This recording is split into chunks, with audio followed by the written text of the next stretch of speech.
Om Sadashivasamarambham Shankaracharya Madhyamam Asmadacharya Paryantam Vande Guru Paramparam. Om.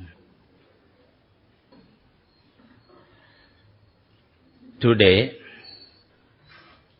I will deal with the topic of Bhakti, which is a very important topic found in the scriptures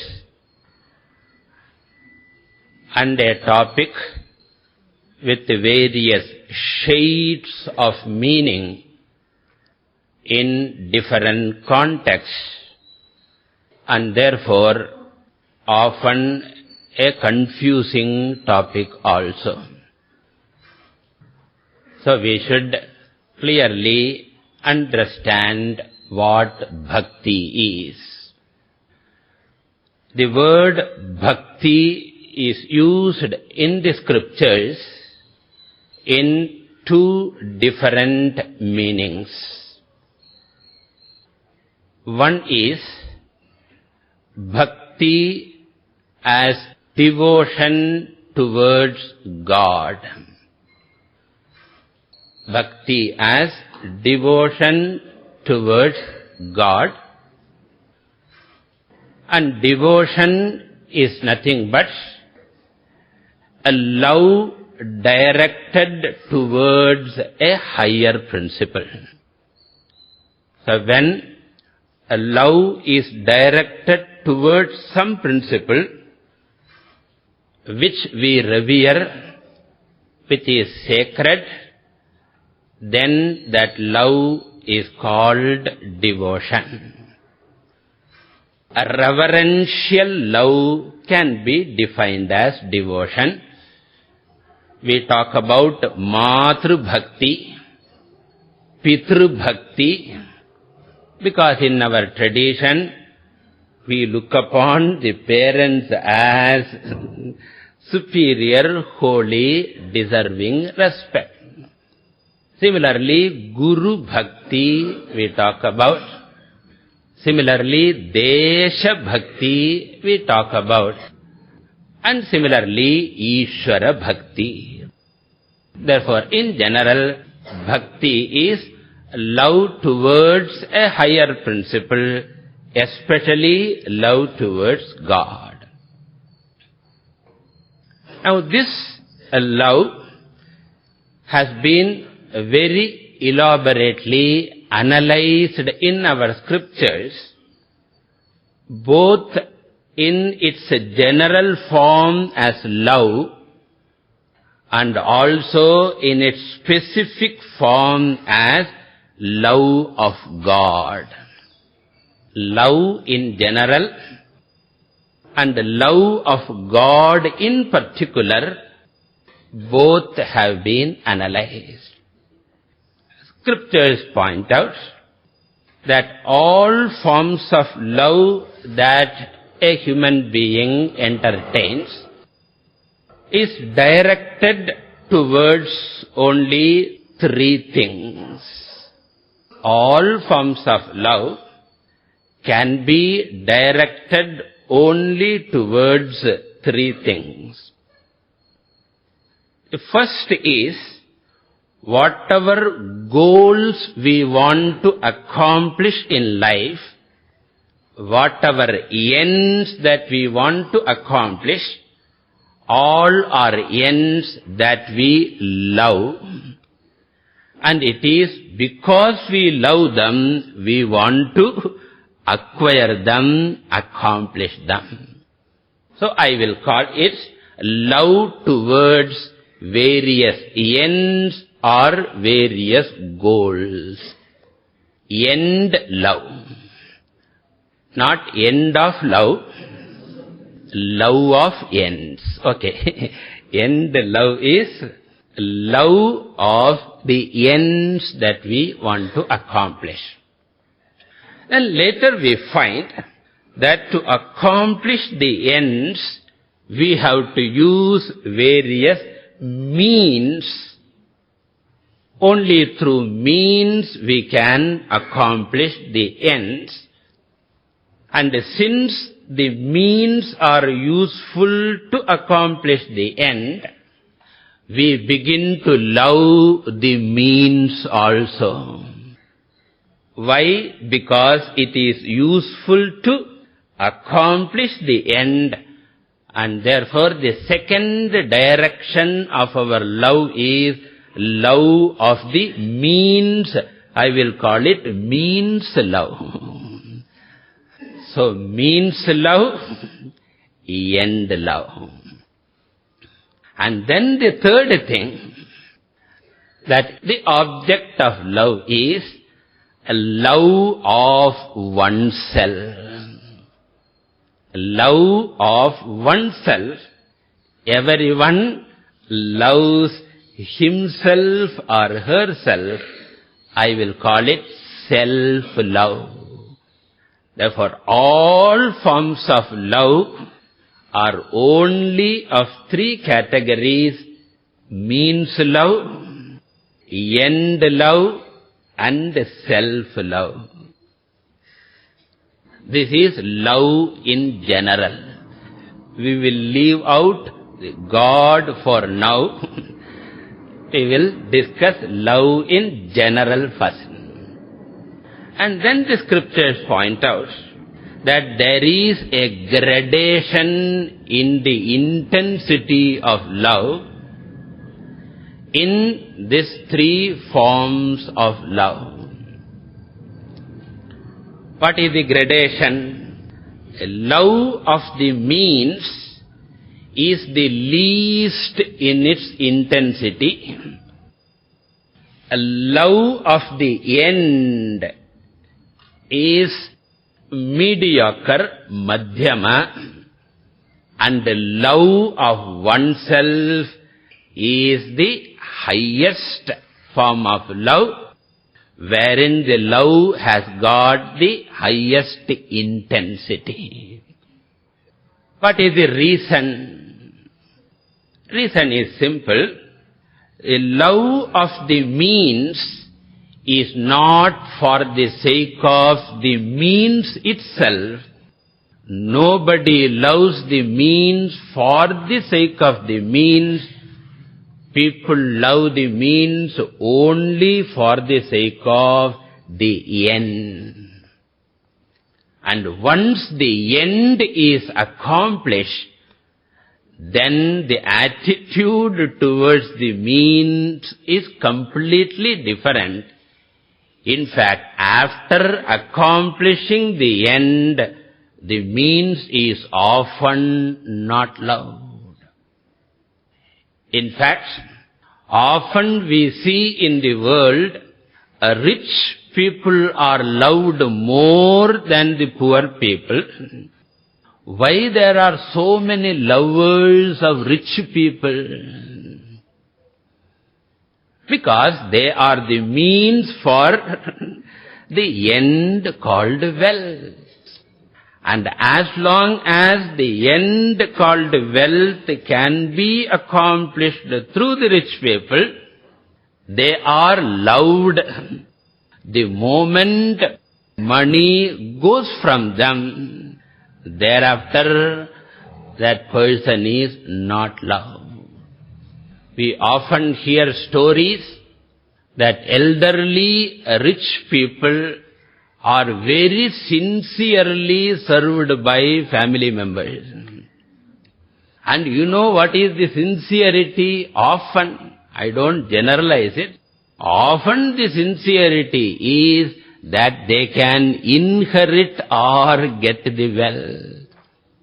And suppose the elderly person gives off all the money before death itself, then often the tragedy is, after getting all the money, the old person is deserted. And that is why, after going through that experience, this pathetic person advises other old friends, never give the money to the next generation until your death. Yavad vittoparjana saktaha tavan nida parivaro raktaha paschad jivati jarjara dehe vartam kopina prichhati gehe.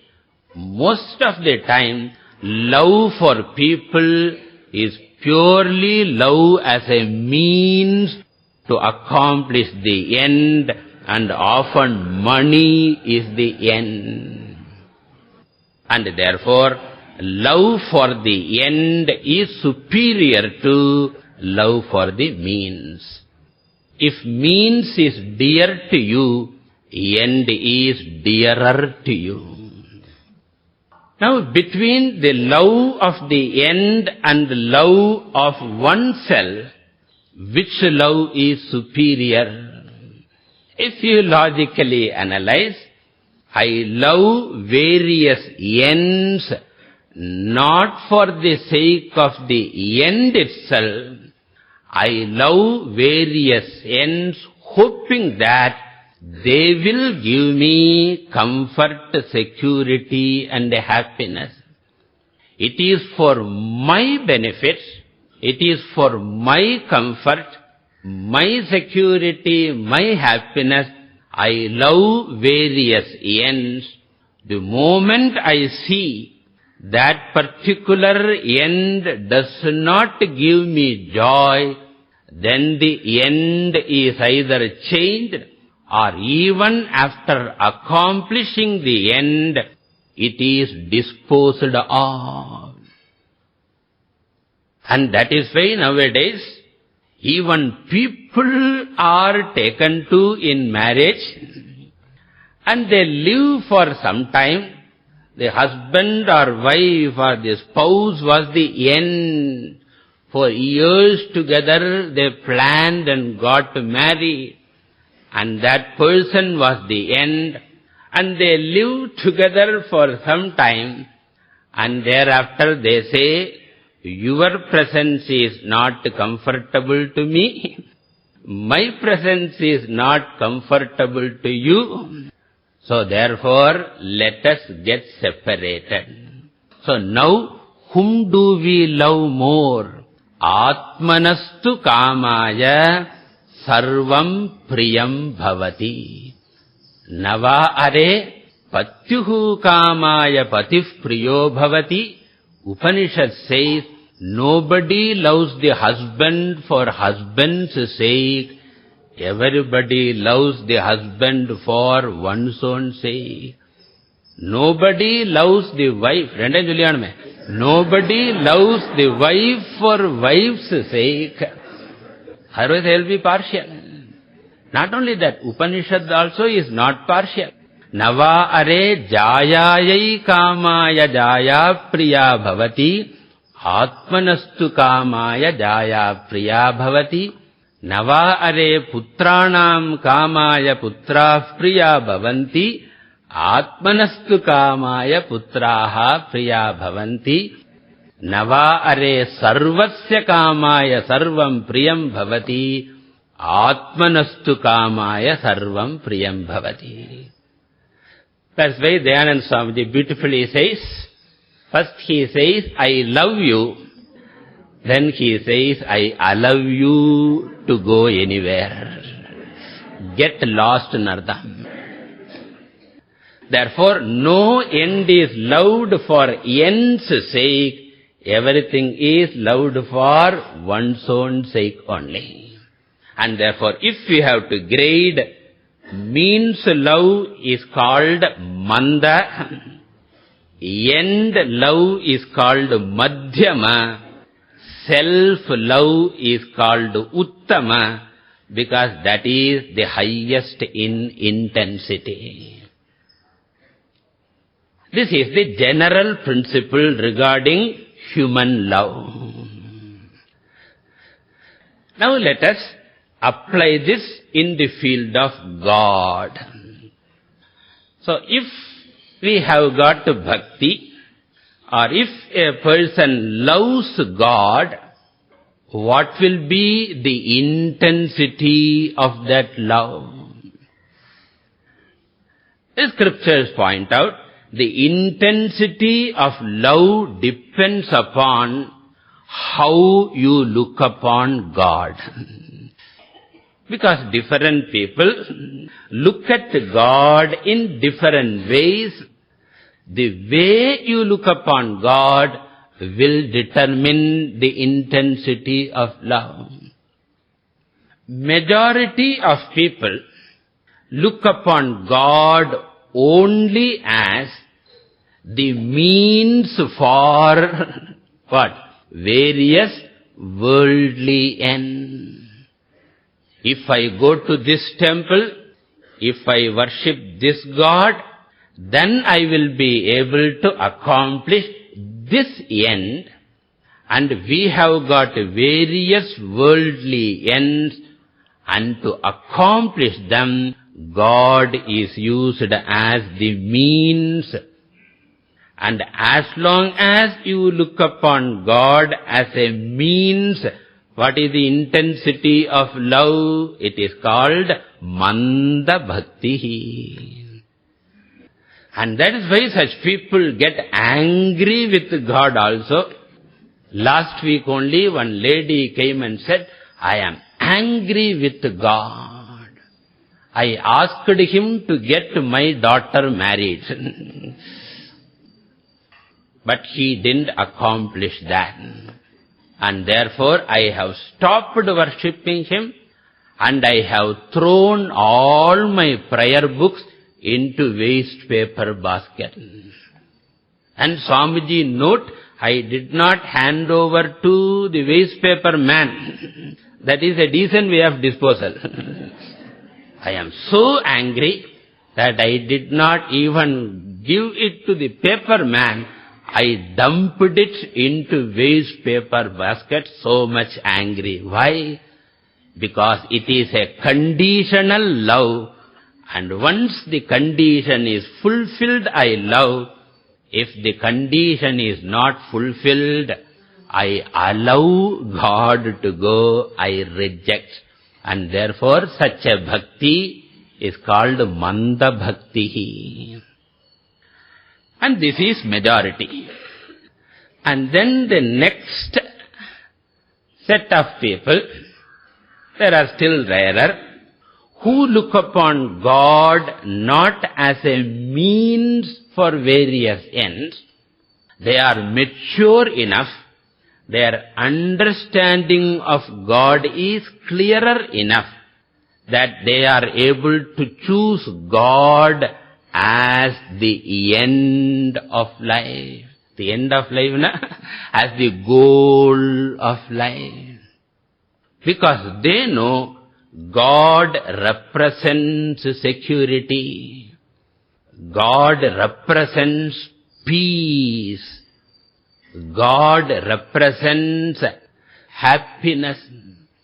Once I understand God as the symbolic representation of peace, love and happiness, then I know that everyone in life is seeking security, happiness, peace alone. And once I know God represents this, I know that God is the end of my life. And naturally, my love of God is as the end, and therefore it is more intense than the previous one, because it is end love. Therefore this bhakti is called Madhyama Bhakti. And now you can extend this further and find out what will be Uttama Bhakti. What should be Uttama Bhakti? That is the third, a rarer form of love, and which is the most intense form of love, in which I look upon God not as the means or not even as the end, but God as non-different from myself. Sohamasmi. Sohamasmi. Sohamasmi means what? That Lord is essentially not different from me, and therefore the Lord and the self being identical, God love will become equal to what? Self-love. And since self-love is the most intense love, that form of love is called Uttama Bhakti. For Manda Bhakta, God is dear. For Madhyama Bhakta, God is dearer. For Uttama Bhakta, God is the dearest. Krishna beautifully elaborates this in the 7th chapter of the Gita and the 12th chapter of the Gita. Therefore, what is bhakti? Love of God in the form of Manda, Madhyama and Uttama Rupa. This is the first meaning of the word bhakti. Now we will come to the second meaning of the word bhakti. The second meaning is bhakti as a course of discipline to accomplish the spiritual goal, the ultimate goal of liberation. Bhakti is the course of discipline meant to accomplish the highest goal of life, namely moksha or freedom. And to convey this idea of bhakti as a course of discipline, generally the word yoga is added. So when bhakti means a course of discipline, we use the word bhakti yoga, meant for accomplishing the goal. In the Bhagavad Gita, Krishna says, Mamcha yovyabhicharena bhakti yogena sevate sagunan samatityaitan brahma bhuyaya kalpate. And the 12th chapter of the Gita is titled Bhakti Yoga itself. Therefore, the suffix yoga indicates bhakti as a course of discipline. Now the next question is, what is Bhakti Yoga? What course of discipline is indicated by the word Bhakti Yoga? If you remember our previous talks, we have dealt with the threefold course of discipline for attaining the Purusharthas, the human goal. And while talking about the threefold course of discipline, he talked about Karma Yoga, one level, Upasana Yoga, and then Jnana Yoga. We never talked about Bhakti Yoga. So the question is, we know what is Karma Yoga. I hope you remember. We know what is Upasana Yoga. We know what is Jnana Yoga. But what do you mean by Bhakti Yoga as a course of discipline? Is it a fourth yoga? Our answer is, Bhakti Yoga is not an exclusive course of discipline at all. It is not an exclusive or separate course of discipline different from Karma Yoga, Upasana Yoga and Jnana Yoga. But Bhakti Yoga is the name of the entire group of discipline consisting of all the three. It is not a fourth one, but it is the name of the entire threefold course of discipline known as Karma Yoga, Upasana Yoga and Jnana Yoga.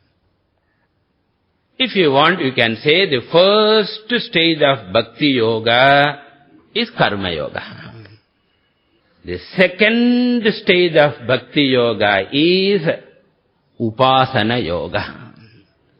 And the final stage of Bhakti Yoga is Jnana Yoga. Thus, Karma Yoga Rupa Bhakti Yoga.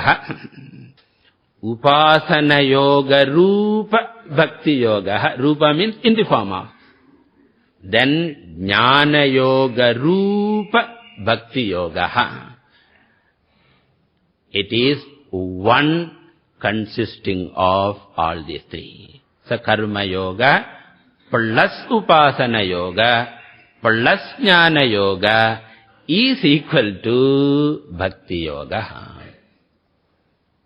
And the next question is, why do you call all these three commonly as Bhakti Yoga? How come Bhakti Yoga is the common name of all these three? Why don't you treat it as a separate fourth yoga? For that the answer is, Bhakti Yoga is the common name for all the three because Bhakti is the common atmosphere in which all these three yogas are practiced.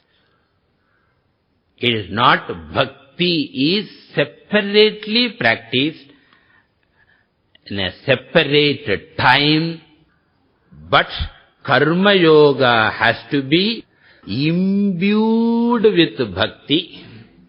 Upasana Yoga should be soaked in Bhakti. And Jnana Yoga must float in the syrup of Bhakti, like Rasagula or something. Because if you remember these three yogas, I had pointed out before, in Karma Yoga, the attitude that one enjoys is dedicating all actions to the Lord and accepting without resistance all the consequences of my stupid or intelligent action. Therefore, how can there be Karma Yoga without Ishwararpana Bhavana and Prasada Bhavana? Therefore, a Karma Yogi should necessarily have Bhakti. When? All the time, because every action is dedicated to the Lord. Yat karoshi yadashnasi yad juhoshi dadasi yat yat tapasyasi kaunteya tat kurushva madarpanam. And what about Upasana Yoga? In Upasana Yoga, I have to meditate upon the Lord for developing mental discipline and integration.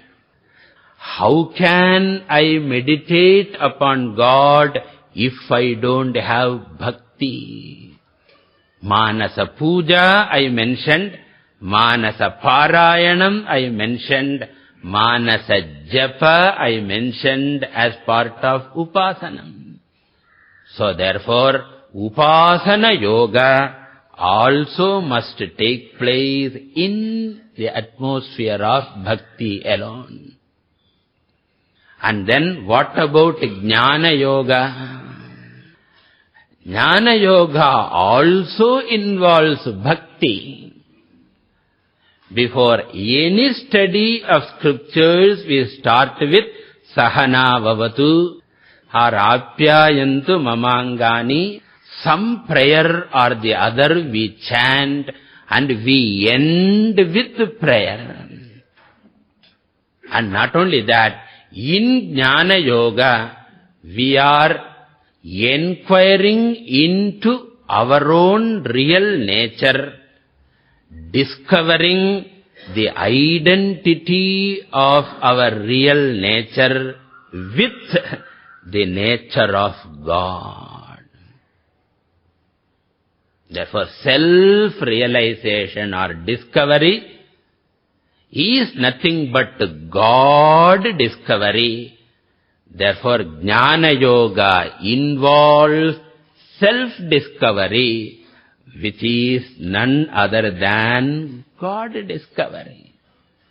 And therefore, Jnana Yoga also involves bhakti. Therefore, at no time this person is away from bhakti. Therefore, all the three yogas put together are called Bhakti Yoga. So this is the second meaning of Bhakti. So what is the first meaning? Bhakti as love of God in the form of Manda Bhakti, Madhyama Bhakti and Uttama Bhakti. And next I said, Bhakti means a course of discipline to attain the spiritual goal consisting of Karma Yoga plus Upasana Yoga plus Jnana Yoga. Now I would like to include one more topic in this context, because when we talk about Bhakti, it is love or devotion towards God, and without understanding the principle of God, how can we discuss the topic of devotion? Because integral part of love is the object of love. In fact, you cannot develop love towards anyone without understanding what that one is. How can I love an unknown thing? How can I love an unknown person?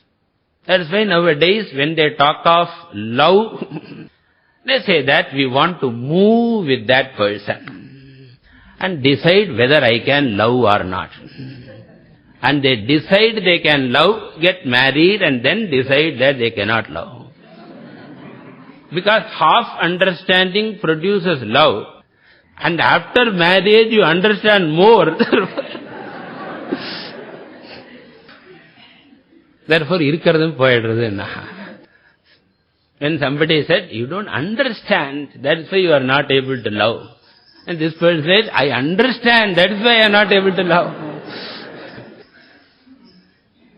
So therefore, I cannot talk of love of God without the knowledge or understanding. And that is why Jnanam of God becomes a necessity. Therefore, briefly, we will discuss what is God. Who is the object of your love? Scriptures give 3 definitions for God depending upon the maturity of the seeker and the intellectual caliber of the seeker. The scriptures are very, very practical. Puriyara language la solana. Just to communicate. So we will see the 3 levels of definition directed towards the 3 levels of people. The first definition for the beginner is God is the creator of the world. In Sanskrit, Jagat Karta Ishvaraha. And we present the simple and easily understandable reasoning. What is that? Any well-designed product, any purposeful, well-designed product must have an intelligent being behind it to design. And the more well-designed it is, the more you appreciate the designing intelligence. And that's why new products are coming, and each time a new design. So that you will be trapped and you will buy. That's how it is. And they will see which will suit your practical utility. So if the ordinary products require an intelligent being behind its creation, what to talk of this most wonderful universe, which is well designed and very purposeful. Some person defined a weed. You know, weed is generally an useless plant, is called weed. So a person defined a weed is a plant whose purpose is not yet discovered. It is not useless, but we have not yet discovered. Thus nothing is purposeless in the creation, and if this creation is purposeful and well designed, there must be an intelligent creator behind it, and that intelligent creator, Jagat Karta, is Ishvaraha. And once I define Ishvara as Jagat Karta, you will visualize God as a person, because we are used to intelligent beings as human beings are personal.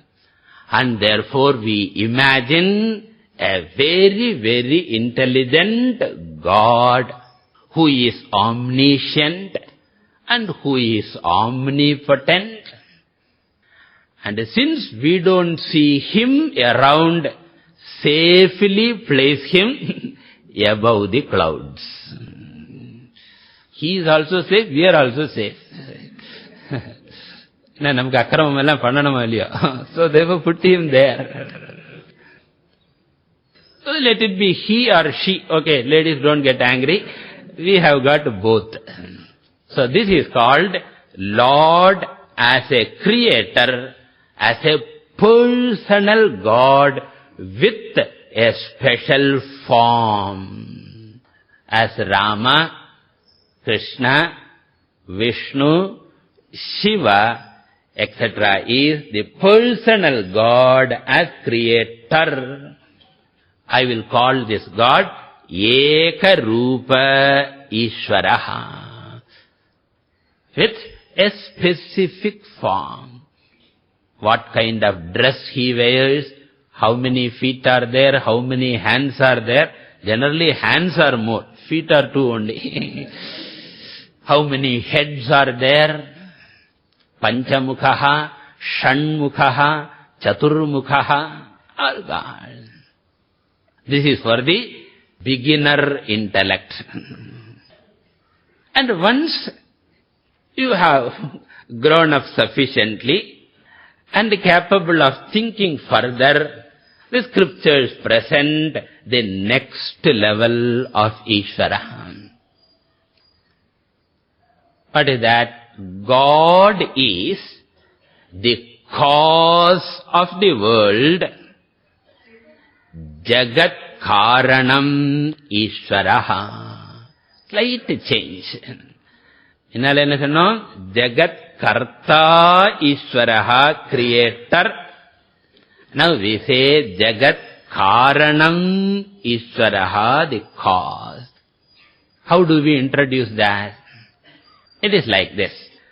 Suppose I understand God as the creator of the world, invariably the question comes, what is the raw material out of which the world is created?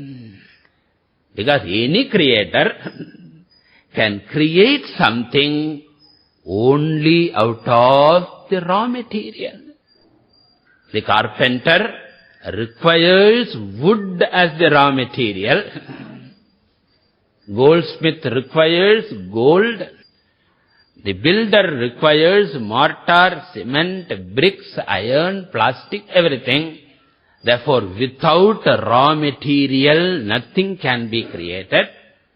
If I understand God as the creator of the whole universe, what was his raw material? Nothing else is available because before the creation of the world, who was there? God alone was there, none else. Even space was not available. What to talk of things? Tasmadva etasmad atmana akasha sambhutaha. That's why scientists say, before Big Bang, we cannot even conceive of time and space. We can talk about them after Big Bang, not before. Therefore, even before the creation of time and space and the objects, when God alone was there, where is the raw material? So scriptures point out, God himself happens to be the very material also out of which the world is shaped. And therefore we say, God is the Karanam, the very material out of which the world is created. And they give the example also, Yathor nanabhisrijate grinhate cha. Just as a spider finds the material for its web out of itself. So what an observation. We only criticize the spider. It's a beautiful example, useful for the Upanishad. So spider is useful for Vedanta. It doesn't take raw material from anywhere. Unlike a bird or ant or human being, it finds in itself. Similarly, God is the material cause of the universe. And from this, the scriptures extend that raw material alone becomes the product, manifold products. And since God is the raw material, God alone has become the universe. Therefore, the whole universe is nothing but God alone. So where is God? The whole universe is God. And since the whole universe is God, every form that I see is the form of God. Therefore, God doesn't have one form, but all forms are God's forms. So He is no more personal God. He is universal God. He is no more Ekarupa Ishvaraha, but He is Anekarupa Ishvaraha or Vishwarupa Ishvaraha. And to have the darshan of God, I need not go up is available everywhere. Asauyastamro aruna uta babhrusu mangalaha ete magum rudra abhito dikshu srita sahasrasho vaishagum sheda imahe. In Rudram, Lord Shiva is worshipped as the rising sun, with golden tamraha, arunaha, babruhu, sumangalaha. All the different hues of the sun are the complexion of the Lord. So this is the second definition. First I say, God created the world. Then I say, God has become the world.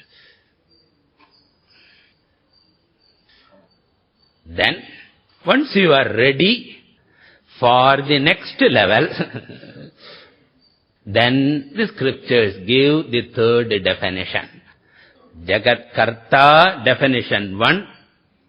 Jagat Karanam, definition 2. Or the third one. Jagat Adhishtanam Ishwaraha. Jagat Adhishtanam Ishwaraha is the third definition. This is the highest and the toughest, and this is the culmination. In this we say, God did not become the world, because if I say God has become everything, you will immediately ask, then Swamiji, all the ugly things in the creation, all the diseases in the creation, all the criminals in the creation, are they also God? And suppose I say yes, Erkanave devotion is weak. Already we have got a weak devotion. And if I say all these also are God, including the mosquito which is chasing you, then your bhakti will go. How can I accept bad also as God? And if God is everything, that will be the conclusion. If such a question comes, you are ready for the third definition. God does not become the world. God appears as the world with different forms, not affected by any form in which He appears. God appears as the world in varieties of forms, not affected by the forms in which He appears. To put it the other way around, God is the very substratum of all the forms which He transcends. God is the substratum of all the forms or the entire creation which He transcends. God is the ultimate substratum. God is the ultimate reality. God is the ultimate stuff behind the creation, but not affected by them. This is Jagat Adhishthana Ishvara. And since God transcends all the superficial forms of the creation, since God transcends all the superficial forms of the creation, no particular form belongs to God. Since God transcends all the forms, no particular form belongs to God, and therefore that God is Adhisthana Ishvaraha is Arupa Ishvaraha. Arupa Ishvaraha means what? Formless. So now, what are the three levels? We will consolidate. In Sanskrit, God is Jagat Karta, Jagat Karanam, Jagat Adhishthanam. In English, God creates the world, first stage of understanding. God becomes the world, second stage of understanding. God appears as the world, third stage of understanding. God has one form, Ekarupaha, first stage of understanding. Anekarupaha, second stage of understanding. Arupaha, the final stage of understanding. Ashabdamasparshamaroopamavyayam tatharasam nityamagandhavachayat. Anyatra dharmad, anyatra dharmat. It transcends good and bad, beautiful and ugly, transcends all of them. So we have to understand all the three levels of God gradually. And when I am at the initial stage, I have got Ekarupa Bhakti. And in the middle stage, my Bhakti is Anekarupa Bhakti. And when I reach the final stage, my Bhakti is what? Arupa Bhakti. And remember, when I talk about the three stages gradually, the later one does not displace the former one. It only is of a different dimension. The one who has come to Arupa Bhakti, he has not lost Ekarupa and Anekarupa. Arupa Bhakti includes the other two. That's why the greatest Advaitin who talk about formless God, they could happily worship God with any particular form also.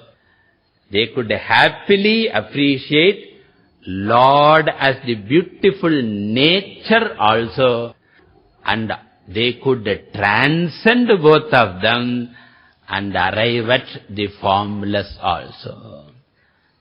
So the higher one does not displace the lower one. It only adds another dimension. Just as Einsteinian physics does not displace Newtonian physics, both are valid in their own level.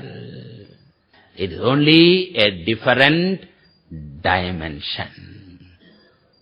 So this is the understanding of God that develops in the mind of a seeker as he studies the scriptures.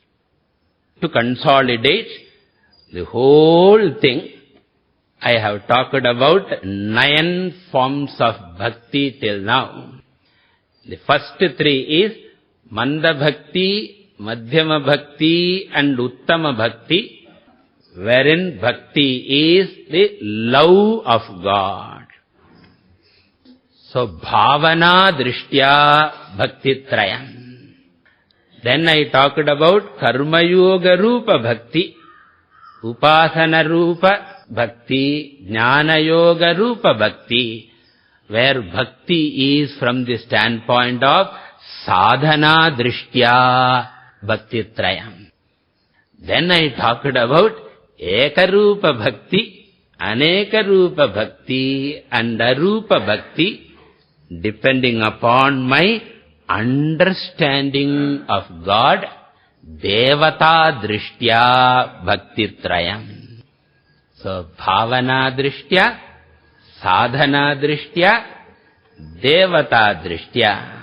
The word Bhakti is used in all these meanings. And therefore, any time we talk about Bhakti, we should understand the context and grasp the meaning. And it is a very important topic in the scriptures. With this, I conclude the topic of Bhakti.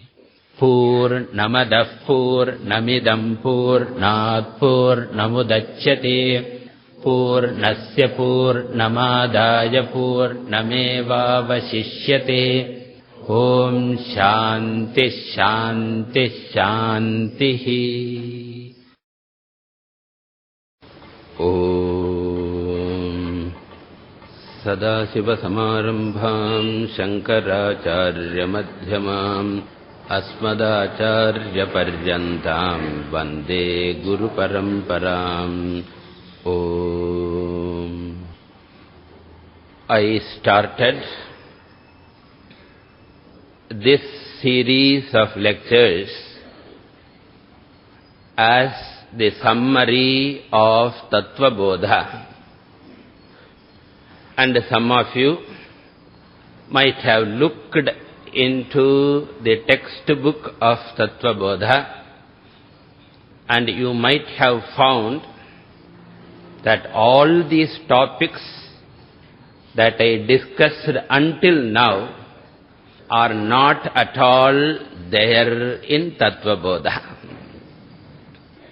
So I started as Tattva Bodha summary, and all the topics that I have discussed till now are not there.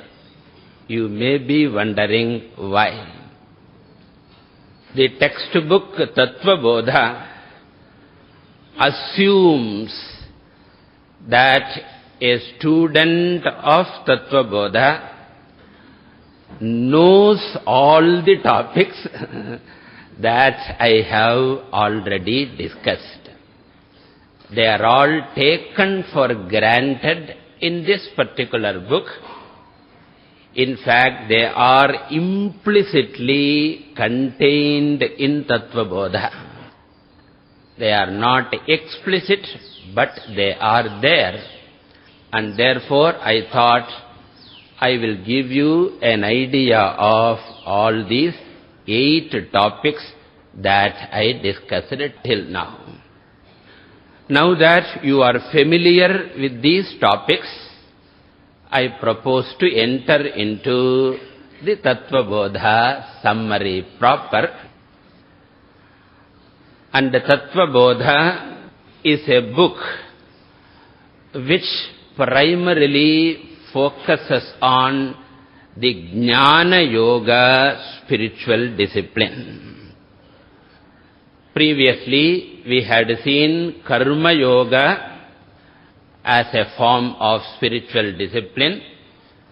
Then we discussed Upasana Yoga, and then we discussed Jnana Yoga. Of these 3 forms of discipline, spiritual discipline, Tattva Bodha book concentrates on the Jnana Yoga part of discipline, otherwise known as self-enquiry. Unlike the Bhagavad Gita, Bhagavad Gita is a complete and comprehensive textbook because it deals with Karma Yoga, Upasana Yoga and Jnana Yoga, therefore it is complete. Whereas Tattva Bodha does not deal with Karma Yoga or Upasana at all. It focuses on Jnana Yoga. And this book is generally studied because it presents the method of self-enquiry in a systematic and comprehensive form. Both are important. in a very systematic method and a comprehensive method. It presents self-enquiry which leads to self-knowledge or self-discovery. Therefore, self-enquiry leading to self-discovery is the subject matter of Tattvabodha. And not only it deals with self-enquiry, like many other spiritual textbooks, by the way of enquiry, it introduces all the technical terms required for conducting self-enquiry. Because, you know, any particular science has its own technical terms. In Sanskrit, they are called paribhasha shabda. Jargon, in English we say. And just as there are technical terms in medicine, in law, in science, in dance, in music, in cricket, that's why when they give cricket commentary in Tamil, so it seems one person translated, this particular fielder is standing in Paityakara Pulli. Silly point. So silly means Paityakaran, point means Pulli. So silly point means Paityakara Pulli. So you cannot translate certain words. It is a jargon in cricket. So thus, any science has got no ball, illai pandu. So, aru illai pandu na. So, how will you translate no ball? Kumuka. You know what is Kumuka? LBW. Kuchi mun kal. So, Kuchi means the three stumps. Before Kumuka out. So, it's all difficult. Better you say LBW. Then the problem is if you use jargon, you won't have much Tamil word to speak at all. Anyway, you require technical terms for any science, including self-enquiry, Jnana Yoga. And in Tattvabodha, all these technical terms are very systematically, comprehensively presented, and each one is beautifully defined also. So thus, Tattvabodha serves two purposes. One is, it gives you the method of enquiry leading to knowledge, and secondly, it introduces technical terms or terminologies. And I don't propose to do the entire text line by line. As I said, I want to summarize the text and present all the important topics contained in the text, so that you will be familiar with both, and more importantly with the technical terms, so that if you study any scriptural book, you will be able to understand better. And this book, Tattvabodha, is written by Shankaracharya. And some people say it is written by Adi Shankaracharya himself. And there are some other people who say it is not Adi Shankaracharya, but one of the Shankaracharyas coming in the parampara. Because in our tradition, any Shankaracharya coming in that parampara is also called Shankaracharya only. But we don't bother whether it is Adi Shankara or later Shankara. It is written by a great Acharya. And this is a small book only in prose form. Some of the scriptural texts are in metrical form poetry, like Bhagavad Gita. It is in metrical form, which can be chanted, whereas Tattva Bodha is in prose form, except for the beginning and the end. It begins with a verse which is prayer, and also it ends with another verse which is in the form of giving the benefit of this study. So except the first and last portions, the entire textbook is in prose form. Now, having known this much about Tattva Bodha, we will enter into the first topic of Tattva Bodha. The textbook begins with the qualifications required for self-enquiry. What are the preparatory qualifications or preparatory disciplines required for self-enquiry is the first topic. And this also you must understand well, because the study of any science presupposes the appropriate qualification. So if you want to study for post-graduation, you must have graduation. If you want to do a doctoral thesis, you should have a post-graduation. And in some of the institutions, you have to go through entrance examination. Even in sports, we have got qualifying rounds. In short, without appropriate qualification, you cannot enter into any field. It is true of self-enquiry also. And this qualification is presented as sadhana chatushtayam. Chatushtayam means fourfold. Sadhana means qualifications, preparatory discipline. Therefore, sadhana chatushtayam means fourfold qualifications or fourfold preparatory discipline. Now we will deal with this topic today.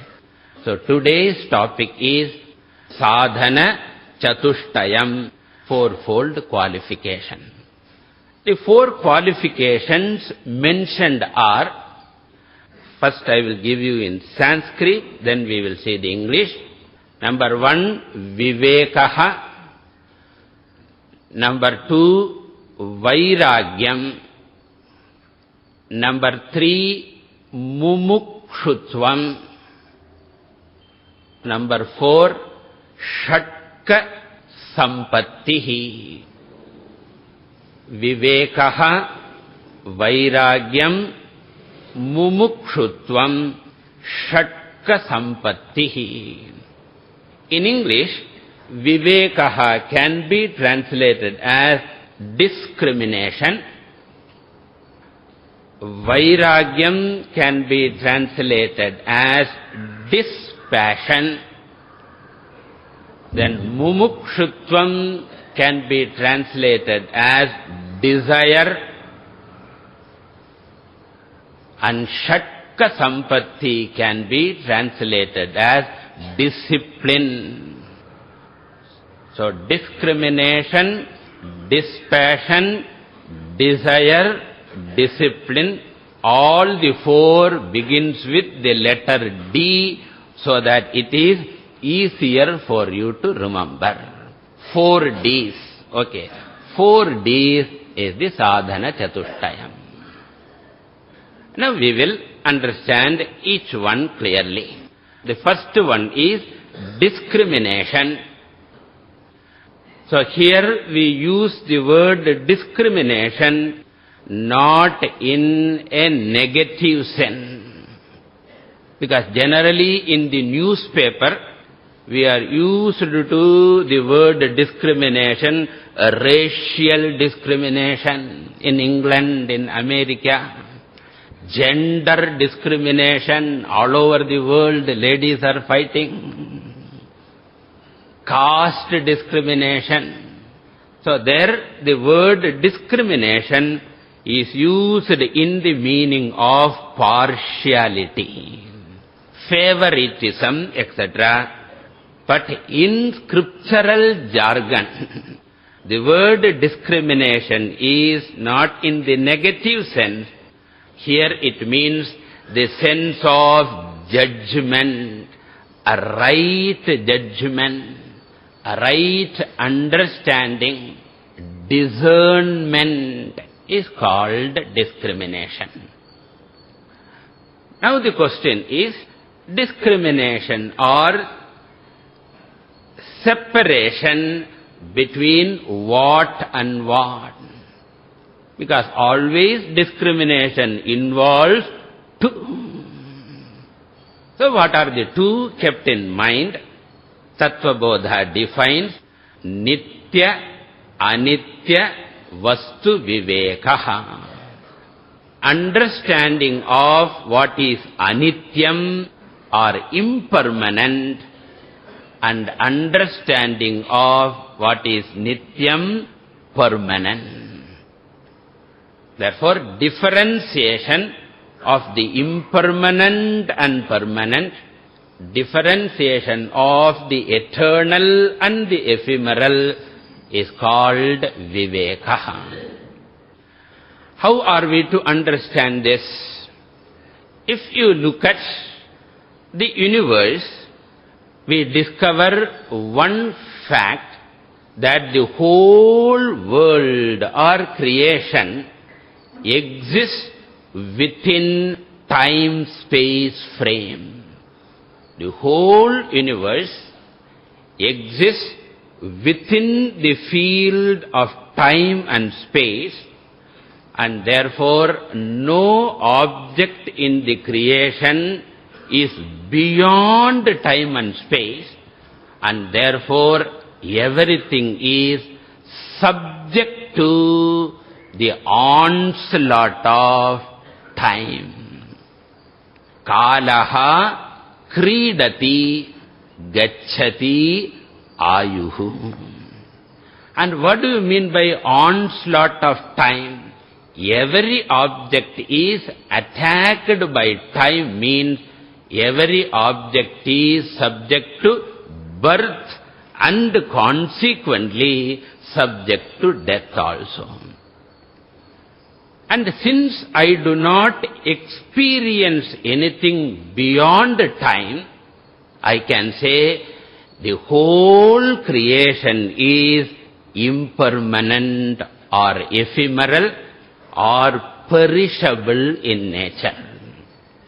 So thus, perishability, fragility is the intrinsic nature of the entire creation, consisting of things, consisting of beings, and consisting of situations, and consisting of a relationship.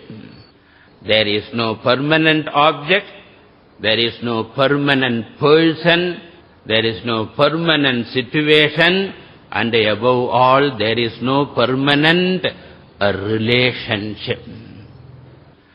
And since the whole world is perishable, it can never give me lasting security or support. Nothing in the world or the entire world cannot give me lasting security or support. Therefore, if I am going to expect lasting security or support from the world, my expectations are not going to be fulfilled. Disappointment will be the result. And therefore, a right judgment is never depend on the world, never rely upon the world for lasting security and support. The world cannot give it. In short, anitya vastu cannot give it. That does not mean world is useless. That does not mean world should be rejected. We don't say that. World can give a lot of things. And certainly you can use the world for a lot of things. World can give you entertainment, use it. Music season. Go for kacheri after kacheri, who says no? It can give you entertainment, it can give you education, it can give you opportunity for service, it can give you opportunity for growth. For all these things, world is very useful. Entertainment, education, opportunity for service, opportunity for growth, for all these things, world is very, very useful. But when it comes to lasting security and support, leaning on the world is risky. And that's why I give the example, you must remember, of the cardboard chair. So you have got a beautiful chair made of cardboard, well designed, well decorated, so beautiful, you can use it in your showcase or in any other thing. You can do everything with that except one thing. What is that? Don't sit on that. Other than that, you can do anything. You need not destroy, put to appropriate use. Therefore, the first wisdom is the whole world is like a cardboard chair. Don't lean, use it, but don't lean on it. This wisdom is with regard to anitya vastu.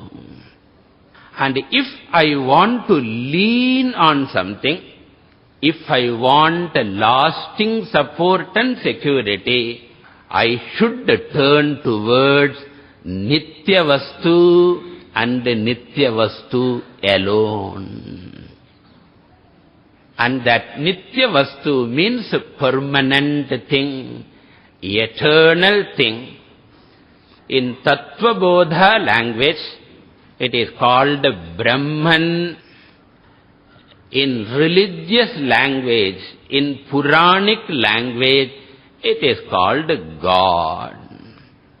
Therefore, the first lesson is God alone can give permanent security and support. World can give entertainment, education and opportunity.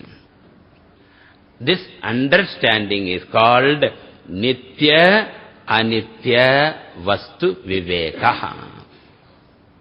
Then the second qualification is called Vairagyam. Vairagyam means what? Dispassion. What do you mean by passion? Passion is clinging to the world for security and support.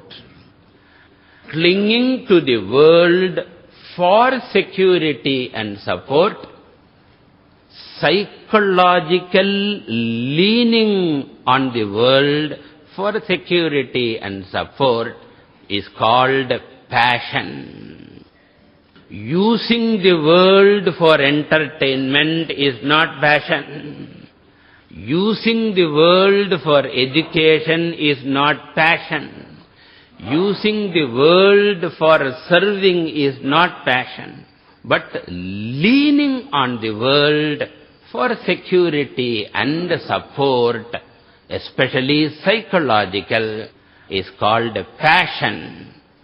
And having understood that the world cannot be relied upon for security and support, gradually withdrawing from this world or stopping leaning on the world for security and support is called dispassion.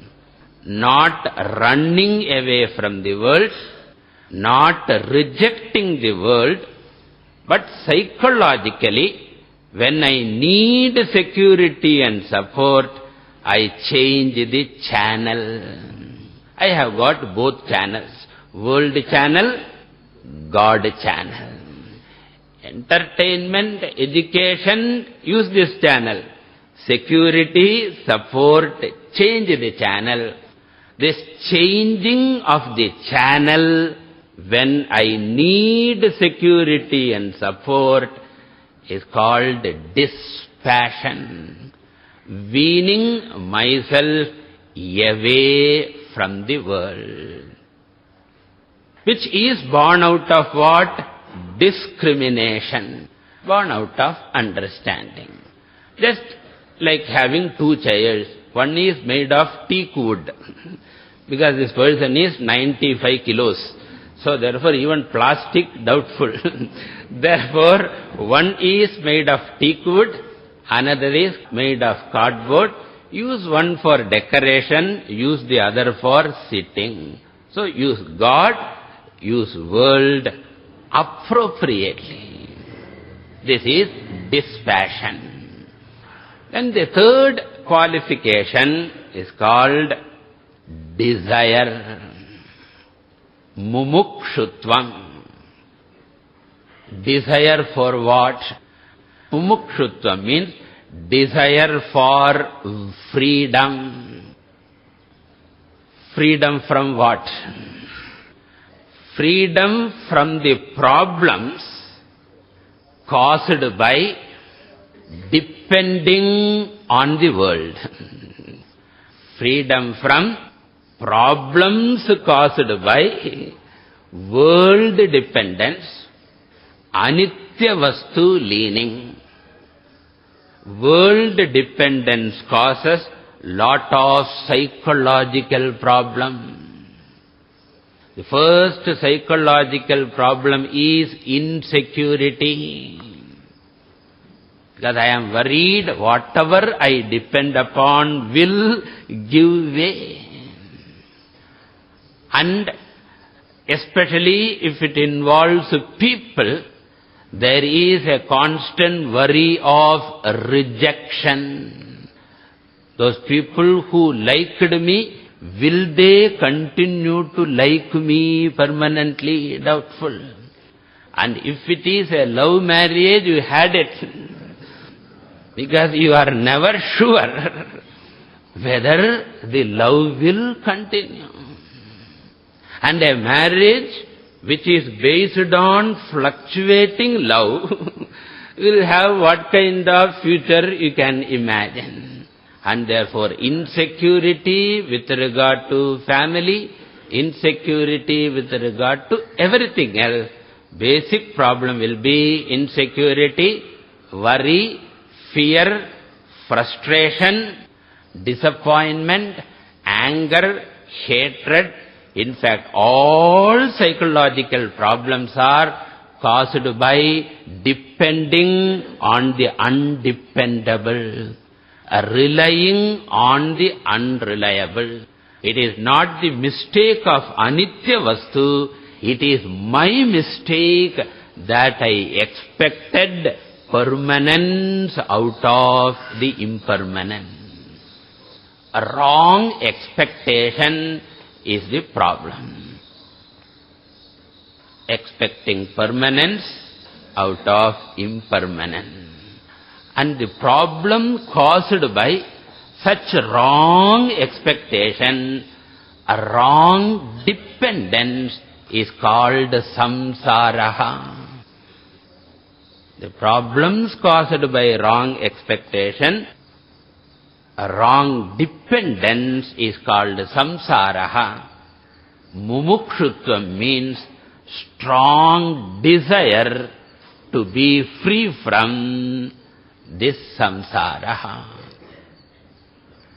If this desire is not there, a person will travel from one impermanent thing to another impermanent thing, and again cheated and frustrated, and from that to another impermanent thing. He will be only going from kriti mahodadau patana karanam phalamashashvatam gati nirodhakam. So here this person wants to get out of this mess. This is called desire for freedom. Mumukshutvam in Sanskrit. Then the fourth qualification called discipline. In Sanskrit, Shatka Sampattihi. Shatka means sixfold. Therefore, Shatka Sampattihi means sixfold inner discipline, personal discipline, self-management before trying to manage others. The family, the company, the nation, or later self-management. And 6 disciplines are enumerated. They are Shamaha, first one. Shamaha means tranquility and mastery of the mind. Tranquility and mastery of the mind is the first inner discipline. Mind control in simple language.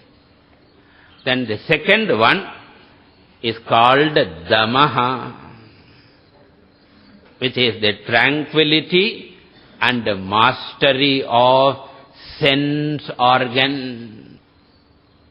Sensory discipline or sense control. The third one is called Uparamaha, which means a reduction of extrovert activities, so that one will get some quality time for self-enquiry. Because we require time. That too, what type of time? Quality time. By quality time, what I mean is, you need not repeatedly look into the watch. That means you have got next job. So keeping one leg outside listening to Vedanta. Nadakade. Relaxed, stress-free pursuit.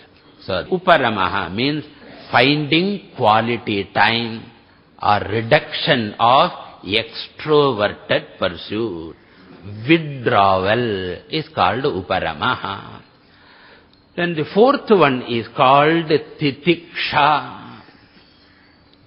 Titiksha means mental toughness to withstand all forms of challenges in life, to face all types of experiences in life, psychological immunity in ups and downs is called Titiksha, forbearance, inner strength, etc. Titiksha is an important word which has got so many shades of meaning. We can take one meaning in this context, inner strength. Then the fifth one is called Shraddha. Shraddha means faith in the scriptures and also the Guru, the Acharya, who helps in the study of scriptures. And by faith, what we mean is not blind faith, but an open-mindedness until I understand things clearly. So a non-critical approach, a non-critical, open-minded approach, giving the benefit of the doubt to the teacher or the scriptures until I understand. That humility, Shraddha, involves freedom from intellectual arrogance. Intellectual arrogance is a very big obstacle for scriptural study. For freedom from intellectual arrogance is Shraddha. And finally, Samadhanam. Samadhanam means focusing capacity. The capacity to focus on the goal that I have undertaken. If it is listening to a talk, my mind must be focused on that at least for 1 hour. So concentration, you can say, focusing, you can say. So these are the sixfold discipline. And all sixfold discipline together making one qualification. And all these four put together is called sadhana chatushtayam. And this is the prerequisite for self-enquiry. And Tattva Bodha begins with this statement only, sadhana chatushtaya sampanna adhikarinam. The one who has got these four, at least some 10-15%, 100% so therefore some amount at least of sadhana chatushtayam, the one who has got is called adhikari. And he or she alone can fully benefit from self-enquiry. For others, it will appear irrelevant. It will appear waste of time. Or it will merely appear as an academic exercise. So therefore, this is required. Now, the author of this text, he points out sadhana chatushtayam is required, but he never says how to acquire them. That's why he said he takes many things for granted. Because naturally, if he says the fourfold qualifications are required, I will look into myself, and if I find I am anadhikari, what am I supposed to do to become adhikari? At least where the tutorial college is available, I should know. So for that, we have to find our answer. The methods are the following. The first three qualifications, discrimination, dispassion, and desire, these three are acquired and nourished by karma yoga discipline. So karma yoga is the most important discipline meant for acquiring the first three qualifications. And you should not ask me what is karma yoga. And that is the reason in my preliminary lectures I took care of that. So that I can happily say karma yoga and hoping that your eyebrows won't be raised. Then comes the fourth qualification called Shamadhi Shatka Sampattihi. The fourth qualification is acquired through Upasana Yoga. So Karma Yoga and Upasana Yoga together will give Sadhana Chatushtaya Sampatti, which is preparation for Jnana Yoga. So now are you able to get a wider picture? Karma yoga and upasana yoga will make you fit for jnana yoga. So karma yoga and upasana yoga gives you jnana yogyata, not jnanam. Karma yoga and upasana yoga will give you jnana yogyata. Yogyata, can you understand? If I tell you the opposite, you will understand. Ayogya, sonna puriyirudha? Thitrom alliyo, ayogya payalengram. Opposite of that is yogya. Thirupi sollandi irukku. So, karma and upasana gives you jnana yogyata. Jnana yoga gives you what? Jnanam. So the first two gives you jnana yogyata, the third gives you jnanam, and jnanam gives you moksha. Therefore, our entire spiritual discipline can be divided into two stages now. The first stage is jnana yogyata praptihi. First stage is acquisition of jnana yogyata is the first discipline, which involves pursuit of karma and upasana. And the final stage of life is acquisition of jnanam, jnana praptihi.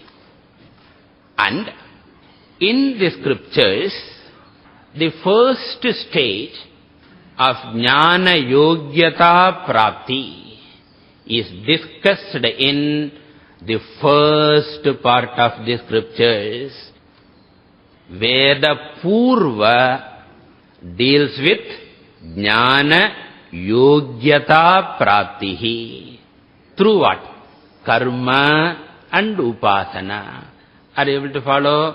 Veda Purva, the first part of the Vedas, deals with jnana yogyata prapti through karma and upasana. So this portion is called Veda Purva or Karma Kandam, otherwise called the religious portion. So the entire religious portion of the scriptures, the entire beginning portion of the scriptures, known as Veda Purva, deals with jnana yogyata prapti through karma and upasana. Whereas the last portion, otherwise called Veda Anta, deals with jnana prapti, the attainment of jnanam through jnana yoga. And this is not a religious portion, this is the philosophical portion of the scriptures. Thus, our scriptures have got a religious portion dealing with a religious life for jnana yogyata, and a philosophical portion, it's a philosophical life, if I can call so, which is meant for jnana prapti. Veda Purva and Veda Anta. Vedanta is also known as Upanishad, because Vedanta puts an end to all the problems born out of wrong expectation. So Upanishad means destroyer of dependence-caused problem. And therefore, Vedanta or Upanishad is the philosophical portion, Veda Purva is religious portion. All those things put together gives me jnana yogyata and jnanam.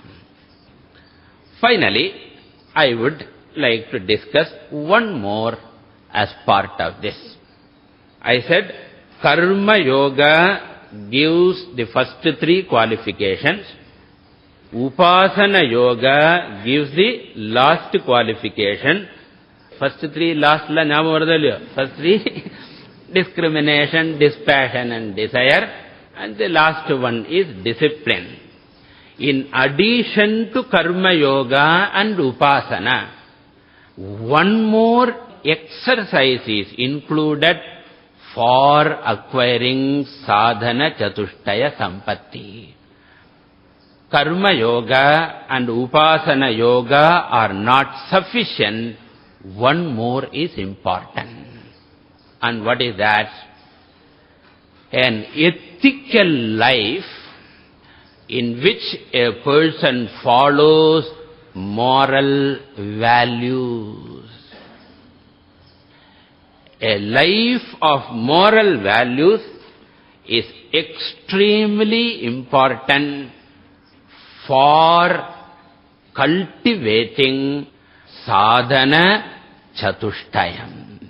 Mere karma yoga and mere upasana yoga are not enough. Morality, ethical values are also important. What are the ethical values? There are many ethical values highlighted throughout the scriptures.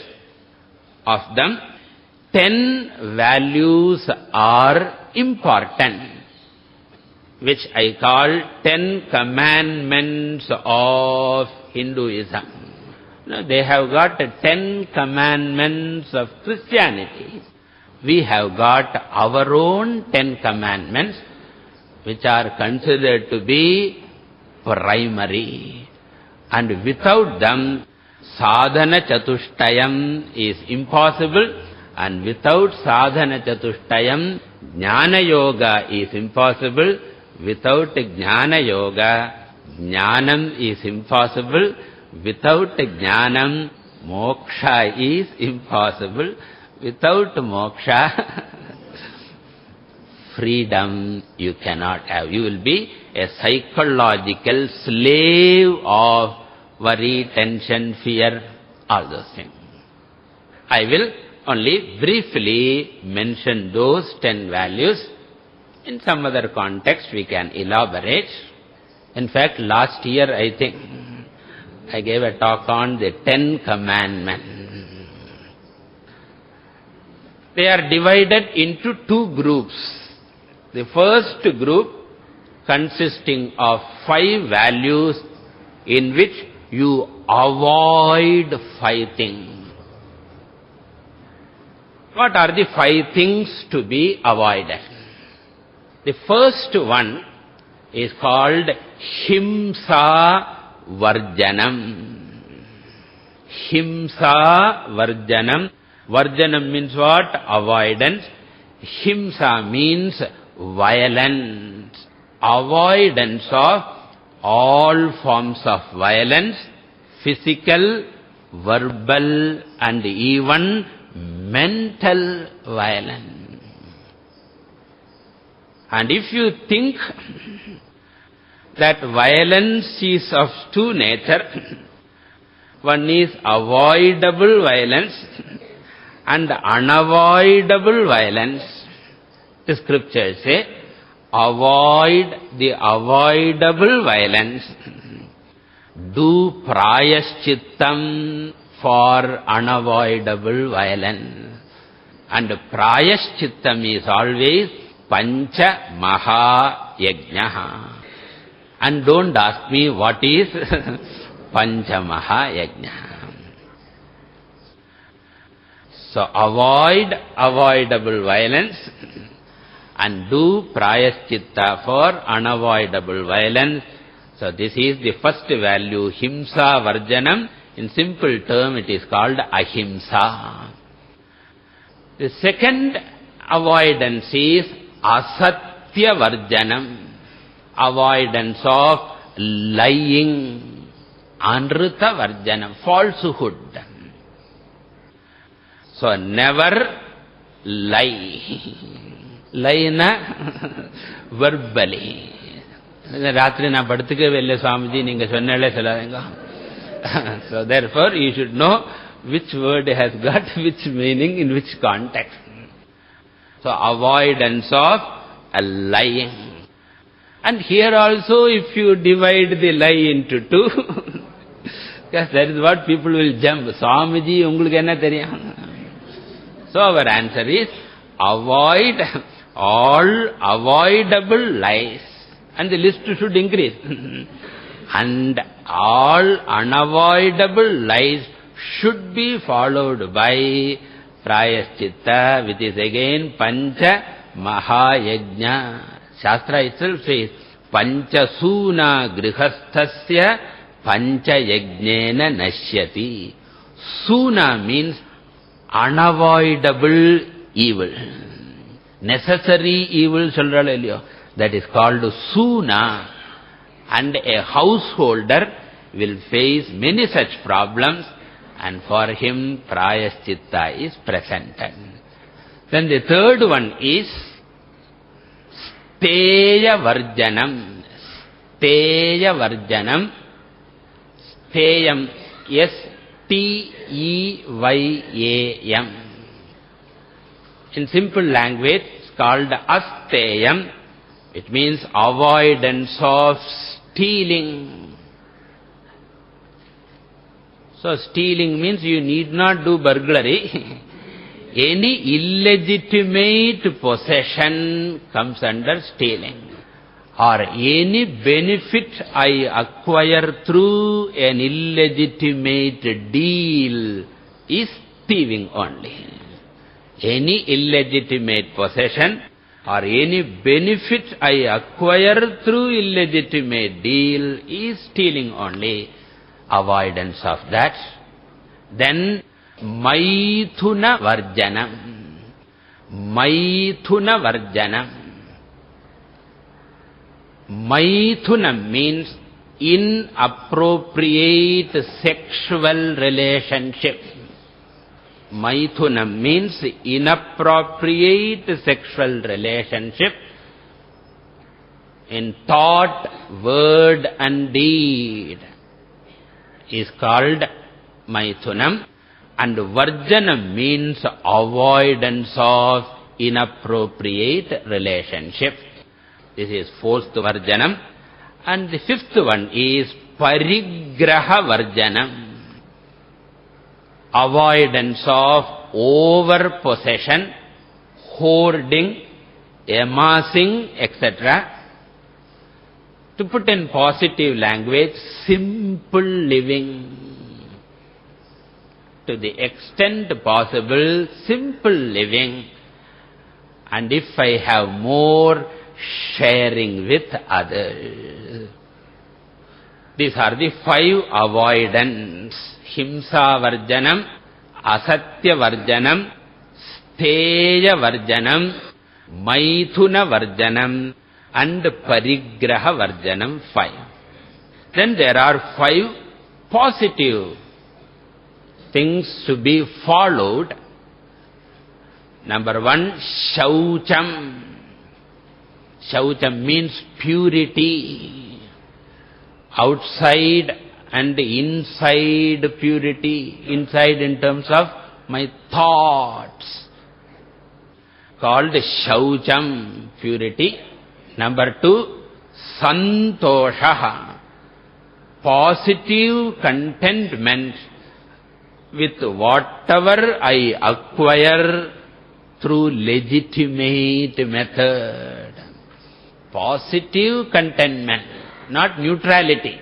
Okay. No, I am happy. Yellabhase nija karmopatam vittam tena vinodaya chittam. It's called santoshaha, contentment. Number 3, tapaha. Tapas, otherwise called. Tapas means any self-denial practiced for mastery over one's own instrument. Self-denial like fasting, maunam, etc. Any vow taken in which I deny certain comfort for self-mastery. Tapas is austerity or self-denial. Then the fourth one is Swadhyayaha. Scriptural study is very important, whose importance is not understood much. Scriptural study is a very important discipline, value called Swadhyayaha. And finally, Ishvara Pranidhanam. Ishvara Pranidhanam means surrender to the Lord, by which accepting every experience as a karma phalam, which is coming as a gift from God. Without resistance, accepting every experience and not allowing the experience to generate negative emotion. And that acceptance is called surrender to God. These are the 5 positive ones.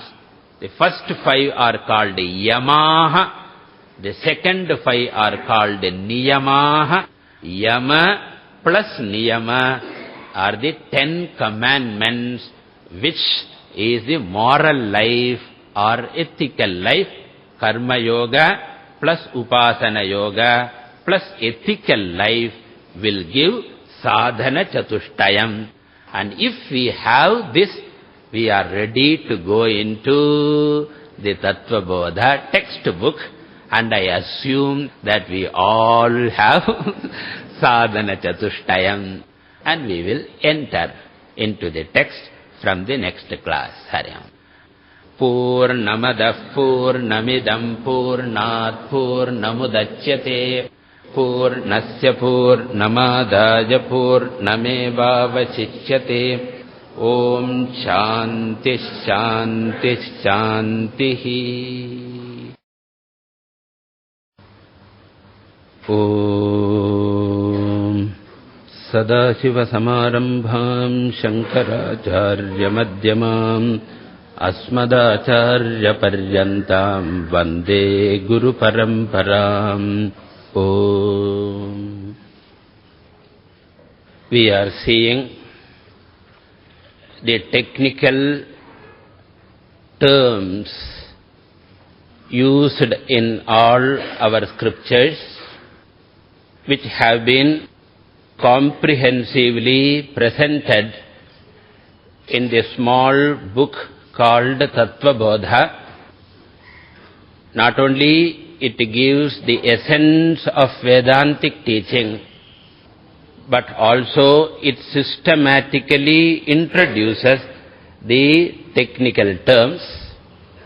In Sanskrit, a technical term is called Paribhasha Shabda. We are seeing the Paribhasha Shabdas of the scriptures. Paribhasha means technical, Shabdaha means term. In the last session, I introduced the technical term Sadhana Chatushtayam. Sadhana means qualification and Chatushtayam means fourfold. Sadhana Chatushtayam means the fourfold qualification. And we also saw what those 4 qualifications are. And we also saw how they have to be acquired. And these qualifications are meant for gaining self-knowledge, which will lead to a person's liberation or freedom. Today, I propose to introduce the next technical word used in the Shastras, and that is Shariratrayam. Shariratrayam means the threefold bodies of an individual. Trayam means threefold, and Sharira means body. Shariram is otherwise known as Dehaha also. Therefore, we can say Dehatrayam also. We will take each one of the three bodies and analyze. The three bodies enumerated are Sthula Shariram or Sthula Dehaha, Sthula S-T-H-O-O-L-A, Sthula Shariram. Then the second one is called Sukshma Shariram or Sukshma Dehaha. And the third one is called Karana Shariram or Karana Dehaha. In English, Sthula Shariram is called gross body, Sukshma Shariram is called subtle body, and Karana Shariram is causal body, not casual body, causal, C-A-U-S-A-L. Now we will take each one for analysis. While analyzing, I am going to take 4 factors associated with each one of them. 4 factors are the material out of which each body is made, the raw material. So which we always see. Whenever we buy clothes, what is the material it is made up of? Original silk, artificial silk, ennalam irukku illaya. Therefore, the raw material, number 1. The second factor that we will study is the components of each body. The components are the parts which make up the particular body. Then the third that we will see is the function of each body. Material, components, function, and fourthly and finally, we will study the nature of each one of them. The nature. Now we will take up Sthula Shariram for study, and we will go in that order. The material, the components, the function, and the nature. What is the material out of which the Sthula Shariram is made? Shastra points out, and we also know, that gross body is made out of gross matter, which is in the form of the 5 gross elements. In the scriptures, matter is divided into 5 elements basically, not the elements of the chemistry. In chemistry they have many elements. In the Shastra they talk about 5 elements, you know. Number 1, Akasha or space. Number 2, air or Vayu. Number 3, Agni or fire. Number 4, Jalam or waters. Number 5, Prithvi or the earth. So the gross body or Sthula Shariram is made up of gross matter in the form of the gross 5 elements. In Sanskrit, gross 5 elements are called Sthula Pancha Bhutani. Sthula Pancha Bhutani. And this is easily proved by our experience also, because the body has got earth, it is solid stuff. Body has got plenty of water, which alone gives the shape. Body has got Agni in the form of temperature 98.7. You have got the warmth of the body. And body has got Vayu in the form of life breath. And body has got Of course, Akasha, space occupied by the body, and of course, lot of space inside the stomach, and sometimes inside the head also. Akasha. So what is the material? Gross matter is the material out of which the body is made. And since it is made out of sthula bhutani, bhuta means elements, careful, bhutana, bhutam, predam, pishajam, bhuta means the elements, the body is called bhautika shariram. Bhautika means born out of bhutas. Bhuta means gross element. This is the material. Then the next factor with regard to body is the components of the body. Of course, body has got innumerable components. If we get into the details, it will become a science of anatomy. For the sake of convenience, the Shastra divides the body into the body, the central body, the head, the hands and the legs. Broad classification, four components. Shira, Paksha, Pucha, Atma. In Taittiriya Upanishad, Shira, Paksha, Pucha, Atma. Shiraha, head. Paksha means the two hands, the sides. And Pucha means the legs. And Atma means the central body. You forget the Sanskrit word, remember the English. These are the four components of this Sthula Shariram. Then, what is the third factor to be analyzed? The function of this body. The scriptures point out, the body is only a temporary residence used by the individual. The gross body is only a temporary residence or tenement. It is only a house for a leased house.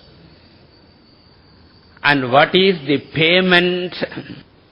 The payment is in the form of your karma, punya, papa, karma dollars you have to pay. And with the help of the karma dollars or whatever be the currency, you have got this. And as long as the payment remains, this tenement will be available. Afterwards, the notice will come, you have to vacate. Sometimes the notice may not come also. Therefore, body is a temporary residence. In Sanskrit, Tattvabodha uses the word ayatanam. And residing in the body alone, we do all the transactions with the world. In fact, before starting any transaction, first we fix up a residence. And remaining there alone, you can operate. First you should give the address, phone number. Now .com also you have to give. So we have got body.com. Remaining this .com, we do all the transaction. This is the function of the body, provide the residence. Then what is the fourth factor with regard to the body? The nature. Firstly, the body is of a changing nature. It is subject to modification. In Sanskrit, it is called savikaram. Vikaraha means modification. Savikara means with modification. It is changing. And the change in the gross body is classified into 6 Shad Vikara. So the first condition is the potential existence in the womb of the mother. Asti, a baby is there inside. Then the next change is called Jayate, birth in English. Potential existence to birth. Then the next is Vardhate. Once the body is born, it starts growing. And mother wants to see the child growing. Nalaru meniyum, poludaru vannamum, Tamil idioms ellam undu. So the child was growing. So this is the third. Then the fourth is Viparinamate. It is metamorphosing. Metamorphosing means growth has stopped, but only modification, changes continue. Up to 15 or 16 or 17, the body grows. And thereafterwards, the growth stops. It has to stop. If you keep on growing, the house will not be sufficient. So thereafter, it has become an adult body. Remaining adult, it undergoes various modifications, which you call aging. So if you put in terms of a graph, the graph initially goes upwards, thereafter it is same. And then what happens up to 40, 45 or 50, it depends from individual to individual. Thereafter comes declension, decay or aging. We call it apakshiyate, growing old. So potential existence, birth, growth, metamorphosis, then decay. And what is the sixth and final? We all know, death of the body, after which we cannot keep the body for a long time. If at all one wants to keep, we have to do lot of processing. The body is dead and gone. This is called Nashaha or Maranam. All these put together is called Shad Vikaravat Shariram. Then the second nature of the body or feature of the body is that it is visible for both oneself as well as others. My gross body, I can also tangibly experience and see, and my gross body, you can also experience, touch and see. And therefore, gross body is evident to oneself and others. And in fact, that is the reason it is called gross. Objectively available for all the people.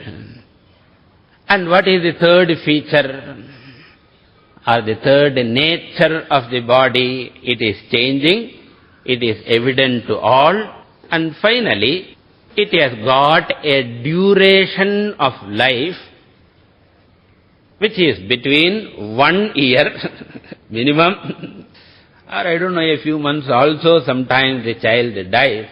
So minimum 1 day to maximum 100 years or 120 years. This is the longevity of the physical body. You cannot extend that beyond.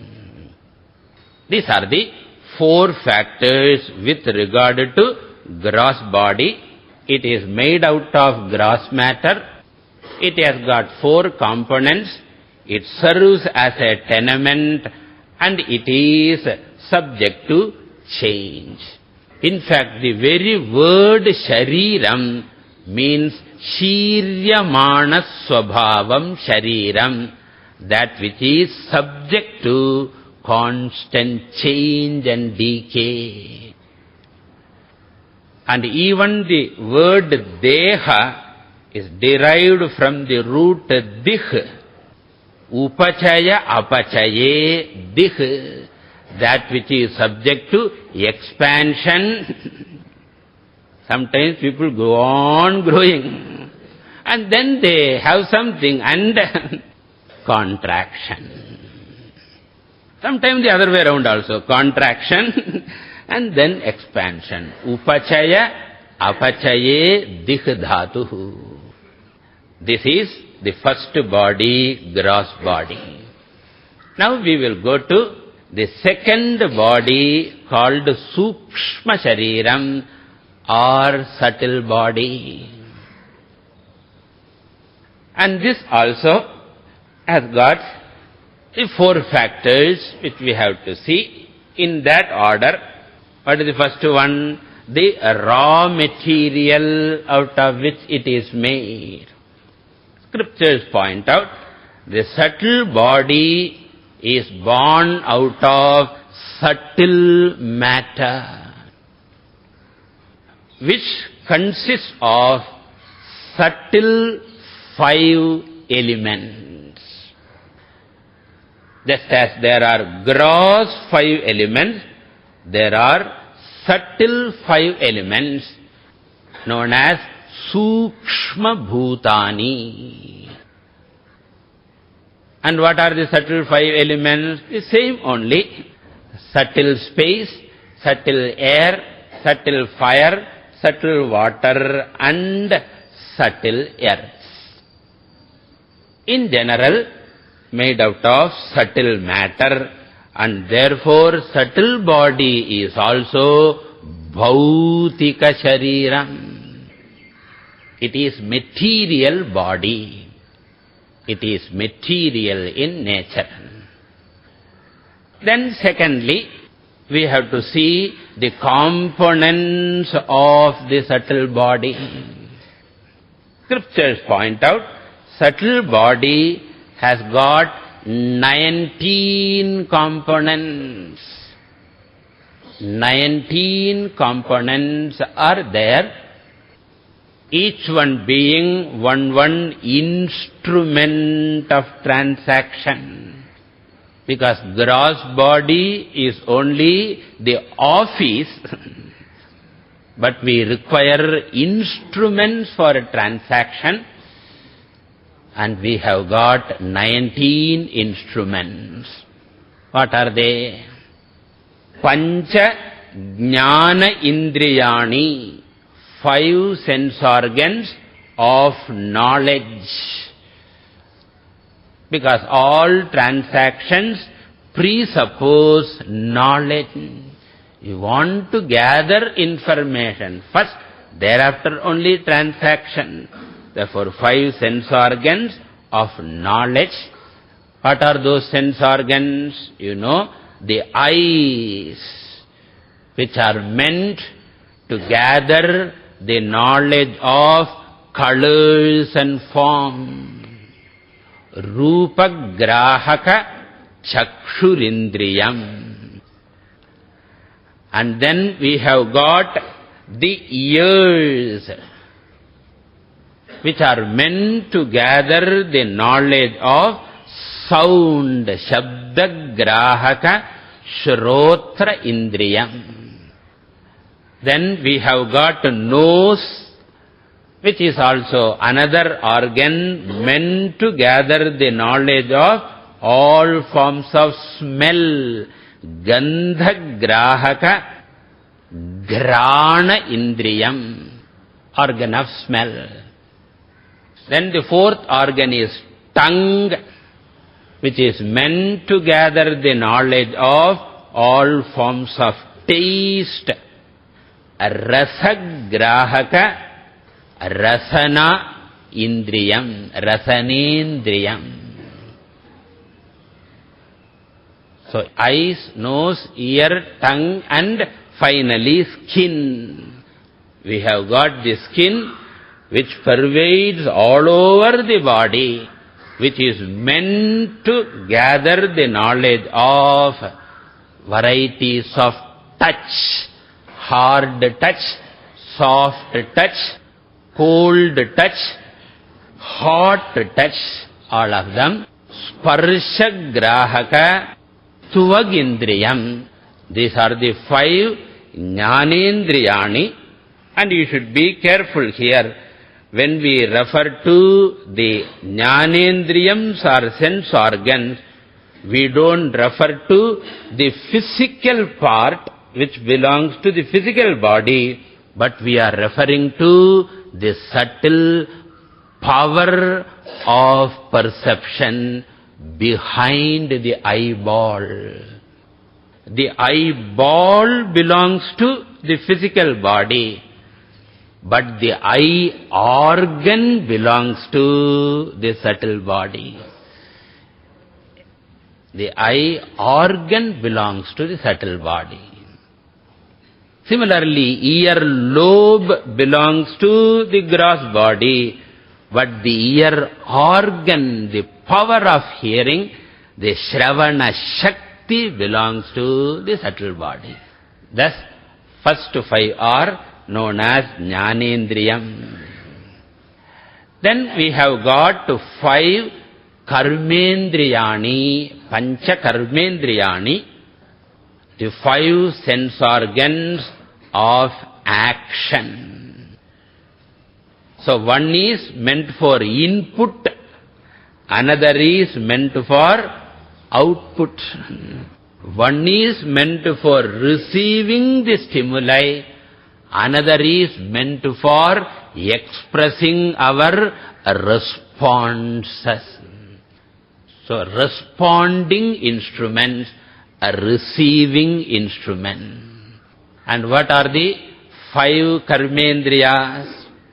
The first one is the organ of speech, Vag Indriyam. That's how we first start responding. Pathadam wonderful, illina terrible. No, say something. Response, verbal response comes. And then Pani. Pani means the hands. So by which we do varieties of action. We shake hands congratulating a person, or we give a slap also if the stimuli is not that interesting. Mosquito comes and sits, what is the immediate response? Palar. Mosquito gets immediate moksha. Immediate response. You don't even think. So Pani can do better things. I have taken a negative example. All musical instruments, so they are played with the hands. Then we have got Pada, the organ of motion, the legs or the feet, the organ of locomotion by which we move from place to place. And there is a beautiful coordination between Jnanendriyam and Karmendriyam. The ears wants to listen to the class, then immediately the hands and legs, especially the legs, they bring the body. What a cooperative function. You get a nice smell in the hotel while going after the class. Masala dosha unnu saapittu poidrome. So immediate. So Pada. Then Payuhu. Payuhu is organ of evacuation, removing the waste. Wastage removing organ, which is very important. So we have got onyx and all, to clean the roads. So we require something to clean the body permanently. So Payuhu, and then finally Upasthaha. or upastham, the organ of procreation or the organ of reproduction, because of which alone the species continues as a lineage. So, vak, pani, pada, payu, upastha, these are the 5 sense organs of action. So, now how many? 5 plus 5, 10. Then we have got pancha prana. So, the 5-fold pranas. So, the energy generating system, fuel converting system. Because if you have to keep on acting, we have to generate energy constantly. So, we use generator. Here we have got prana shakti behind the organs of action. Prana shakti lends energy. And there are 5-fold pranas, well known as prana, apana, vyana, udana, and samana. Pranaya swaha, apanaya swaha. So people do, you must be familiar. Either we must be doing puja, then we will know, or at least chapter munnala neer chitana nyavam irukum. So if that habit is there, one will remember. Prana stands for the respiratory system. So the inhalation and exhalation, which alone has to absorb the prana shakti, oxygen. And then the carbon dioxide has to go out, the oxygen has to go to the lungs, blood has to absorb, and it has to be circulated, otherwise we cannot survive. That is the energy. So prana, the respiratory system. Apana is the evacuatory system, which is the energy behind the functioning of evacuation, wastage removal. In fact, any form of removal of waste can be called apana. Then the third one is called vyana. Vyana is what? The circulatory system. Oxygen has to be circulated, and the nutrition that is generated in the stomach, it is generated in the stomach only, but it has to be carried to all parts of the body. Like a factory requires a good transport system to reach the produce or the products to various parts. Big transaction, big factory is going inside, and we don't know until something postal strike. Suddenly we recognize, oh, there is something called postal department. Similarly, some block comes, they say bypass surgery required, 1.5 lakhs. Suddenly we remember, my God, I have been bypassing the bypass all the time. By the grace of the Lord. No block, all the roads, grand trunk roads, big roads, small roads, capillaries, they are all functioning very well, thank God. So therefore, vyana. Then the next one is called samanaha. Samanaha is digestive system which converts all the eaten food into various nutrition, carbohydrates, proteins, fats, salts, minerals, all those things. It has to be converted, for which a factory has to function. Because we are not eating directly carbohydrates or proteins. We use only paruppu and arisi. Adai, that too. We eat only adai. Because our tongue doesn't want carbohydrates. Tongue wants adai. Because in the cars and all, car doesn't have a tongue.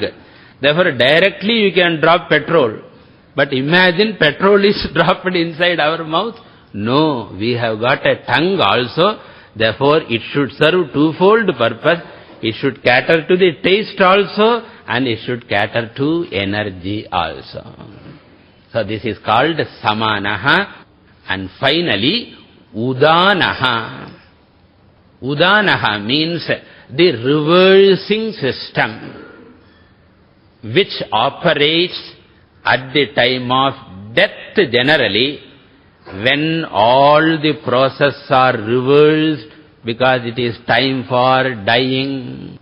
So digestive system weakens, respiratory system weakens. Therefore, we require something to reverse the process. And also, this reversal system functions during emergency. Normally, the food has to go down. But suppose there is some hair or something which is not good for the system, which is toxic, immediately the normal process of going inside is reversed and things are thrown out. Vomiting, it is a reversal, not regular. Better it is not regular. Some people get that regular and the other thing irregular, I know. It's a big problem. Generally they vomit once in a while, it goes inside. There is a disease. I know one person who had. That person had to die. No way out. So it is called udanaha. So thus prana, apana, vyana, udana, samana is called pancha pranaha. They are there, the life-giving one. They function behind the karmendriyas, giving energy to the karmendriyas. That is why on a fasting day, no karmendriya will function properly. You cannot walk, you cannot talk, because you are weakened. So now, pancha jnanendriyani, pancha karmendriyani, pancha pranaha, 3 into 5, 15. I hope you don't require calculator. 15. Then we have got 4 internal organs, in Sanskrit called antahkaranani. The fourfold internal organ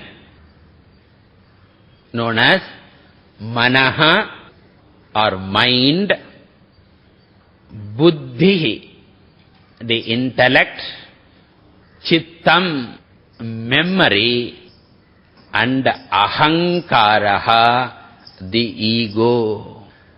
Mind, intellect, memory, and ego. What are they?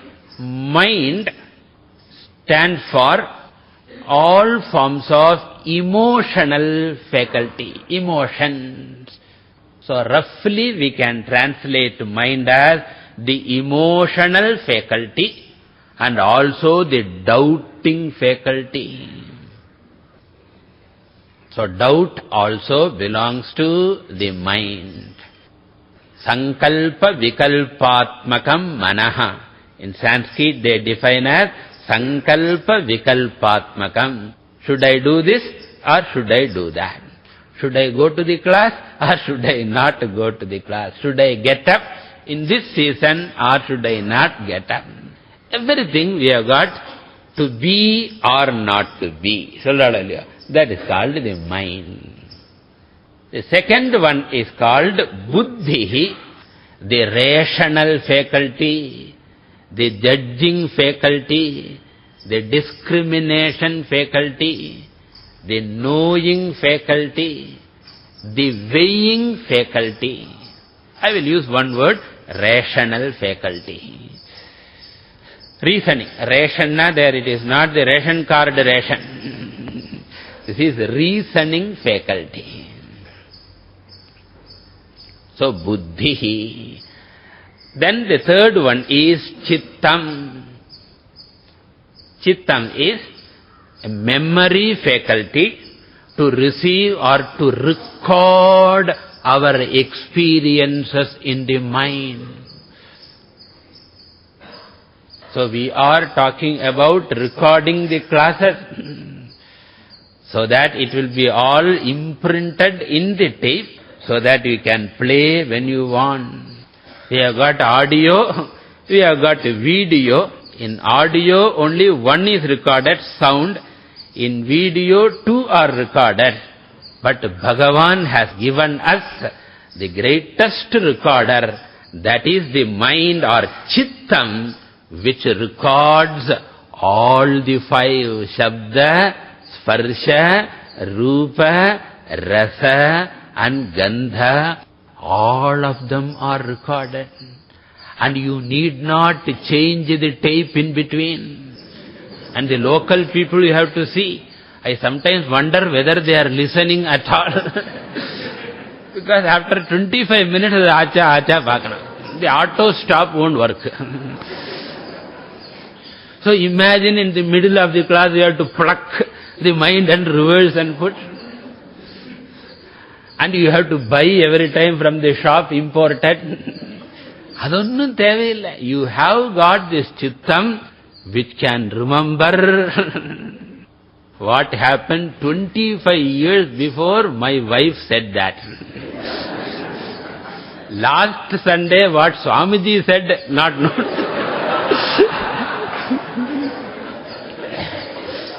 Whether that is remembered or not. 25 years before my wife said that your mother is not all right. That is a terrible thing. In almost all quarrels, this only happens. So therefore, Chittam is fantastic memory, and according to Shastra, not only we remember the past of this life, in fact, it remembers the past janmas also. Without knowing the details, sometimes you feel something is already known. A musical prodigy feels he knows the music already. A spiritual prodigy feels he already knows all these things before. Therefore, Chittam is memory faculty, Anusandhanatmika. And then fourth one is Ahankaraha, the ego, the faculty of self-reference, reflexive faculty, which is well developed in a human being. So animals are not that self-conscious regarding their status, their pedigree. The animals do not know well. No Alsatian dog, I don't know whether it knows. You know, I am Alsatian, belong to a superior category. No. But this fellow will say, I am a Brahmana. I am a Kshatriya. I am so and so. That reflexive faculty, self-referral faculty is called ego. Ahankaranam ahankara. நான் சொல்லி எது சொல்றதோ அதுக்கு பேரு அகங்கார. So these four together are called Chatvari Antahkaranani. So totally how many? Pancha Jnanendriyani, Pancha Karmendriyani, Pancha Pranaha, Chatvari Antahkaranani. 3 into 5 plus 4, 19 organs. These are the components of Sukshma Sharira. Then what is the next item we have to know?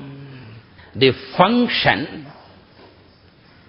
The function is transaction. All forms of transaction are done by the Sukshma Shariram with the help of these 19 instruments.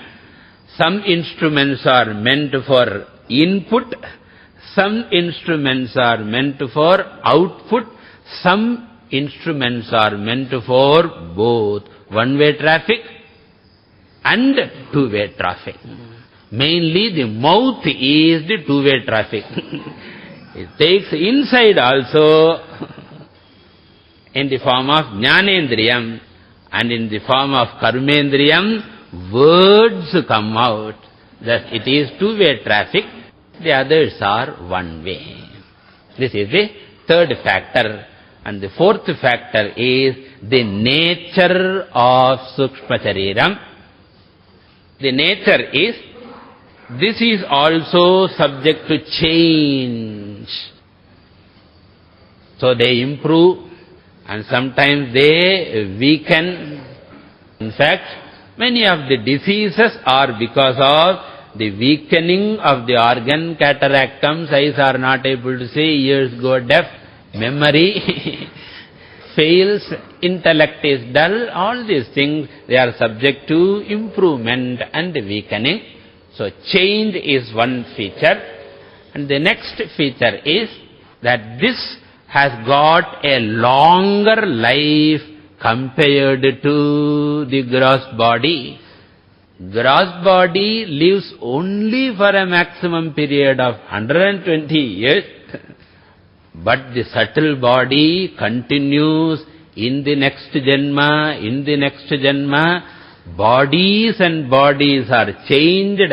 Vasamsi jirnani, we will see in the Gita, that the bodies are removed like clothes, whereas the mind continues, the intellect continues.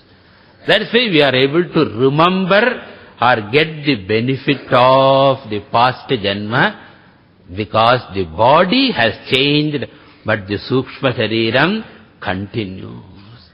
And it goes up to Pralayam. Only during Pralayam, Sukshma Sharira is dismantled. So it has got a longer life. And thirdly, Sukshma Sharira is evident, is recognizable only for oneself. It is not available for others. What is my mind, I know. What are my feelings, I know. But you are not able to see my mind. Mind I am taking as an example.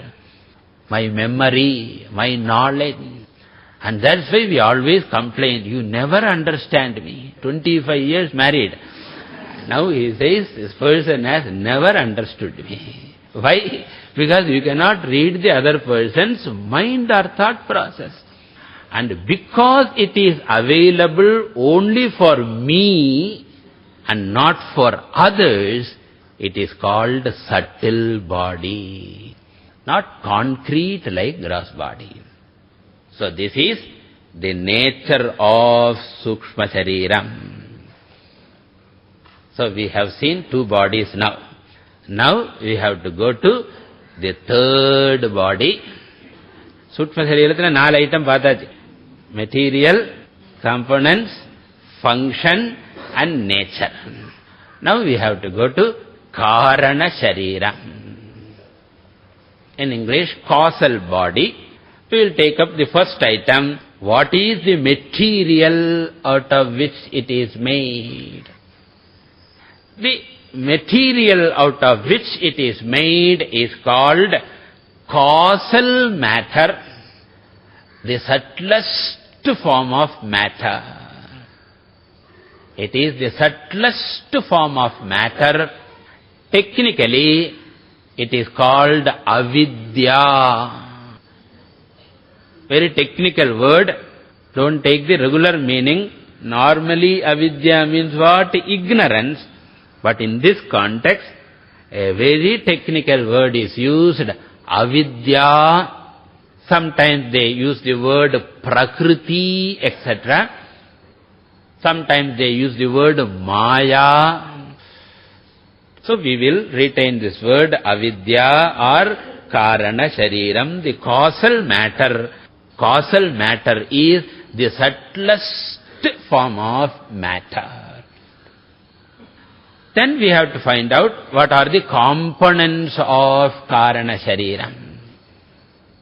The components of Karana Shariram is nothing but Sthula Sukshma Shariram.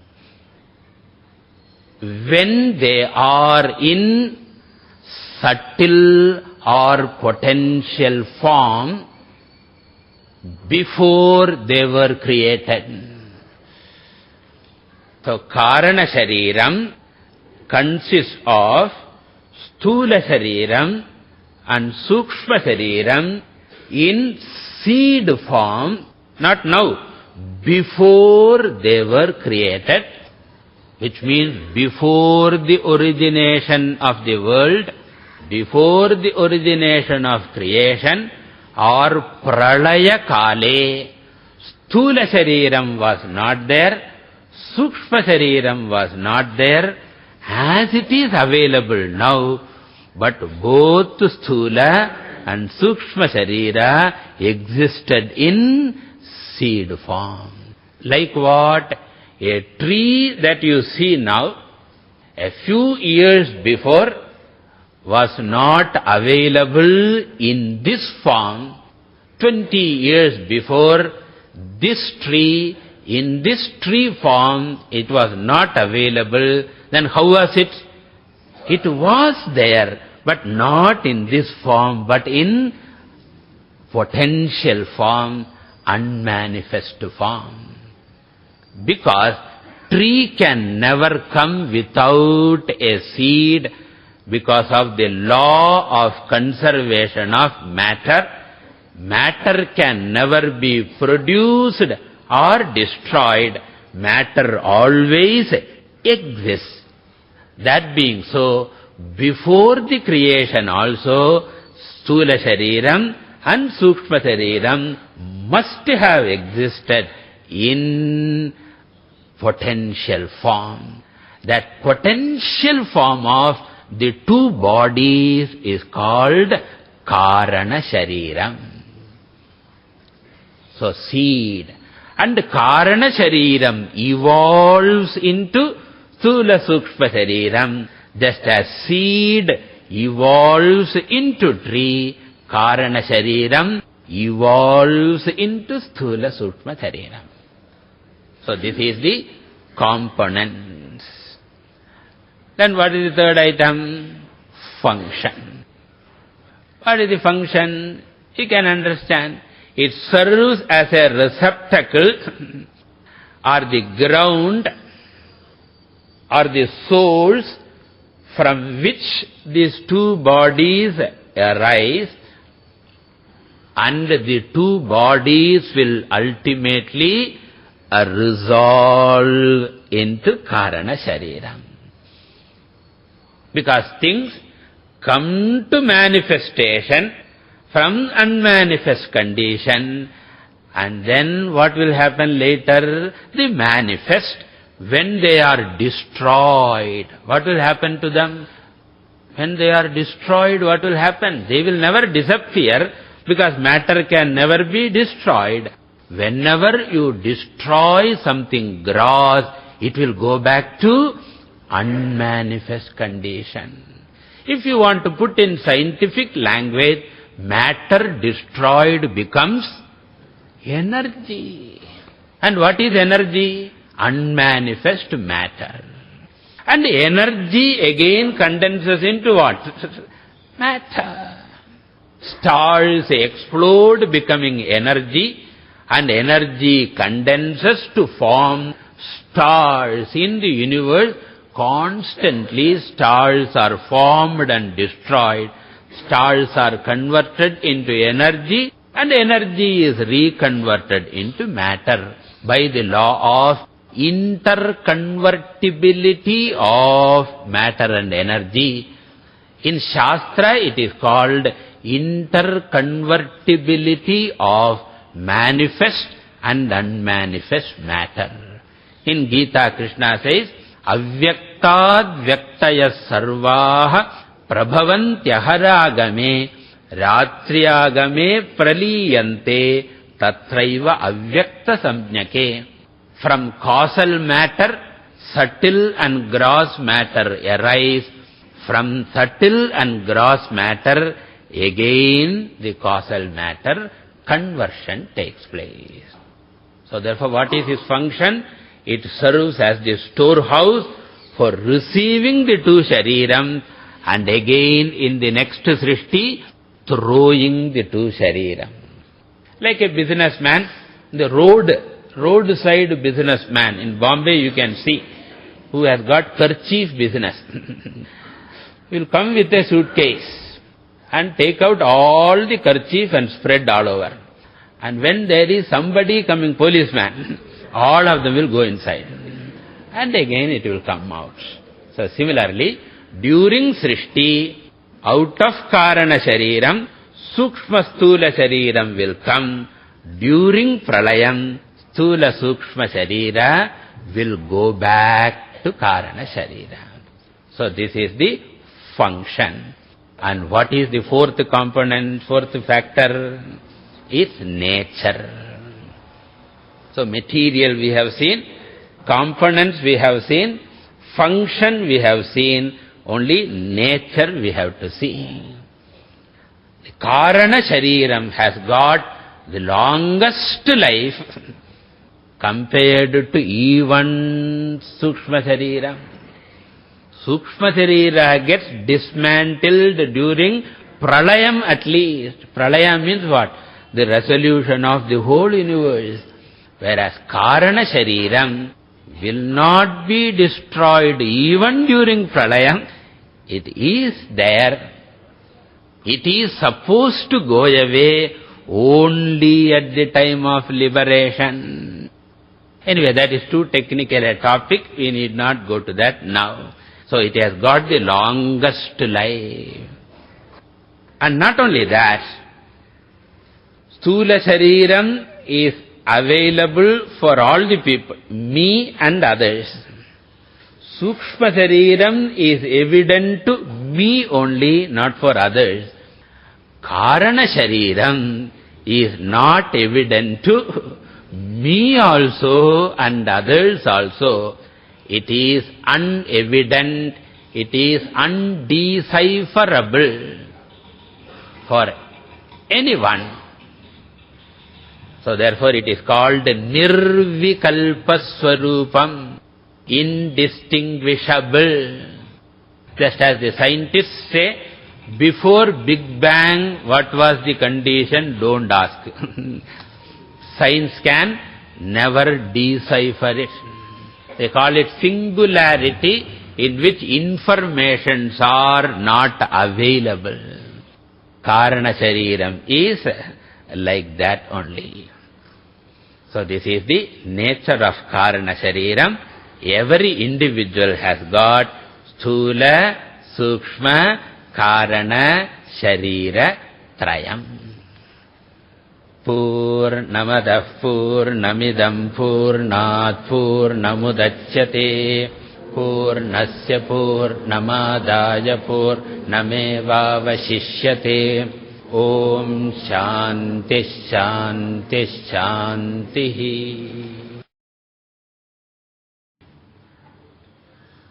Om Sadashiva Samarambham Shankaracharya Madhyamam Asmadacharya Paryantam Vande Guru Paramparam. Om. Today I propose to cover two topics, namely Avasthatrayam, the three states of experience, and Kosha Panchakam, the 5 layers of our personality. Personality layers. Kosha Panchakam. These are the two topics I propose to cover. First, I will take up Avasthatrayam, the 3 states of experience. We will see 3 factors regarding to each state of experience. By studying the 3 factors, we will be able to understand what these 3 states of experience are. First, we will study the condition of the mind in each state of experience, because the mind plays a prominent role in each state. Therefore, condition of the mind we will study. Then we will study the nature of experience. In each state of experience, what is the nature of experience we will study. And thirdly and finally, we will study the dominant medium which is involved or connected with each state of experience. The dominant, the predominant medium. So thus, the condition of mind, the nature of experience and the dominant medium. We will take one by one. First we will take the waking state of experience, which is called in Sanskrit Jagrad Avastha. Avastha means a state of experience. In Tamil, when we say avastha padradhu, that also refers to a state only. But in Vedanta, avastha refers to a state of experience, and Jagrad Avastha means waking state of experience. Now, in this state of experience, first we will find out what is the condition of the mind. Or to be precise, the internal organ, antahkarana.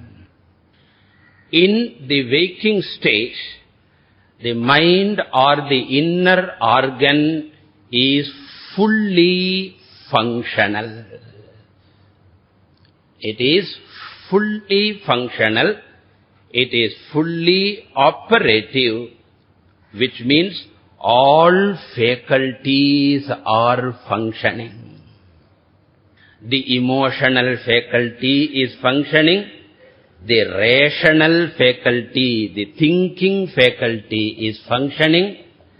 The ego faculty is functioning. The memory faculty is functioning. And therefore, the mind or the inner organ is fully open. One Vedantic Acharya says, Purna Vikasaha. Fully bloomed is the internal organ. And since all these four faculties are functional, all these four experiences also will be there. Emotions, thinking, judgment, discrimination, gathering fresh knowledge, gathering fresh experience, all this will be there. This is the condition of the mind in Jagrad Avastha. Now the second factor we have to study is the nature of experience in Jagrad Avastha.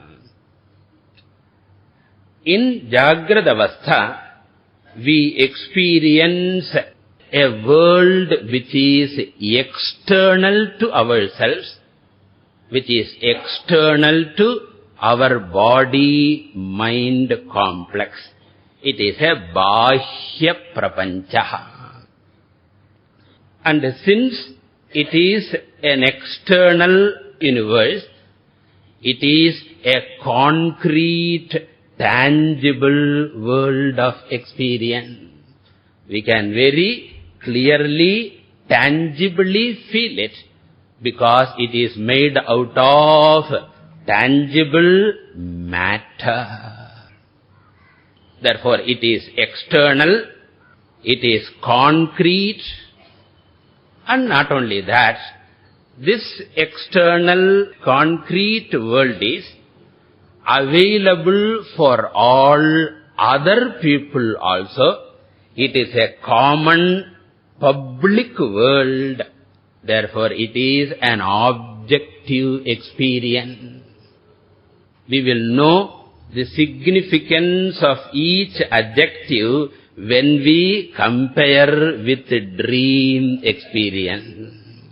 So then you will know the full significance. It is external, it is concrete, it is objective. By objective, what do I mean? Commonly available for all people. And finally, this experience is sense organ based indriya janyam.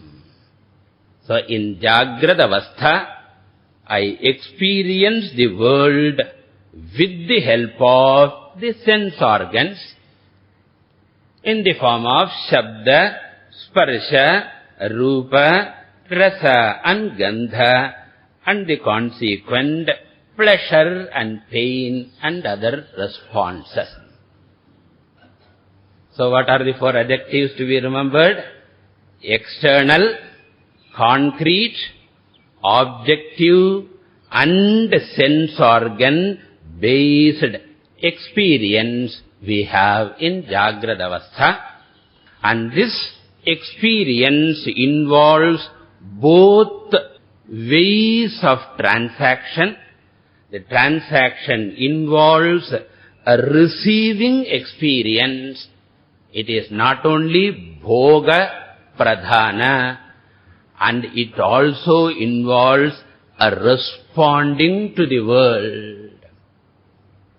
I function both as a bhokta as well as karta.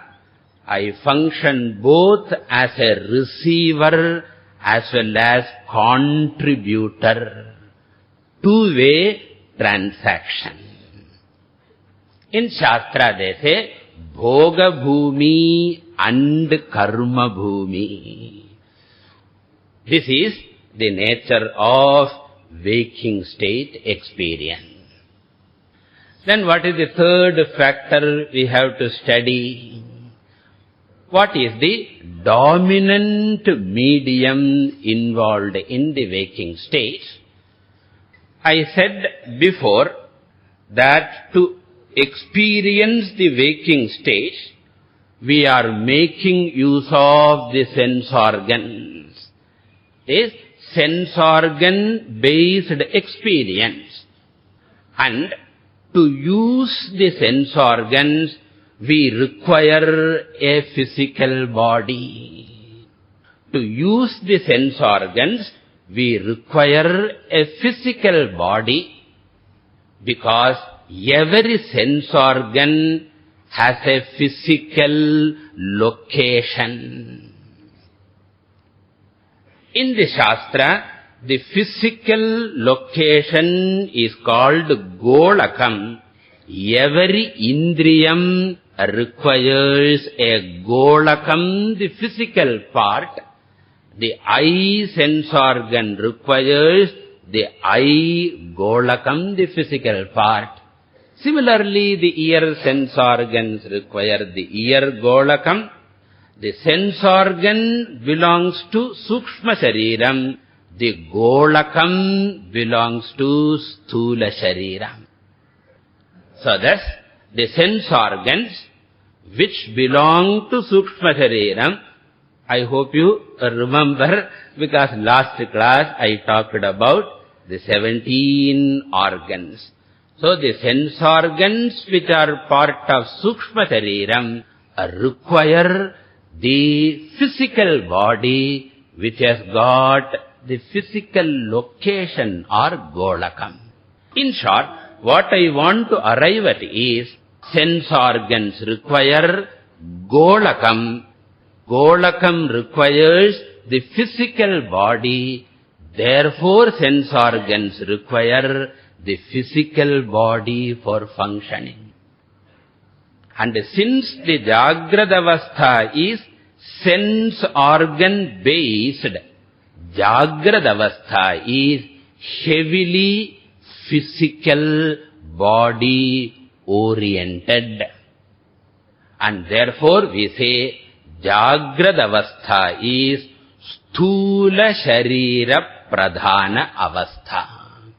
Jagrata Avastha is Sthula Sharira Pradhana Avastha.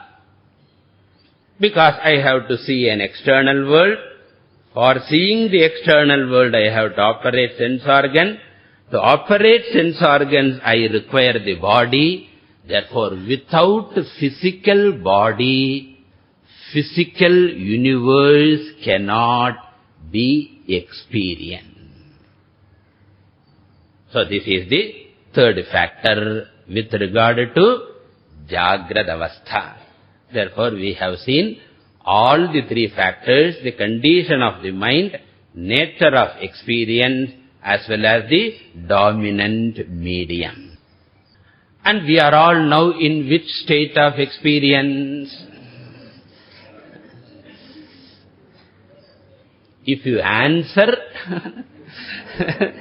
if you answer my question, you are in Jagrad Avastha. I mean mentally, physically. If you answer my question, you are in Jagrad Avastha because you are experiencing the external world of my class. My class is external world with regard to you. Now we will go to the second state of experience. It is called the dream state of experience. In Sanskrit, Swapnavastha. And with regard to Swapnavastha also, we have to see the three factors, the condition of the inner organ, the nature of experience, and the dominant medium. நீங்க அப்புறமா போய் chart எல்லாம் போட்டுங்க. So what is the condition of the internal organ? During Swapna or dream, our memory faculty alone is functioning. Our memory faculty alone is functioning. Whatever experience we have gathered in the Jagrada Avastha, they all get registered in the memory slab of the mind. That is why I compare Jagrada Avastha to a recording experience of video, cassette, a recorder. Mind is functioning as a, not only video, audio, all O, pancha O. Because video can only record sound and form and colors. But in Jagrad Avastha, the mind can register Shabda, Sparsha, Rupa, Rasa, Gandha. Not only it can register the physical world, even the emotions are registered. Even the emotions like sorrow or happiness, they are all registered. And that part of mind which registers them is called Chittam faculty. And whatever is registered is thrown out. Again, it functions as VCP, video record player. Recorder has been converted to player.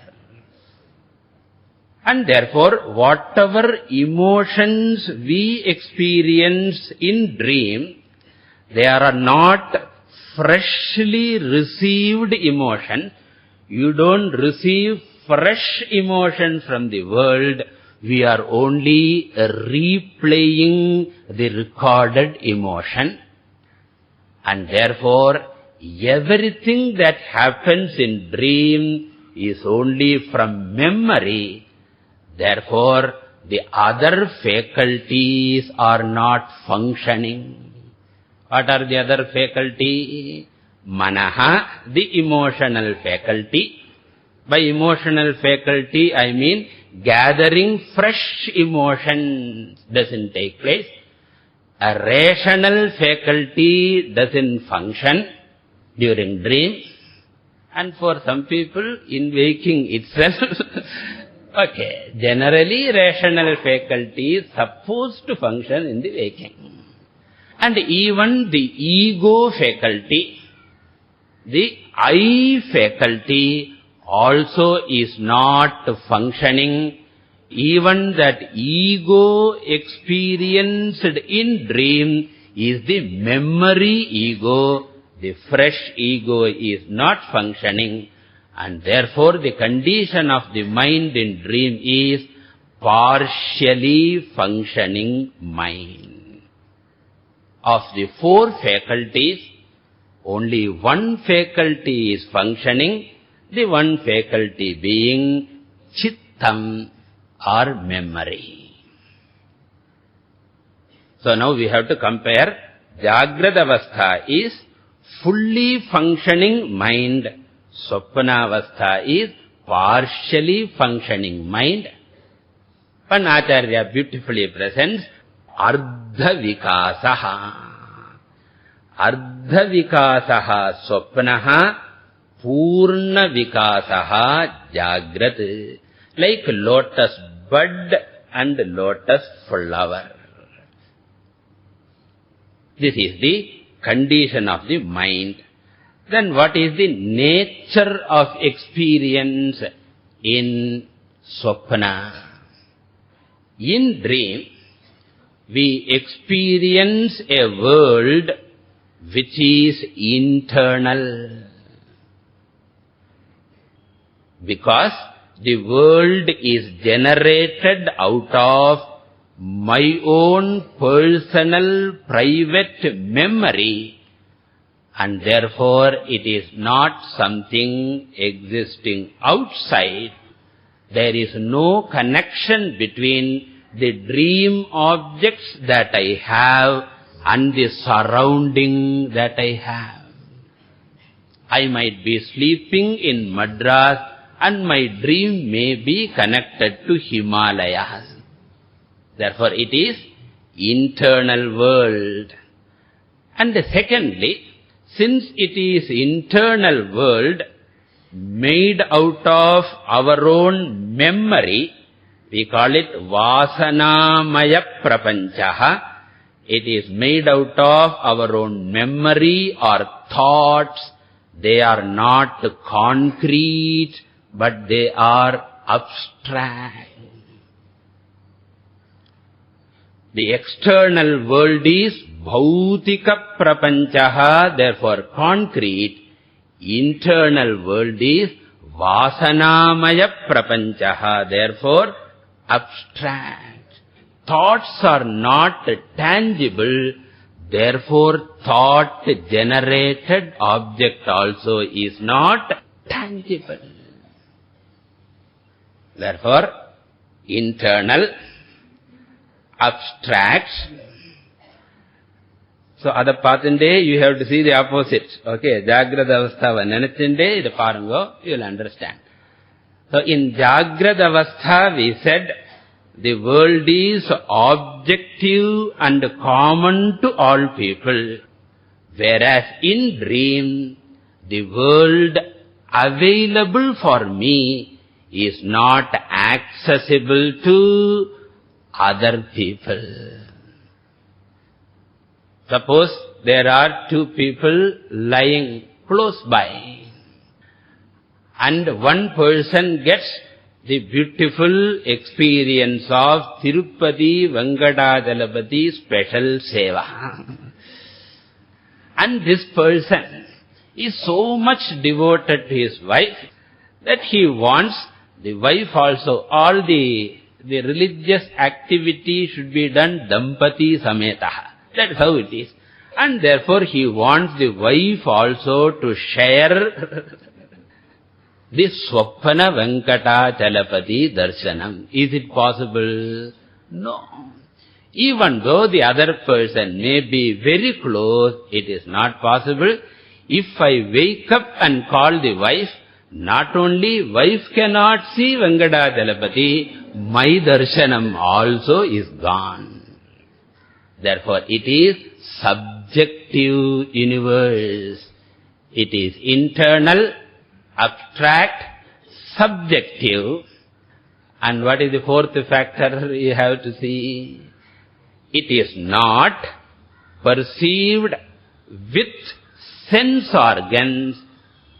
It is not a sense organ based universe, but it is memory based universe, vasana janyam. The previous one is indriya janyam. This one is vasana janyam. And that is why whatever we experience in dream is based on our experience in the waking only. Whatever we can see through the VCP is only whatever is recorded. If you collect experiences in Jagrada Avastha, in Swapna Avastha you recollect the experiences. So Jagrada Avastha is collection, Swapna Avastha is a recollection. You cannot recollect what you have not collected. Collect pannama eppadi re-nala rendandaram collect pandradane. What you have not collected, you cannot recollect. Therefore, every Swapna experience is based on Jagrada Avastha alone. Sometimes we may get a doubt. I do experience rare dream, which I have not experienced in the waking state. If you say so, there are only a few possibilities. One possibility is you create a new dream by combining various things experienced in the Jagrada Avastha. You have experienced a man, you have experienced a buffalo. And in dream, you may see a man's body and buffalo's head. Or Narasimha Vajigurame.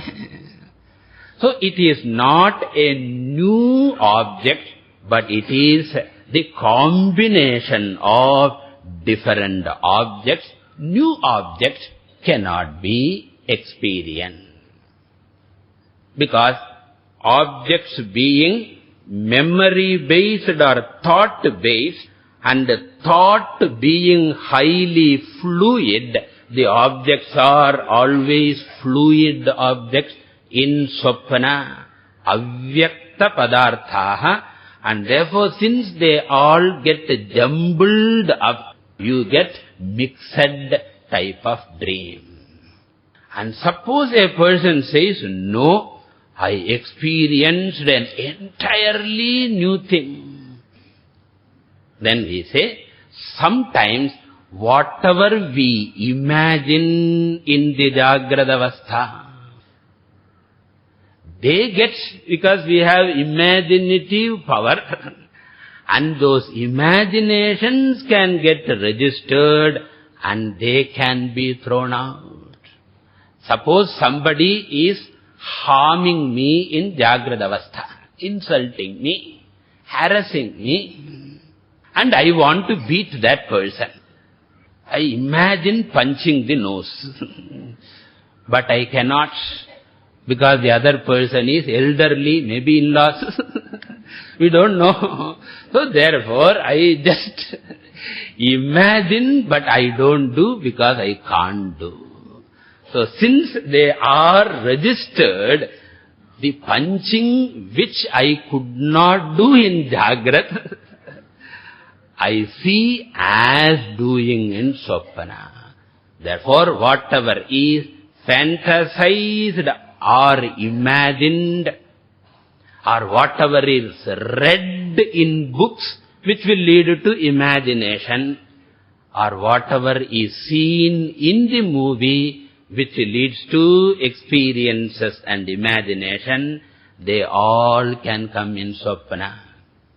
Or sometimes, even if I have not experienced in this Janma, according to our Shastra, the experience of the previous Janma also can come. Because between the previous Janma and this Janma, the physical body alone is different. The subtle body continues.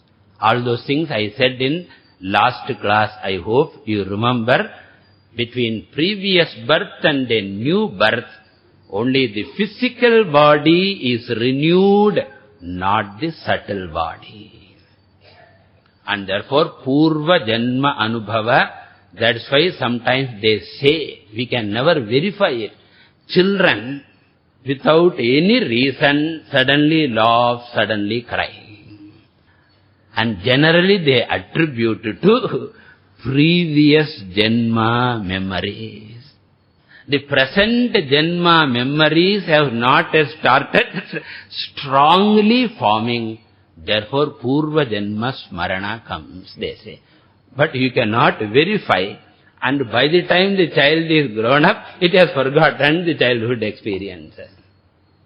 And suppose a person says, no, I get experiences which are connected to the future. I get experiences, premonition type of, ESP type of experiences I get. It is related to a future event. In fact, one lady told me, she gets in dream the examination papers of the next day. What a lucky lady. But only one examination paper, not everyone. Now, you cannot say it is past experience because this person is seeing what is going to come in future. Therefore, it cannot be vasana-based. It cannot be memory-based. Memory requires past experience. This cannot be past experience because this is related to future event. Therefore, how can one get such soppanas? Then we say, by definition, they are not soppanas.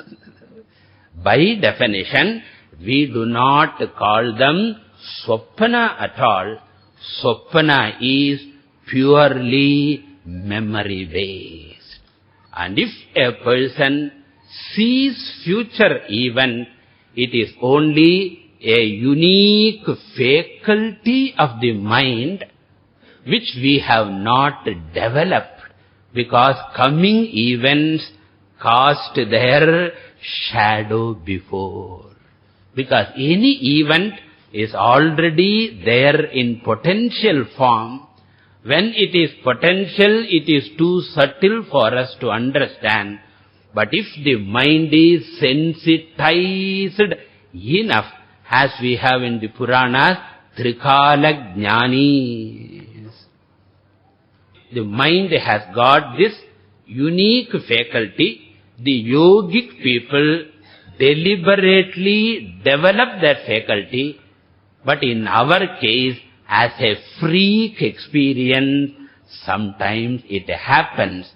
And if such a thing happens, we don't call it soppana at all. Soppana by definition is past-based alone, never future. So this is the nature of soppana experience. Then what is the next thing to be seen? What is the dominant medium? You yourself can answer this question. Since soppana is memory-based, and memories belong to the chittam, and chittam belongs to sukshma shariram. Soppana is predominantly sukshma shariram based. Therefore, sukshma sharira pradhana avastha, soppana avastha. So with this, the second state of experience is also over. And now we have to study the third state, which is called the state of sleep. Sometimes they translate as deep sleep to indicate that it is a dreamless sleep. So deep sleep means dreamless sleep. In Sanskrit it is called sushupti avastha or sushupta avastha. Both are same. Now here we have to find out what is the condition of the mind. What is the condition of the mind? Unlike Jagrat and Swapna, in Jagrat mind is Purna Vikasaha, fully functional. In Swapna, the mind or internal organ is partially functional, whereas in Sushupti, the mind is fully non-functional. It is almost zero functional. And that is why emotional faculty is not there, therefore in sleep, emotions are not there. Since rational faculty is not functioning, no knowledge. And since memory faculty is not functioning, no memory. Since ego faculty is not functioning, there is not even the sense of I am sleeping. We don't claim I am sleeping. After waking up, we will put in the past tense, I slept. But during sleep, we never say, I am sleeping. That means the ego is not functioning. All these are dormant. Therefore, mind is fully non-functional. Then what is the nature of experience? Since sense organs are not functioning, external world is not there. Since memories are not functioning, internal world is not there. Therefore, there is neither external concrete objective world, nor is there internal abstract subjective world. Therefore, it is an experience of blankness. We call it as ajnana anubhavaha. Na kinchid avedisham. Ajnana anubhavaha, state of total ignorance, total blackout or total blankness. This is the nature of experience. And what is the dominant medium? This also you can easily say, Sthula Sharira is not dominantly functioning, because sense organs are not functioning. Sukshma Sharira is not dominant, because memories are not thrown out. And therefore, what is dominant? When the first two are not dominant, Parishesha Nyayena, it is Karana Sharira Pradhana Avastha, a state in which Karana Shariram is dominant, when Sthula and Sukshma Sharira are as though resolved. Very careful. I don't say they are resolved. They are as though resolved, because they are not functional. So whatever is not functioning is as good as resolved. So therefore, since Sthula Sukshma Shariras are as good as resolved, it is Karana Sharira Pradhana Avastha, in which all our internal and external experiences remain in dormant condition, and from that alone they will again come back the next day. So this is the third factor connected with Sushupti Avastha. Thus everyone has got Avastha Trayam. And when I am associated with Jagrad Avastha, I am called Waker. When I am associated with Swapna Avastha, I am called Dreamer. When I am associated with Sushupti Avastha, I am called Sleeper. And in the Shastra, 3 words are used. Vishwa is the name of the waker. Vishwa means fully, because mind is fully functional. Therefore, Vishwa means what? Purnaha. Then, Taijasaha, internally illumined person. Taijasa. And then, sleeper is called Prajnaha, blissfully ignorant person. Prakarshena Ajnaha Prajnaha. So this is Avastha Trayam. Now I will go to Kosha Panchakam, or the 5-fold personality layers. This Kosha Panchakam is nothing but the division of Shariratrayam itself in another manner. The 3 bodies which we discussed in the last class, the same 3 bodies are divided into 5 layers. The personality is the same, but the angle of division varies. When you divide into 3 bodies, it is based on the raw material. So, Sthula Shariram is made out of gross matter. Sukshma Shariram is made out of subtle matter. Karana Shariram is made out of causal matter. Matter-based division is Shariratrayam. The texture-based, dress ellam thuttu paakrom illaya, enna matter solli. Texture-based classification is Shariratrayam. But the very same 3 are divided into 5 based on function. Functional division is Kosha Panchakam. How? In this, Sthula Shariram is seen as one particular Kosha, called Annamaya Kosha. I will explain later after enumeration. Sthula Shariram, the physical body, is termed Annamaya Kosha, one Kosha.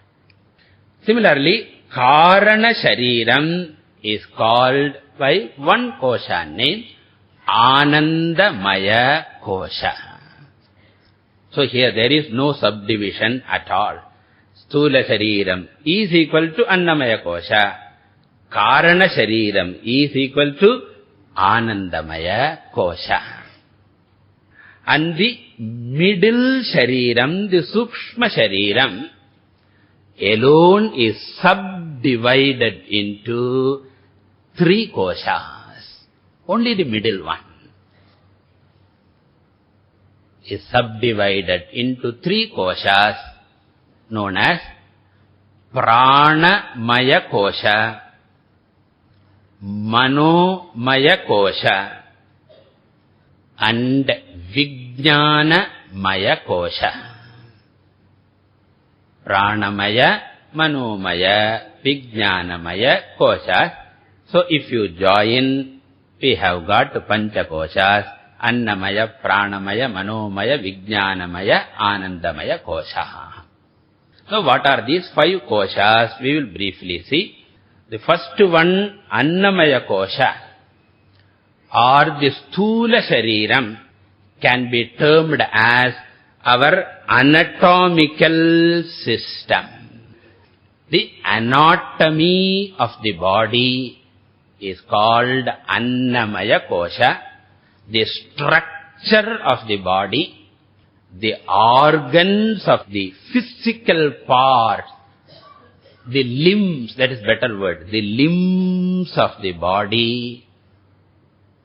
In simple English, anatomical system is Annamaya Kosha. And it is called Annamaya Kosha because it is born out of the essence of Annam or food.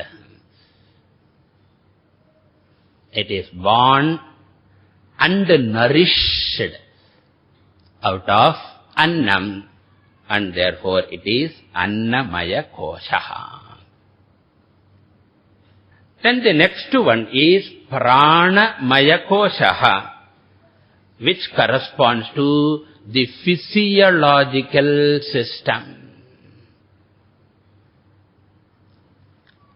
which means the functions of the anatomy. What is the difference between anatomy and physiology? Anatomy refers to the various parts of the body. Physiology deals with the function. So, Pranamaya refers to the function. And that is why at the time of death, the Sukshma Sharira is supposed to leave the body. Sukshma Sharira leaves the body, which means 3 koshas leave the body. What are the 3 koshas? Pranamaya, Manomaya, Vijnanamaya leave the body. Adhan nam Tamile solram Pranan pochu. So, since the Pranamaya Kosha has left the body, the physiological systems are not there. Physiological functions are not there. Anatomy is there or not? That is why organ transplantations are possible. Therefore, anatomy belongs to Sthula Shariram. It remains even after death. Physiology belongs to Sukshma Shariram, Pranamaya. Therefore, it disappears after death. And that is why the doctors are not able to explain why anatomy is there, physiology is not there. Heart is there, but not pumping. They only say, we don't know why. But Shastra knows why.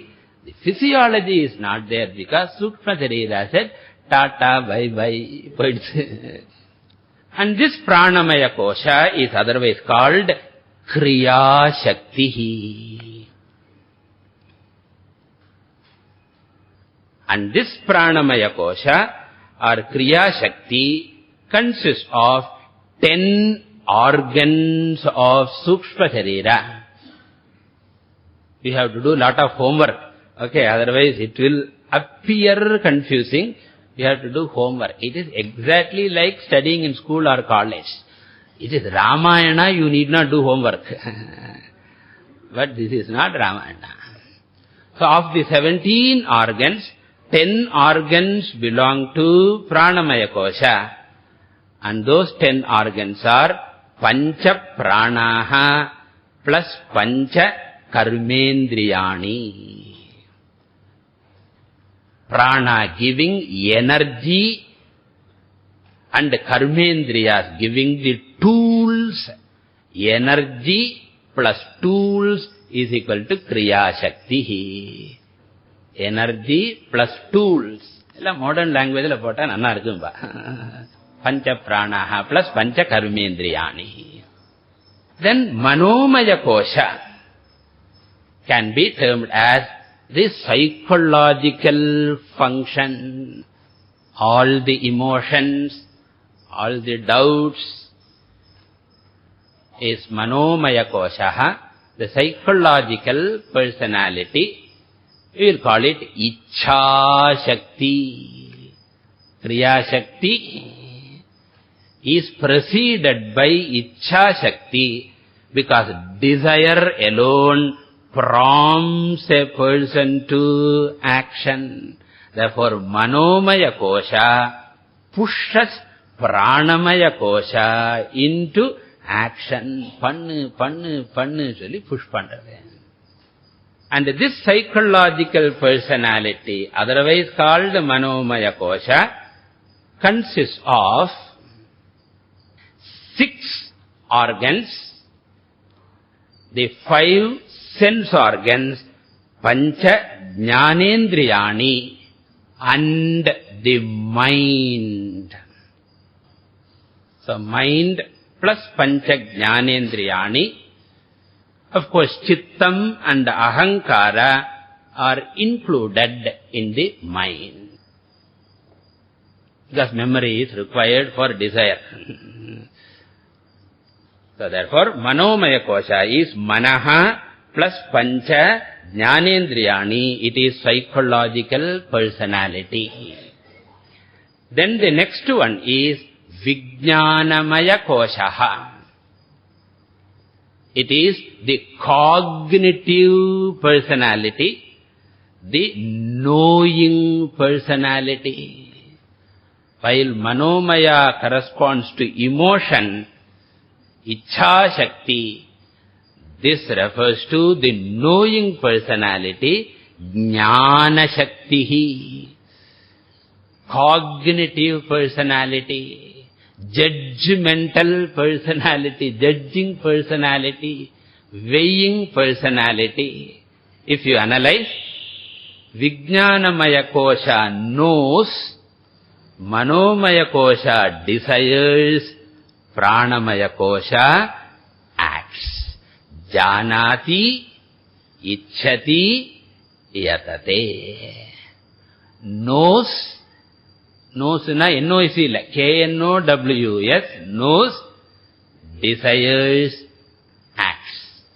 During the music season, what do? Read the newspaper. In which all sabha, which kacheris are there? Which faculty is functioning? Vijnanamaya Kosha, the knowing. Then you have got so many important, Inda Sabala Ivar Padra, Anda Sabala Unni Krishnan Padra, Inda Sabala Eshudas Padra. So now you have to do, and thereafterwards Unni Krishnan, or whatever it is. That is the job of what? Manomaya Kosha desires, and Pranamaya Kosha acts. So this is Vijnanamaya Kosha. And this consists of, again, 6 organs. What are they? 5 sense organs of knowledge, Pancha Jnanendriyani, as well as Buddhi, the intellect, the rational faculty. Chittam and Ahankara common to both. Chittam and Ahankara common to both Manomaya and Vijnanamaya. This is Vijnanamaya Koshaha, Ichha Shakti, Kriya Shakti, Jnana Shakti Swarupini. And incidentally, you should note a point. The emotional faculty, rational faculty, etc. are not different organs. The internal organ is only one. It gets different names based on the relevant function. When it is thinking function, it is called buddhi. When it is emotional function, it is called manaha. When it is memory function, it is called chittam. Therefore, mano, buddhi, chitta, ahankara are not 4 separate organs, but one organ named in 4 ways, functional names. So thus we have seen Ichha Shakti, Jnana Shakti, Kriya Shakti. This is the functional division of Sukshma Shariram. And finally, we have got Anandamaya Koshaha, which corresponds to Karana Shariram. Anandamaya Kosha or Karana Shariram can be equated to our unconscious personality, the unconscious in psychology. So whatever emotions are dominant, our behavior, our personality, they are all dormant in us, which expresses at appropriate time. That is called unconscious or dormant personality. In psychology, they talk about the unconscious. It's a very, very big topic. Sometimes we get a very traumatic experience, suppose, and the mind or the ego is not ready to face it. The ego is not ready to face it. Then Bhagavan should make some arrangement like fusing that happens when your system is not ready to take the full current. What provision you make? You make a fuse. Fuse goes so that the system is saved. Similarly, in extraordinary physical pain also, when the body cannot take, you get some kind of a situation in which you don't feel any pain. That is physiological fusing. Similarly, we require a psychological fuse also. At certain times, we are not ready to stand certain experiences. And when we cannot stand, we have to throw out, express it either verbally or physically. Crying is one method of fusing out. Releasing. Sometimes we cannot cry also, because situation, na aludha ellarukkum kattam varunu solli, crying also you don't do, talking also you don't do. Then how to save the personality? Then what happens? All those emotions which could not be handled by the ego, they all get what? Put inside. If you cannot put outside, put inside in the unconscious, and you will find that at any time when it is conducive, that comes out. That is why sometimes we cry for no reason. We get angry for no reason. All bolted up emotion. All such emotions and all such behaviors belong to unconscious. The play of unconscious can be easily understood. When the response and the external situations don't tally, for a small mistake, a person flares up. It is not a tally. Mistake is small. Like some cinema actor made some statement, and in Nepal the people burn. So the statement and the reaction doesn't tally, and therefore they say already there is existing anti-India feeling. The statement was only a trigger. Similarly, small experiences become a trigger for the inner one to manifest. And that is called unconscious. That's why it is called Karana Shariram. And it is called Anandamaya Kosha, because being in the unconscious, it is unknown. And being unknown, you are blissfully ignorant. And therefore, it is called Anandamaya Kosha, where you don't feel any pain. In Karana Sharira, in Sushupti also, you don't feel any such pain. These are the 5 layers of the personality, which we call Kosha Panchakam. Purnamadah Purnamidam Purnat Purnamudachyate Purnasya Purnamadaja Purnameva Vashishyate. Om Shanti Shanti Shanti.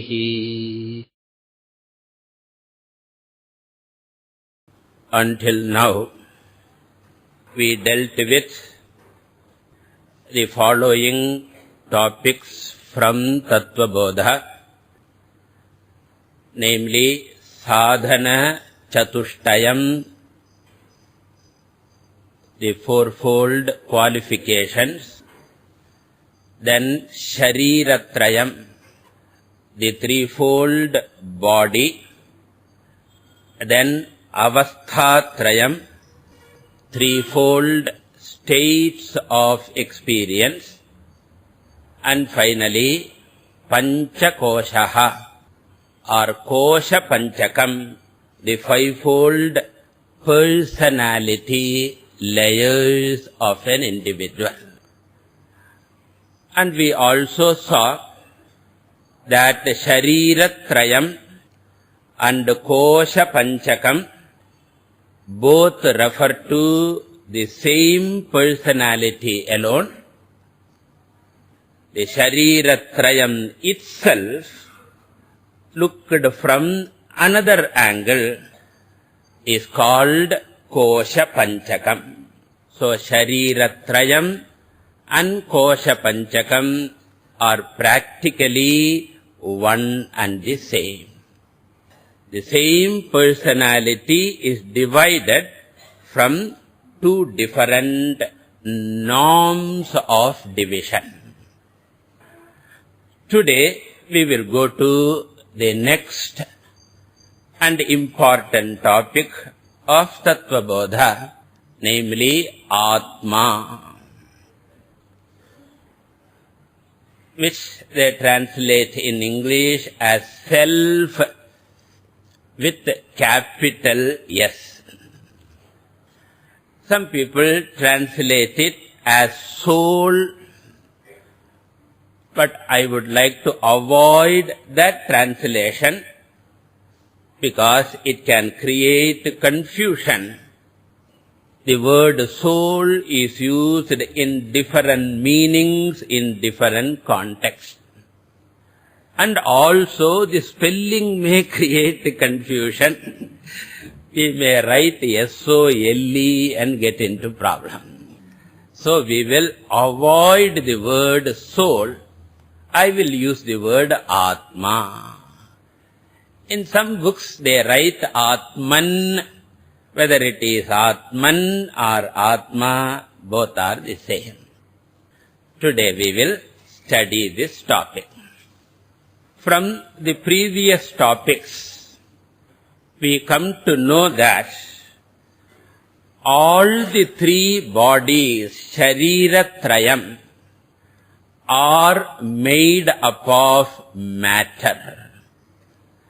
If you remember our past discussion, we said the gross body is made out of the gross elements, Pancha Bhutani, and since all the five elements are matter only, the gross body is made up of matter and therefore it is material in nature. Material meaning a product of matter. In Sanskrit, we can translate matter as bhutam and material as bhautikam. The sthula shariram is pancha bhautikam, material in nature. And similarly, we saw the sukshma shariram or subtle body. That is also made up of five subtle elements only. Only difference is, Sukshma Shariram is made out of subtle elements, but that is also Pancha Bhautikam and therefore material in nature. So gross body is material, subtle body is material, Pancha Bhautikam. And similarly, we saw causal body is also nothing but the subtlest form of matter only. Because causal body is only the seed form of gross and subtle bodies. So, before the gross and subtle bodies are generated, they should exist in potential form by the law of conservation of matter and energy, and therefore before Srishti, the gross and subtle body must have existed in potential form. That potential gross subtle bodies is called causal body. Therefore, causal body also must be what? Potential matter only. Therefore, Karana Shariram is also material. So, what we arrive at is Shariratrayam is material in nature. In Sanskrit, Jadam, matter is called Jadam. And once we understand that the three sharirams are Jadam, we have to derive certain important corollaries. What is that? Any matter or material is inert in nature. Any matter or material is inert in nature. And what do you mean by inert in nature? According to Vedanta Shastra, the definition of inertness is that which doesn't have consciousness.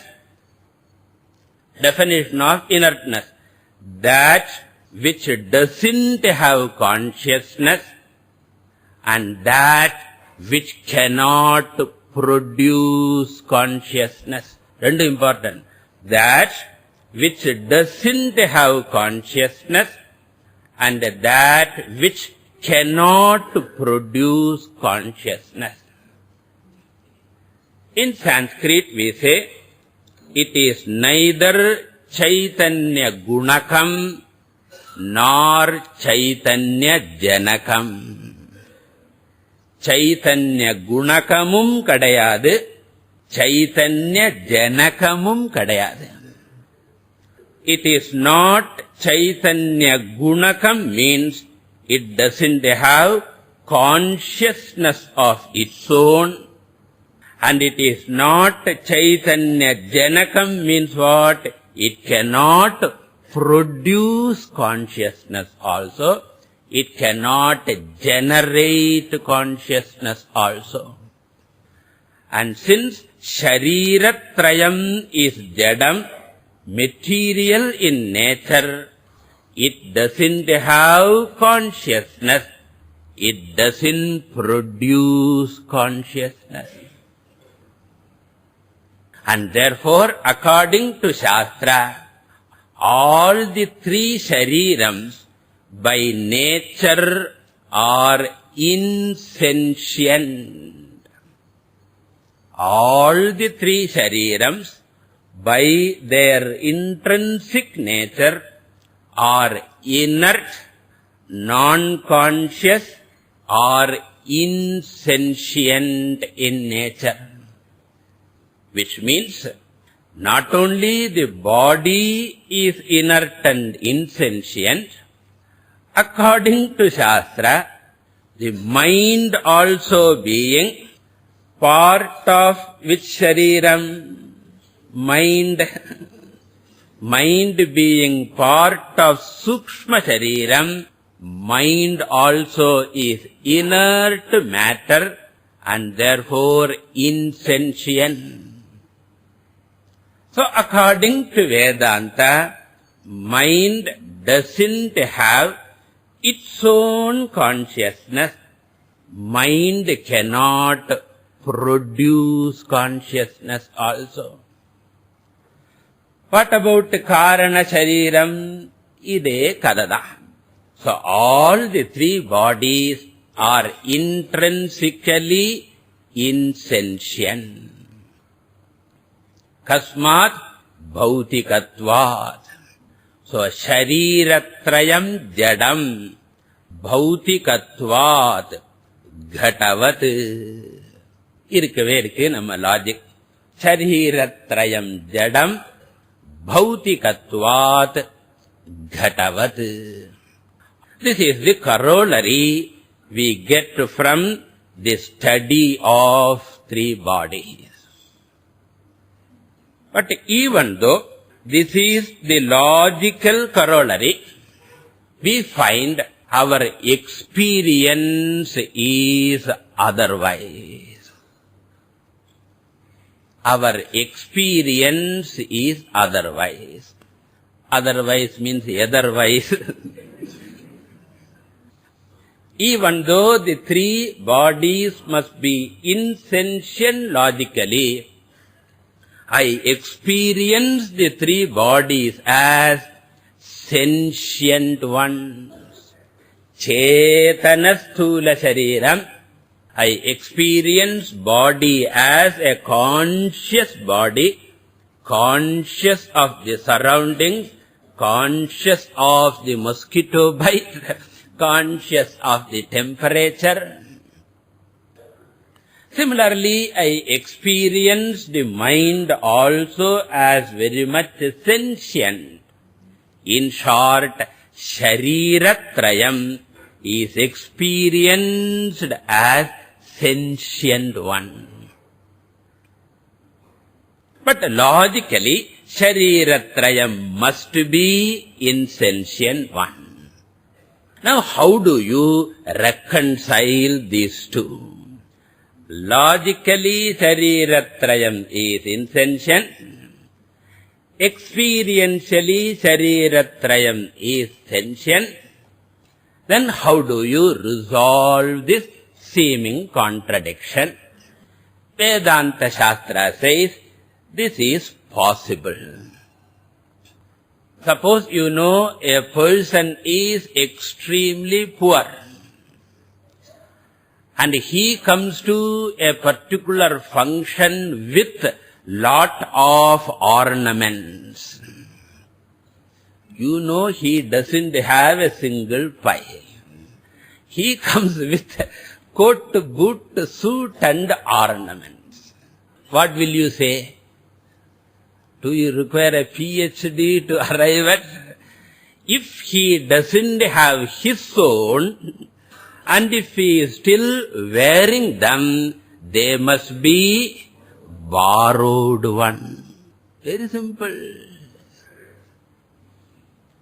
A person is naturally ugly. Now he looks wonderful because of what? Made up beauty. It's called makeup. So very simple. In the same way, the Shastram points out, Shariratrayam doesn't have Swabhavika Chaitanyam. It doesn't have natural consciousness, and therefore they have Agantuka Chaitanyam, borrowed consciousness. And with borrowed consciousness, these three sharirams is strutting like a peacock, very proudly. Otherwise, there is no difference between the statue in Marina and our physical body. That is also made up of chemicals, and this body is also made up of chemicals. From the Shastric angle, we say Panchabhutas. From scientific angle, we say body is made up of chemicals, biochemistry. But how come that bundle of chemicals is inert and this bundle of chemicals is sentient? The only reason must be what? These enjoy borrowed consciousness. So what are the stages of development? First we said, Shariratrayam Bhautikam.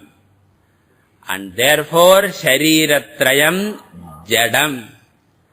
And they appear as though sentient.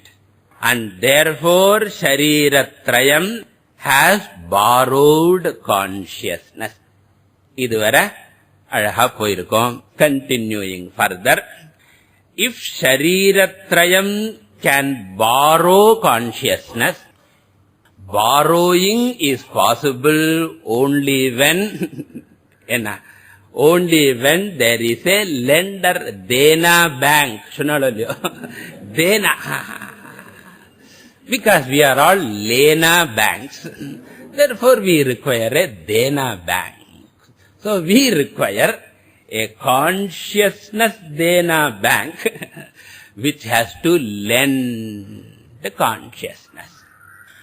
And this lender of consciousness is the fourth factor in human personality. This lender of consciousness is the fourth factor in the human personality. What are the other three factors? Sthula Shariram, factor 1. Sukshma Shariram, factor 2. Karana Shariram, factor 3. Sthula Sukshma Karana Sharirat Vyatiriktaha. Other than these three, Tattva Bodhata, Manasila Vechindadam, Pesarengrithaha quote panne. Sthula Sukshma Karana Sharirat Vyatiriktaha. Other than these three, there is a fourth factor, which is the lender of consciousness. Now the question is, what is that factor? Who is the lender of that consciousness? We say Atma. So Atma is the fourth factor in human personality, which is the lender of consciousness to the first three factors, that is Shariratrayam. Therefore we can say Atma makes Shariratrayam aglow with consciousness. Atma makes Shariratrayam alive with consciousness. Atma makes Shariratrayam sentient with consciousness. If I have to give some nearest comparison, just as the electricity makes the bulb aglow with light or brilliance. Because the bulb cannot glow by itself. The filament cannot glow by itself. Therefore, other than the bulb and the filament, there is another principle called electricity, which makes the filament glow first, and through the filament, it makes the bulb also brilliant. But the only thing is, the electricity part is invisible. The electricity part is invisible. The glowing filament and bulb alone are visible. So thus, the visible bulb and filaments are made glowing because of the invisible electricity blessing this bulb. Similarly, here so many bulbs are sitting. Some of them really bulb. Because bulbs are of different size. appliances.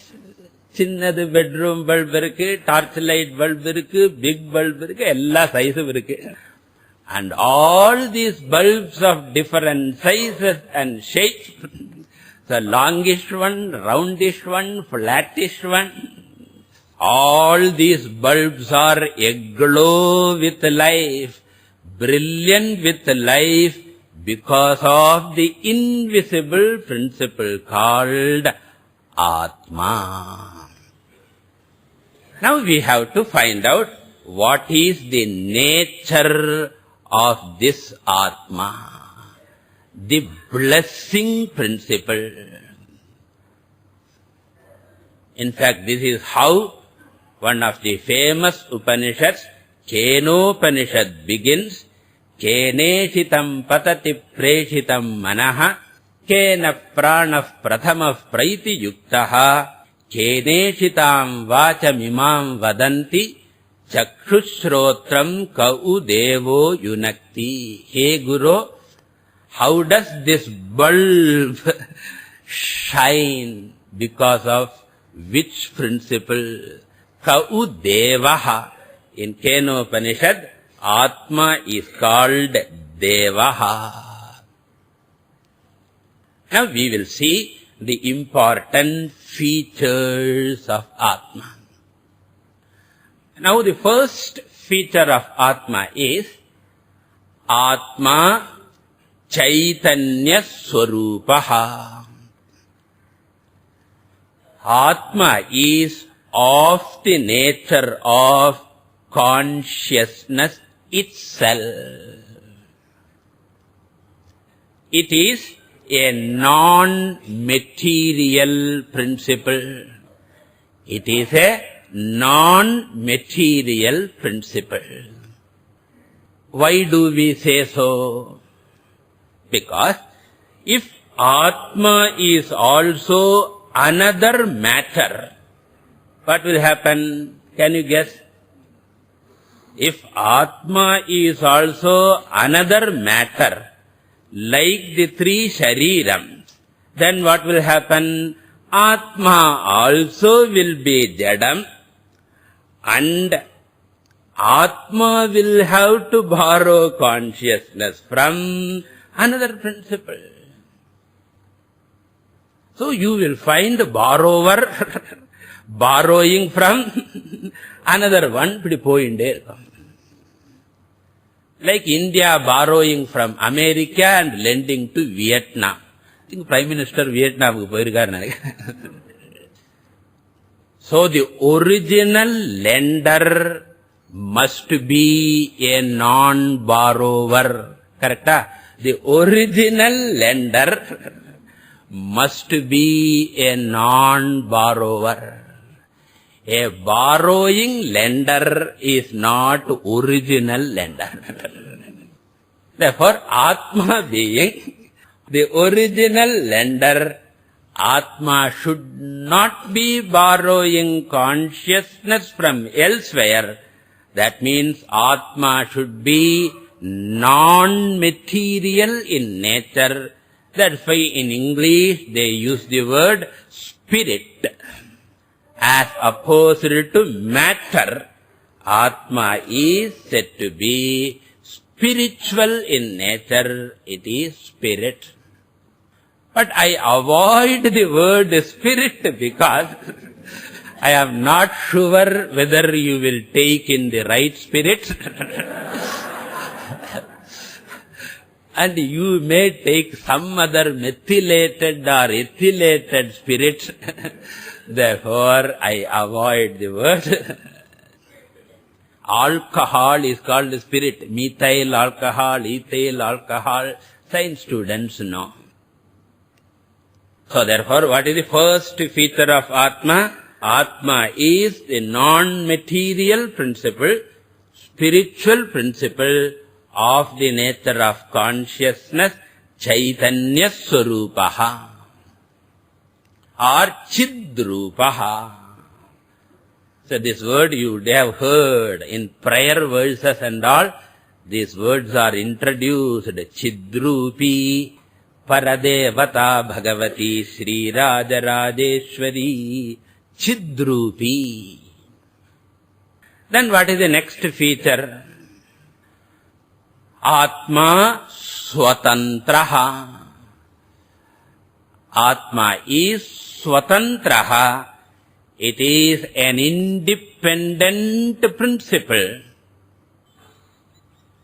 because it is of the nature of consciousness which is not dependent on matter for its production or existence.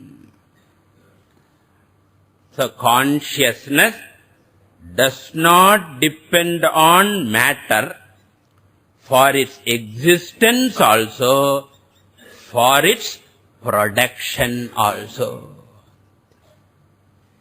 Are you able to get at it? Previously I said, matter does not have consciousness. If matter has consciousness, then consciousness will depend on matter. If matter produces consciousness, then also consciousness will depend on matter. Since consciousness does not belong to matter and is not produced by matter, consciousness is an independent entity, does not depend on matter either for production or existence. In Sanskrit, Swatantraha, independent principle. Then what is the third feature? What is the first one? Chaitanya Swarupaha. Second one is Swatantraha, independent entity. Then what is the third feature of Atma, the consciousness principle? Since Atma is non-material in nature, it does not have any of the attributes belonging to matter.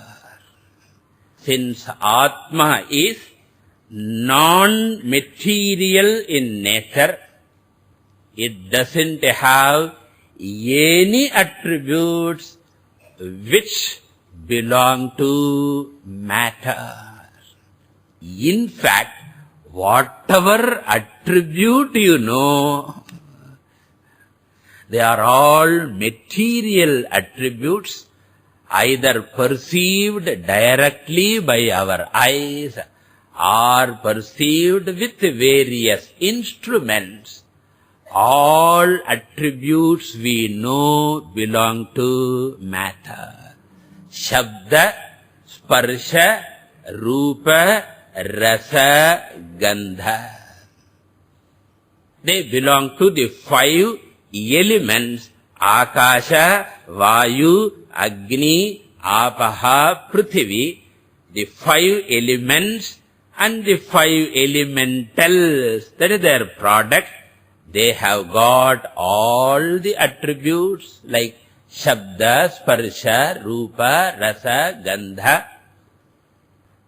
And Atma is free from all these attributes. And therefore, Atma Nirgunaha. It is attributeless. It is property free. That is the third feature.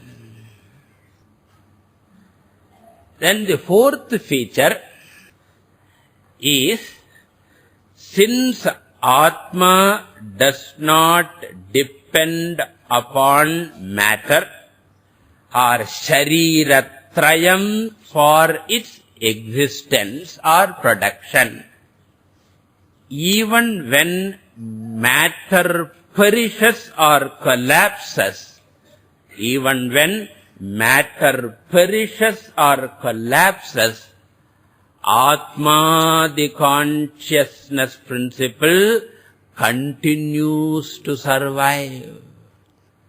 Just as the electricity continues to survive even after the filament is destroyed, even after the bulb is destroyed, electricity is there. But you don't feel the glow of the bulb. It's not because electricity is absent, but the bulb is fused, filament is gone. If you have any doubt, put your finger, immediate moksha, direct realization of electricity.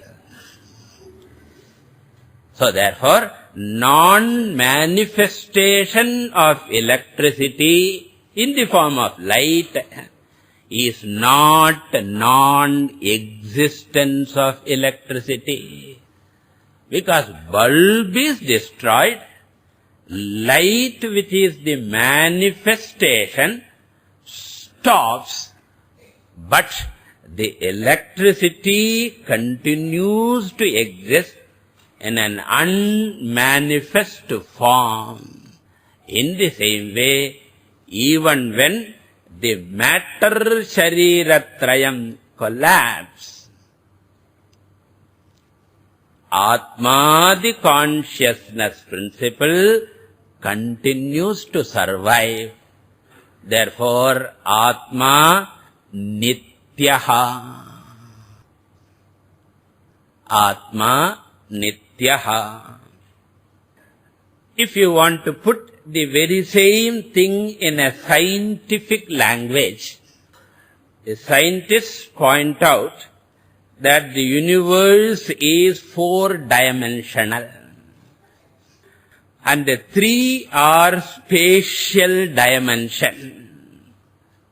Spatial dimension, And the fourth one is called time dimension. From this we come to know that time is the property or the fourth dimension of the material universe. Time is the property of the material universe, and consciousness being non-material, it doesn't have the property of time also. It is beyond time, unconditioned by time, unlocatable time-wise. In simple language, nityaha or kalatitaha. Sandranandavabodhatmakam anupamidam Kala deshavadhibhyam nirmuktam nityamuktam nigama shata sahasrena nirbhasyamanam. Kala atitaha nityaha. Atma nityaha. Etrayache nalache. Chaitanya swarupaha swatantraha nirgunaha nityaha. Then the fifth, six I am going to say for the time being. And if you all survive as students, because if I merely say if you all survive, we all survive as students, we will learn more about the Atma. So the next one is, time and space are closely interconnected. And therefore, Atma is not bound by time. It is invariably not restrained by, not conditioned by, not circumscribed by space also. And therefore, sarva gataha. So it is not located in the Shariratrayam. It is behind the Shariratrayam also. Also potukana. It is not behind the Shariratrayam only. It is behind the Shariratrayam also. Just as the electricity is not behind this small bulb only. In fact, one electricity is behind all the bulbs. Not only behind all the bulbs, in between also it is there. But you don't see because there is no bulb. And similarly, Atma Sarvagataha or Sarvavyapi, it is behind all the Shariratrayam.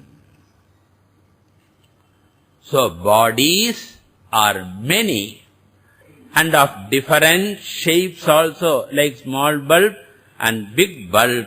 We have got a small Shariratrayam, that is ant Shariratrayam. And elephant, chinna ant, peri ant, elephant. So behind the ant also and the elephant also, there is Atma. Atma Sarvagataha. Last one more we will see and conclude this topic. If Atma is one consciousness principle behind all the bodies, Atma has to be only one, even though bodies are many. So, Atma Ekaha, Atma Advaitaha, Advitiyaha, non-dual.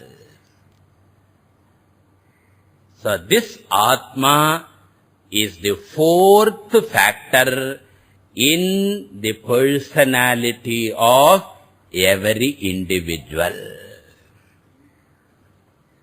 And interestingly enough, lot of scientific study is going on in the field of consciousness. Consciousness is the most mysterious principle, and studies are done and people are saying different things. And there are some scientists who have made statements which are very, very close to Vedantic teaching. Just for your appreciation, I'll just read one or two passages just to show that science also is coming closer. Just a few scientists I will read, excuse me. There is one great scientist, Erwin Schrödinger.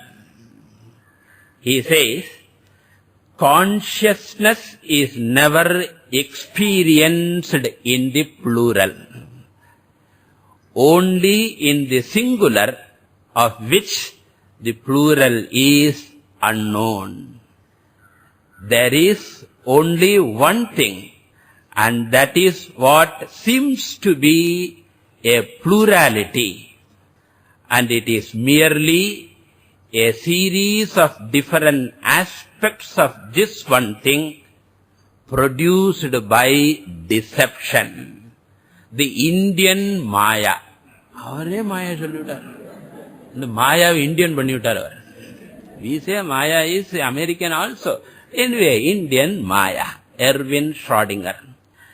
Then Max Planck, another well-known scientist, he asked, do you think that consciousness can be explained in terms of matter and its law?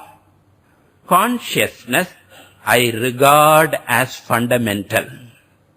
I regard matter, he goes one step further, I regard matter as derivative of consciousness. Gaudapada Gariyaki better. I regard matter as derivative of consciousness. We cannot get behind consciousness. Everything we talk about, everything that we regard as existing, postulate consciousness. Max Planck. One more I will read. Professor George Wald, another Nobel laureate. Though consciousness is the essential condition of all science, science cannot deal with it. Consciousness itself lies outside the parameters of space and time. Consciousness itself, Upanishad madhi irukku parunga. Consciousness itself lies, properly understand, lies outside the parameters of space and time that would make it accessible to science. That realization carries an enormous consequence. Consciousness cannot be located, but more, it has no location. Like that, more and more people are, and unfortunately we have to validate Vedanta through these people. Doesn't matter because people respect science, I said. This is Atma. Now we will go to the next topic regarding Atma. Now since this non-material consciousness is called Atma, the material Shariratrayam is called Anatma. Shariratrayam is called Anatma. It is material in nature, and the non-material consciousness is called Atma. And the first step in Vedantic study is Atma Anatma Vivekaha. Understanding that there are three factors within Anatma range and one factor known as Atma, and I, the individual, am a mixture of the material Anatma and non-material Atma, time-space bound Anatma and time-space beyond Atma. So learning this is the first lesson of Vedanta. Now for further appreciation of Vedanta, we have to go through some exercise, some sadhana or some discipline for going further into the teaching. What is that? The word Atma literally means self, I said. And self means what? I. Self means what? I. When you want to draw money from the bank for yourself, what do you write? Self. Self na nartham, nan nartham. And naturally, the word Anatma means what? If Atma means self, Anatma means non-self. And by using this expression, Atma and Anatma, what the scripture wants us to do is that we should train ourselves. We should train ourselves to claim the Atma as myself. New training. We should train ourselves to claim Atma as myself, because the word Atma means what? Self. And also the Upanishad or Vedanta teaches that we should gradually train to renounce our identification with the material, perishable, incidental, anatma aspect.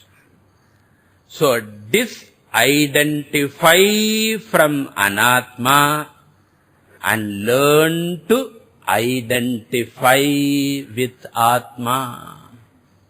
In Sanskrit, anatma abhimana tyagaha, atma abhimana nishtha. So this is a new training to be practiced by Vedantic seeker. In fact, all Vedantic sadhanas are meant for this switchover of identification. If somebody asks for your biodata, enna solrom? Date of birth, date of death சொல்ல மாட்டோம். Date of birth, date of graduation, date of marriage, date of first child birth, and then age, all the other things. In fact, our entire biodata is Shariratrayam oriented biodata. Shariratraya pradhana biodata. And keep this biodata for worldly transactions, but within yourselves a transformation should take place. And what is that? The regular biodata is only for the sake of the world.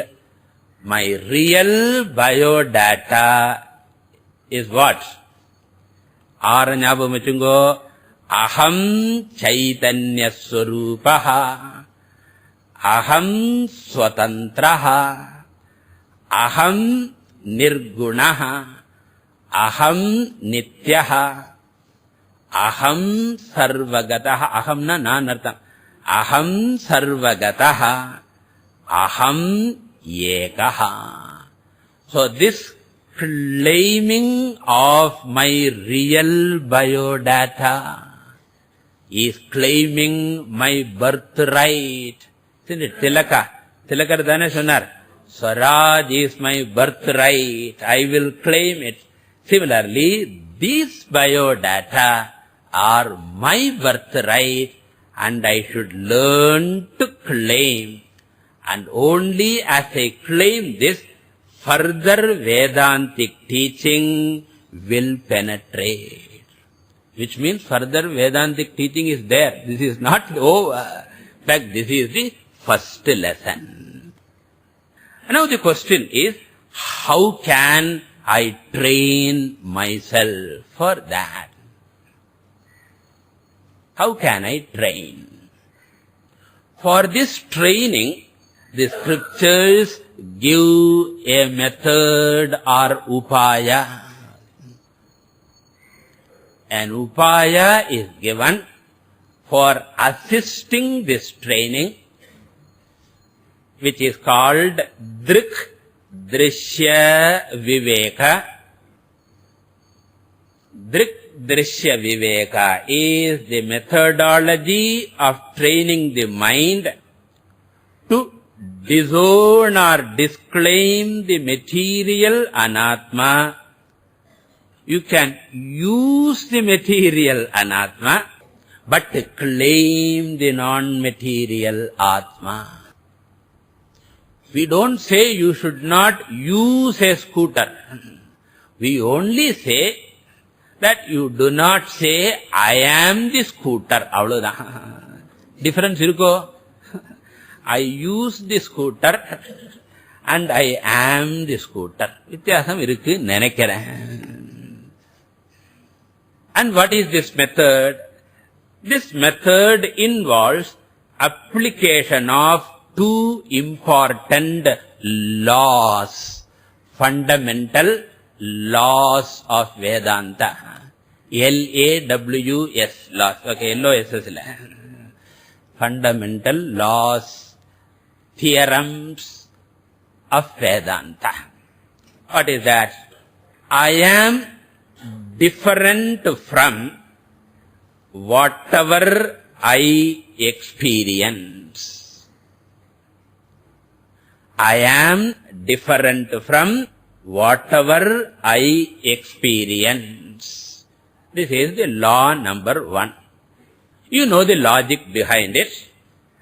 Whatever I experience is experienced objects. I, the experiencer, am the subject, and therefore I, the experiencer subject, am different from whatever is the experienced object. Law number 1. So, I experience a fan. Thank God I am not fan. I experience a donkey, and thank God I am not one. I experience the entire world, and I am not that.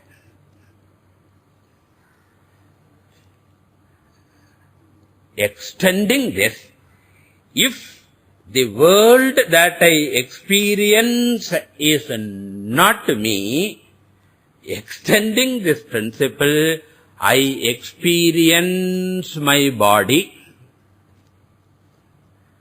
and I experience my mind, and therefore the body, mind also are the object of my experience. Therefore, I am the experiencer of Shariratrayam. So, Shariratrayam is the object of my experience, and I am the subject behind the experienced object. I am ever the observer, never the observed. Law number 1. And the second law to be used is this. I, the experiencer, am free from the attributes of the experienced objects. I, the experiencer, am free from the attributes of the experienced objects,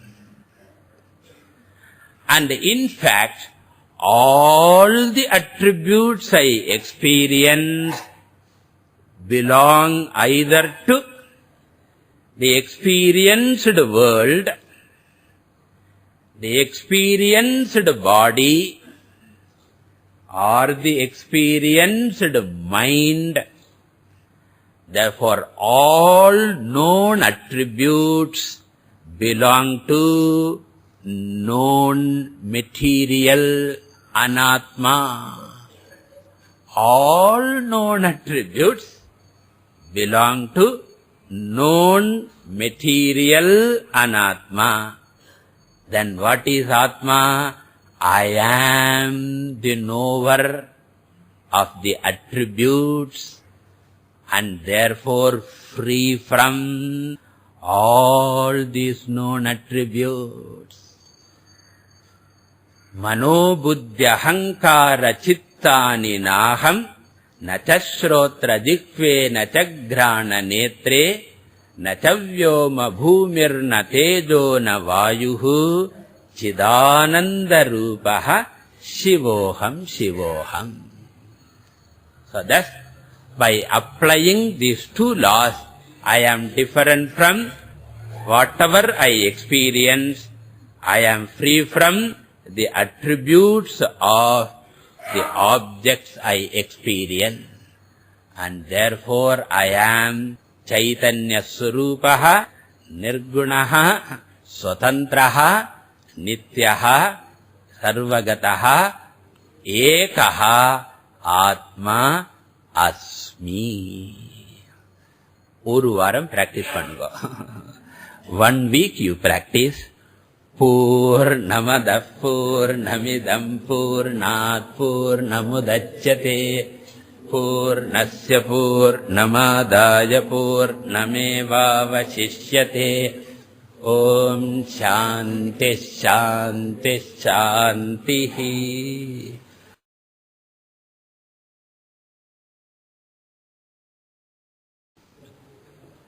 Om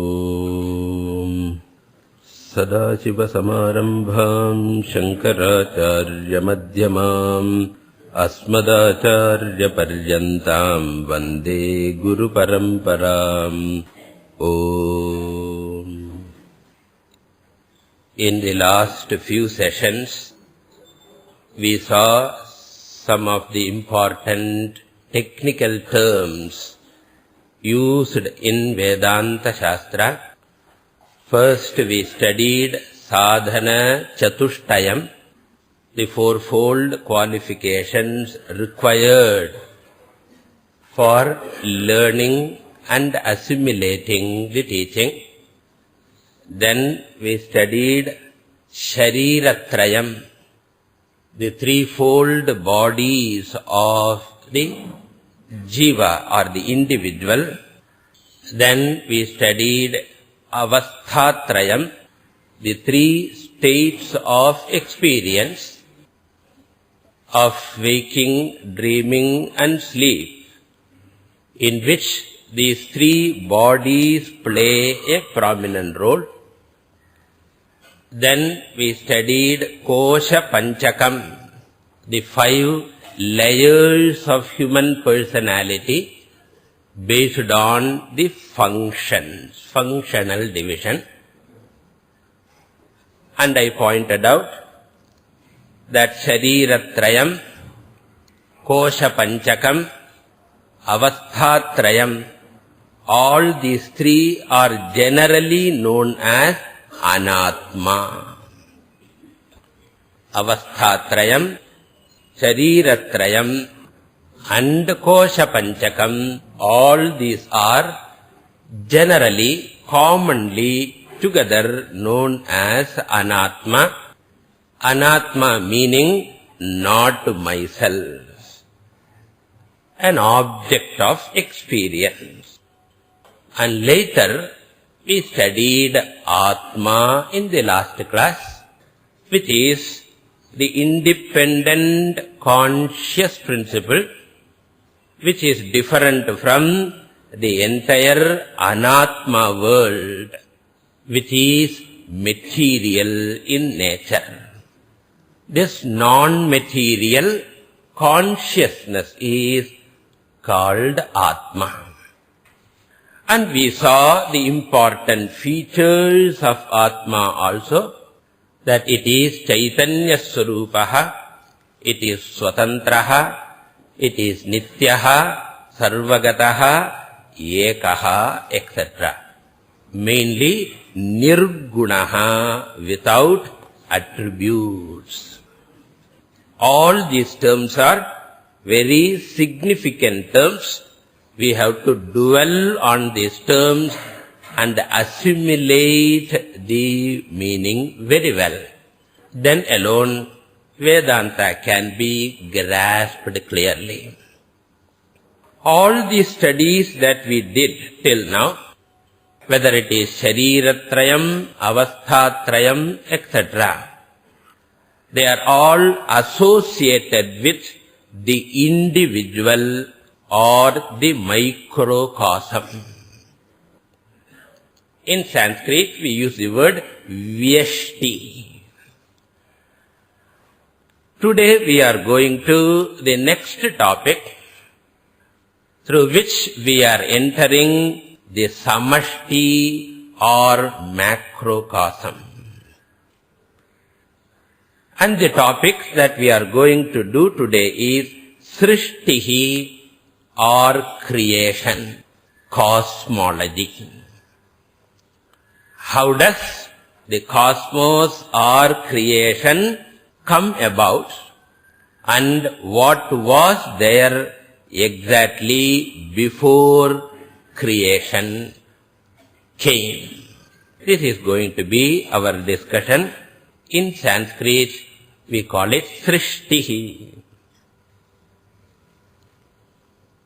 First, before understanding the topic of creation, we should clearly know that the very word creation is a misnomer. In fact, that very word being a misnomer, a wrong name, can create lot of confusion. Creation creates confusion. So we say there is only creation of confusion as long as there is a confusion of creation. Why do we say creation is a misnomer?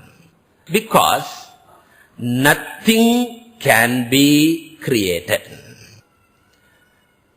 By the very law of conservation of matter and energy, which was accepted long before the modern science came, in the Sankhya Satkaryavada, in fact, Sankhya philosophers, Satkaryavada is law of conservation of matter and energy. That is Satkaryavada. Prabhava sarva bhavanam satam iti vinishchayaha. Sarvam janayati pranaha tejomshun purushah prithak. In Mandukya Karika, it is beautifully presented by Gaudapada. Nothing can be created. And extending the same principle, nothing can be destroyed. Then if at all we use the word creation, it only refers to the manifestation of something which was potentially, unmanifestly existent. So what is unmanifestly, potentially existent in dormant form that can come to manifestation? What do you mean by the word manifest and unmanifest? By the word unmanifest, we mean pramana agocharam. Unmanifest is that which is existent but not available for perception and transaction. Like the butter in the milk. Butter is there in the milk, but you cannot see it in the milk, and it is not useful also for our boli. Boli ki thane butter use panna, whatever it is. But we know that milk has butter. So, butter is existent or not? What will you say? It is existent technically, but for all practical purposes, avyavaharyatvat arthakriya-karitva abhavat. Since it is neither available for perception nor available for transaction, we assume that butter is non-existent. We assume, but we know butter is there. You can extend it to everything in the creation. Nothing in the creation is non-existent. It was existent in potential manner. Later it becomes manifest, which means available for transaction.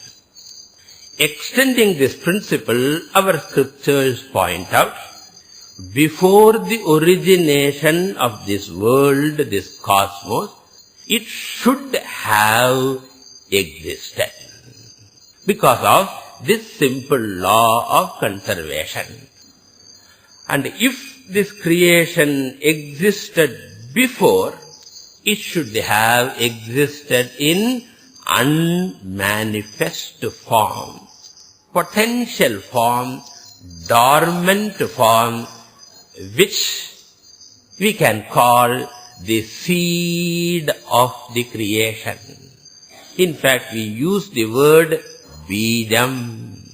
Bijasyantari vankuro jagadidam prang nirvikalpam punaha.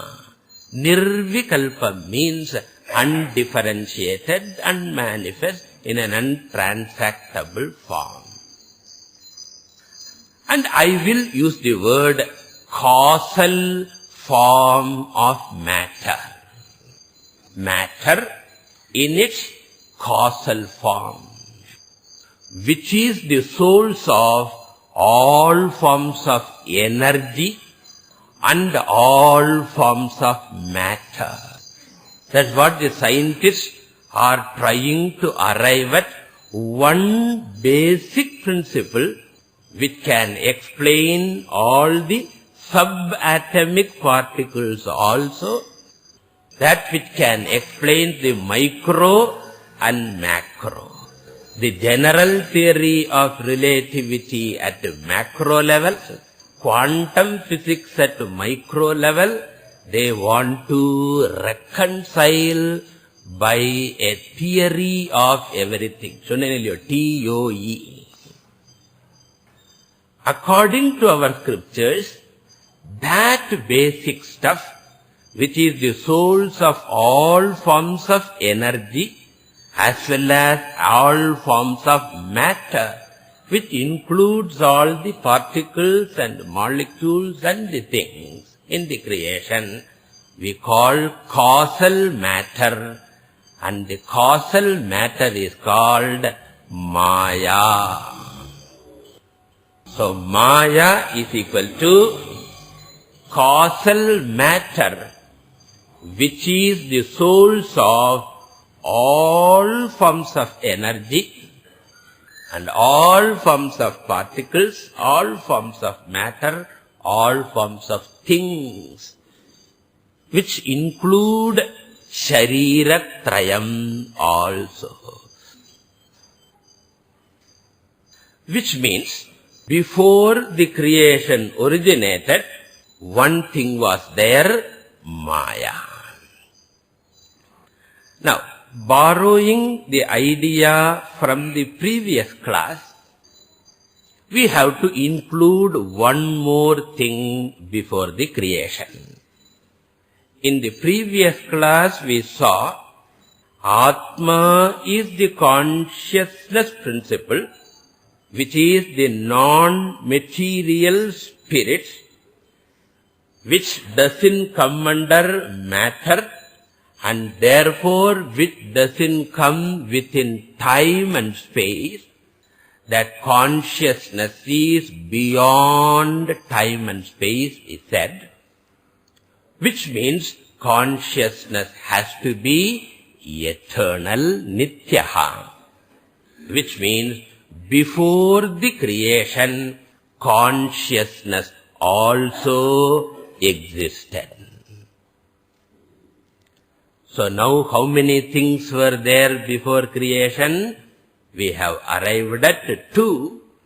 One is the consciousness, which is called Atma, which is unconditioned by, uninfluenced by, uncircumscribed by time-space principle. That consciousness is one principle. And then the second principle is the whole creation in causal matter form called Maya.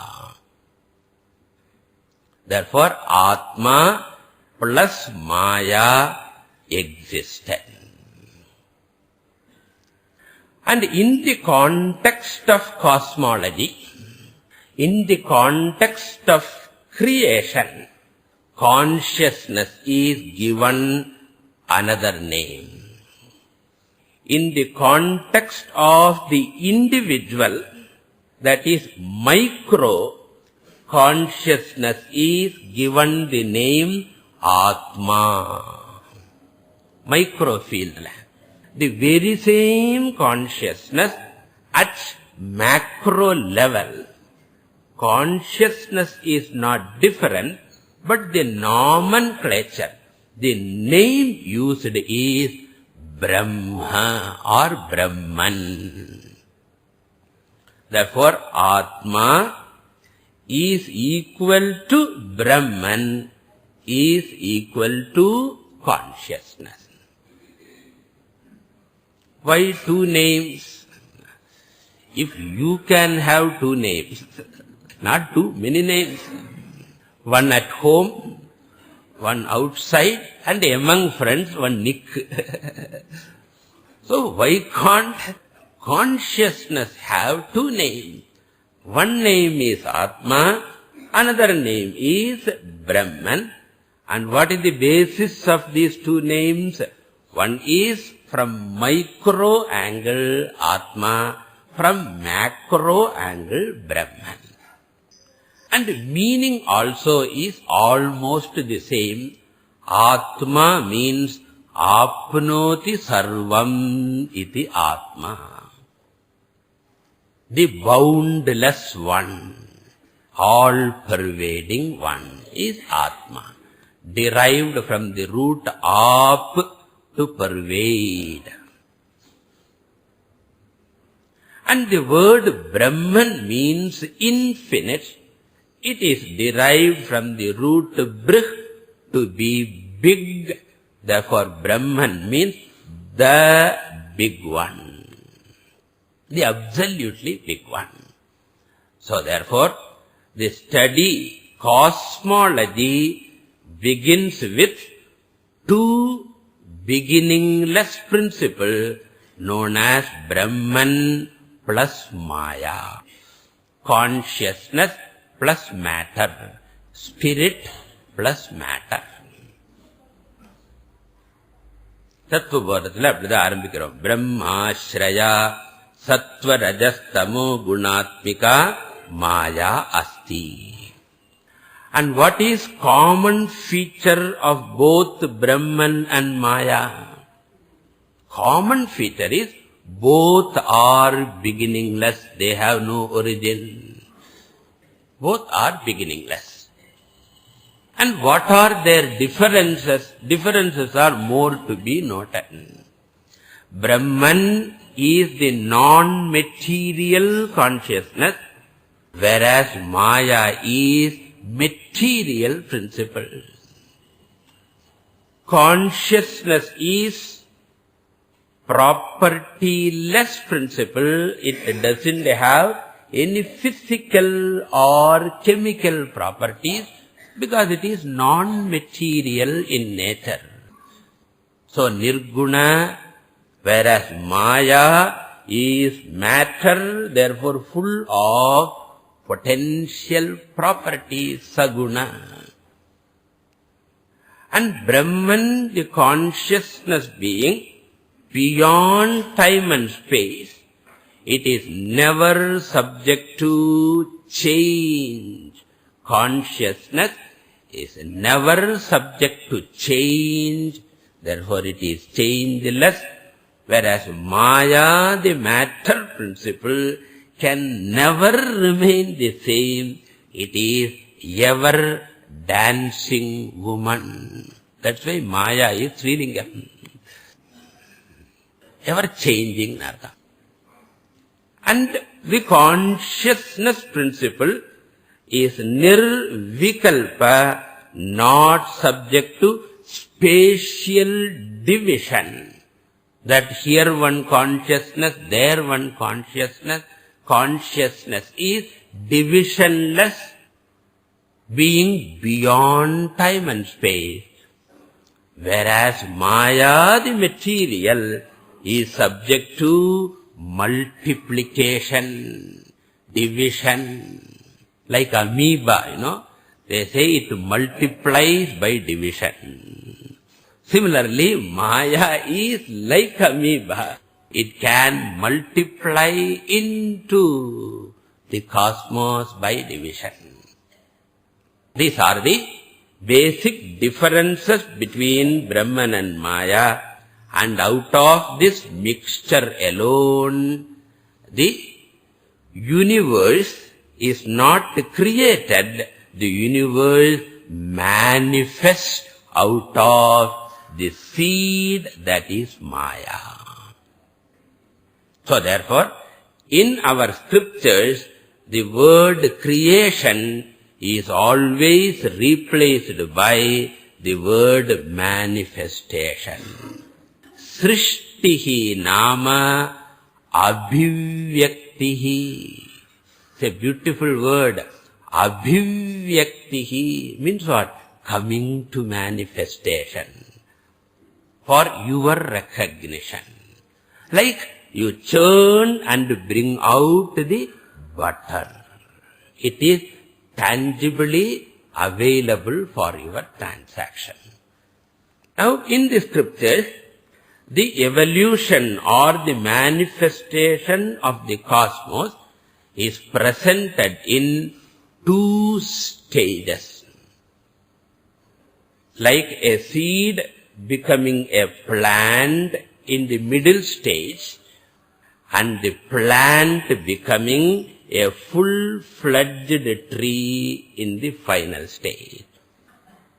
Therefore, Maya is like seed, and then there is an intermediary stage which is called Sukshma Prapancha Abhivyaktihi. The causal matter comes to the level of subtle matter or subtle universe. The causal universe comes to the level of subtle universe comparable to a plant. It's an intermediary stage.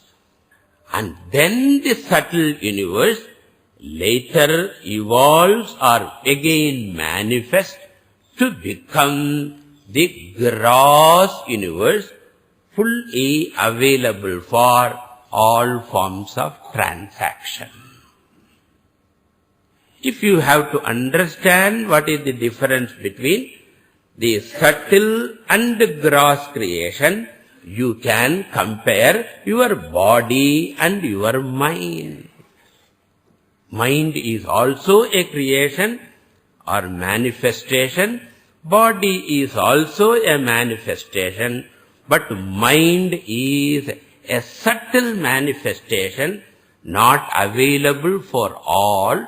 My mind is available only for me. Therefore it is subtle, it is not tangible, whereas body is still grosser. Therefore causal universe to subtle universe to gross universe is the creation, of which the causal universe is beginningless. The subtle and gross has a beginning. And once it has become fully gross and it has moved about for some time, what happens to the whole creation? Again it collapses, it condenses or contracts. Evolution will later end up in involution or dissolution.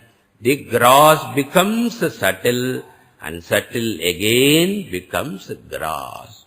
Thus unmanifest to manifest, manifest to unmanifest. The universe has been there always. Universe will be there always. The difference will be what? Avastha bhedaha, natu vastu bhedaha. There is no increase or decrease in matter. There is only change in its condition or state, manifest condition to unmanifest and unmanifest to manifest. Avyaktadini bhutani vyaktamadhyani bharata avyaktanidhananyeva tatraka paridevana. Krishna tells, why are you talking about death? Death is nothing but body going out of shape. Already it is going out of shape now itself. A little bit radically going out of shape is called marana. Nothing is lost. Arjuna, for whom are you crying? The problem is we got attached to shape. The problem is we got attached to the shape and lost sight of the substance. Now this is the layout of the cosmology. Now we will try to go a little bit into a little bit more details. We will go to the second stage. Causal universe is called Maya, which has to manifest into the subtle universe. The scriptures point out, first, out of the causal universe, 5 subtle elements are born. 5 subtle elements are Pancha Bhutani. Not the elements of modern science, but the elements of the Shastra. Scriptural elements are different from science elements. In science, elements are more than 100 and they are adding also. But in scriptures, started with 5, continues to be 5, and it will continue to be 5. Not that in the next course I say 6 elements, no. Course vary panna. No. Always Pancha Bhutani. What are those 5 elements, subtle elements? Akashaha, space, Vayuhu, air, Agnihi, fire, Jalam, water, and Bhumihi or Prithvi, earth. These are the 5 subtle elements. In the initial stages, they are in subtle form, which means they are not available for our transaction. Not even visible. Subtle Prithvi is not even visible to us. And there are some people who present it in a scientific form also. Prithvi does not refer to the earth itself. Prithvi refers to the solid form of matter. And Jalam does not refer to water alone, but it refers to the liquid form of, again, matter. And then the third one is the vapor or gaseous form, because abdidana gradually varana. The third stage. Then you go to the fourth state, they call it plasma state. Science la 4 da irukku, Shastrathila 5. The fifth one is Akasha, even beyond plasma state. Scientifically, they are present, but let us take in this form itself, Akasha, Vayu, Agni, Jalam, Prithvi. Now the scriptures point out that these 5 elements have evolved from Maya, and therefore whatever be the features of Maya must be inherent in the elements. So therefore, whatever features are in Maya, they must be in the cosmos, in the universe, and whatever is there in the universe, that must be in the Maya. Because the law is the features of the cause inhere the effect, karana gunaha karye anuvartante. And when we study the entire universe, we can see 3 features common, which is widely present in the cosmos. What are those 3 features? Number 1, jnana shakti, knowing faculty, sentiency faculty, especially found in living beings which are able to know, sense, experience the world. In fact, if all the creation has been inert, there will be nobody to do any transaction. Imagine we are all like statues. We are not going to interact. And therefore, jnana shakti is one faculty present in the creation.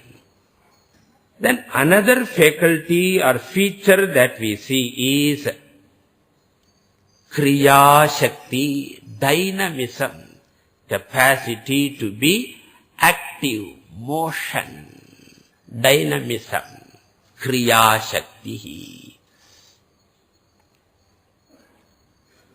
Then there is a third feature, a feature in which both these are stultified, both these features are absent, inertia feature. Inertia means the absence of knowing faculty and the absence of acting faculty. Neither can it act nor can it know. We call it dravya shakti. Dravya shakti. And technically, these 3 faculties are known as sattva gunaha, jnana shakti, rajo gunaha, kriya shakti, and tamo gunaha, dravya shakti, inertia. And these 3 gunas are inherent in Maya. Therefore, Maya is defined as Trigunatmika Maya, endowed with 3-fold features which are seen in the universe. In fact, if you study your own life, you will be doing one of these 3. நீங்க இப்ப என்ன பண்றீங்க? You are not doing anything now. You are only knowing. Just grasping. And once the class is over, பார்க்கணும். So now all sattva saturation. Class முடிஞ்சதும் அங்க ஒரே traffic jam தான். Everybody busy rushing. நீ பொங்கல் வர. I never thought so many of you will come.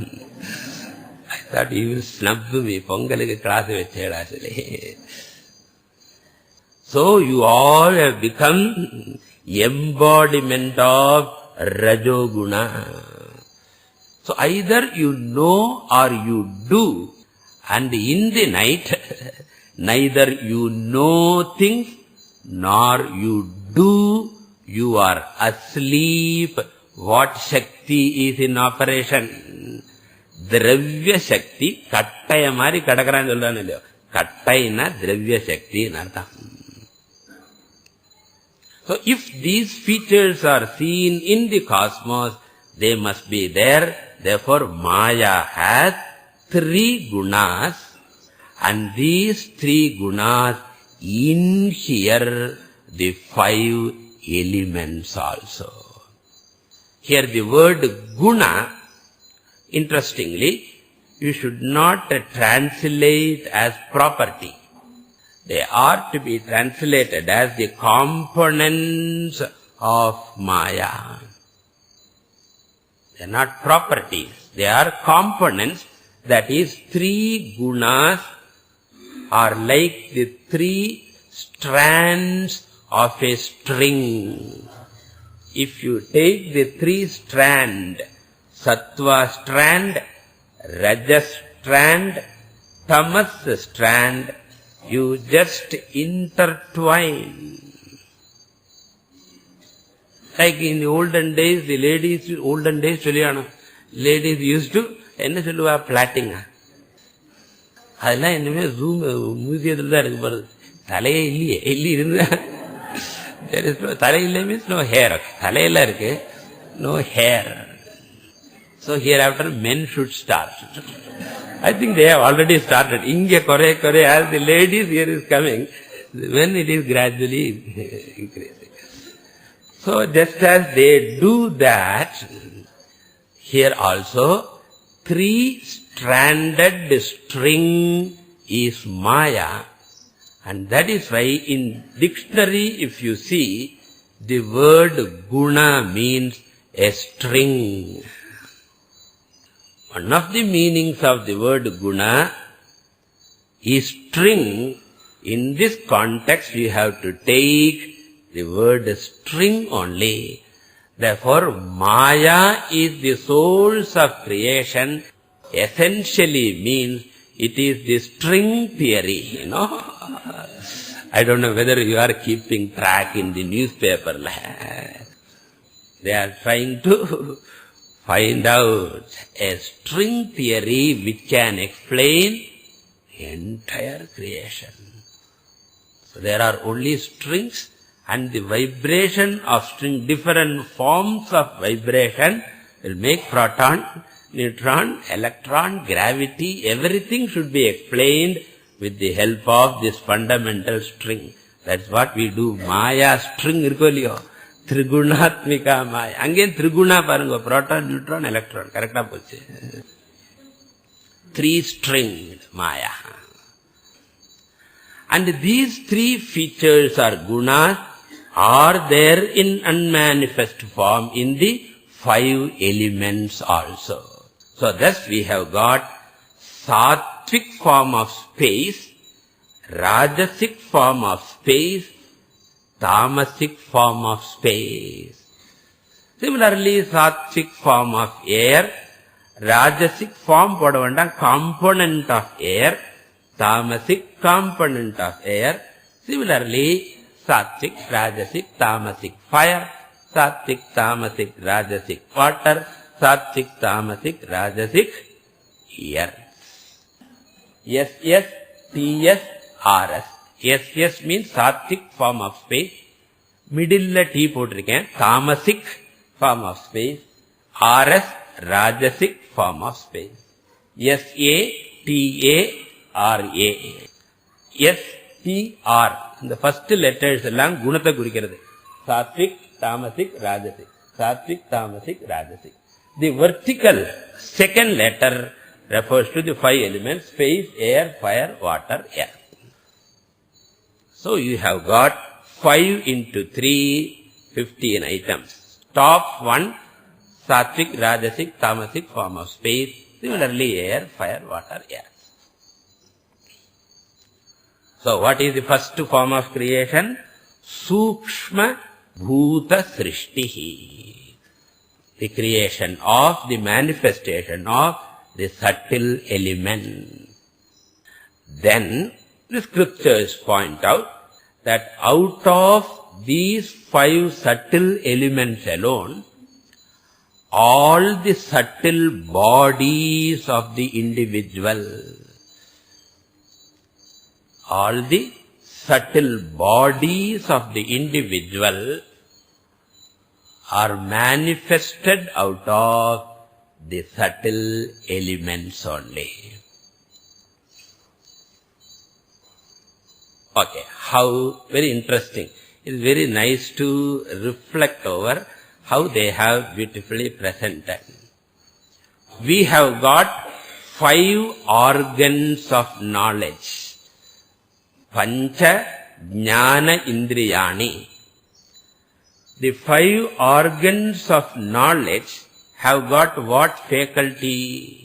Enna kelvi irukku? 5 organs of knowledge ku enna faculty? ஏதோ இந்த ஒரு இன்டர்வியூல கேட்டார வால்மீகி ராமாயணம் யார் எழுதினார்?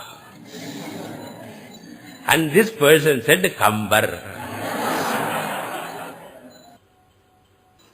நான் தமிழ்நாடாச்சோ இல்லையோ, வடமொழியை ஒத்துக்கொள்ள மாட்டோம், தென்மொழி தான் ஒத்துப்போம், கம்பர் தான். Anyway, that is aside. So 5 organs of knowledge have got knowing faculty. Therefore they are born out of 5 elements. 5 and 5 nicely get connected. 5 elements generate the 5 organs of action. 5 subtle elements generate the 5 subtle organs. And when I say 5 subtle elements, which component must be responsible? You can easily understand. This Sattva Guna, which stands for Jnana Shakti, the Sattva Guna component of the 5 elements are responsible for the generation of the 5 sense organs of knowledge. And in what order? Sattva Guna component of space is responsible for ears, Shrotram. Sattva Guna component of air is the generator of skin. நான் பெரிசா எழுதுன்னு சொல்றதுக்கா S மாத்திரம் போட்டேன். Okay, எஸ்னா this is skin. You can note it properly. Skin, yes. Sattva Guna component of fire is responsible for eye. Sattva Guna component of water is responsible for the micro tongue. T stands for tongue. So these are all simple enumerations. Any Tattva Bodha book will give you with a diagram. Adanala you can correlate with the book. And finally, Sattva Guna component of the earth is responsible for the organ of smell, nose. So thus, ears, skin, eye, tongue and nose, the 5 subtle organs, not the visible one, the subtle organs, knowing features, sensory faculties are born out of the 5 elements. And then the mind, the fourfold mind, which coordinates the 5 sense organs, which controls the 5 sense organs, the controlling mind, otherwise called the inner organ, is born out of the sattvic component of all the 5 elements.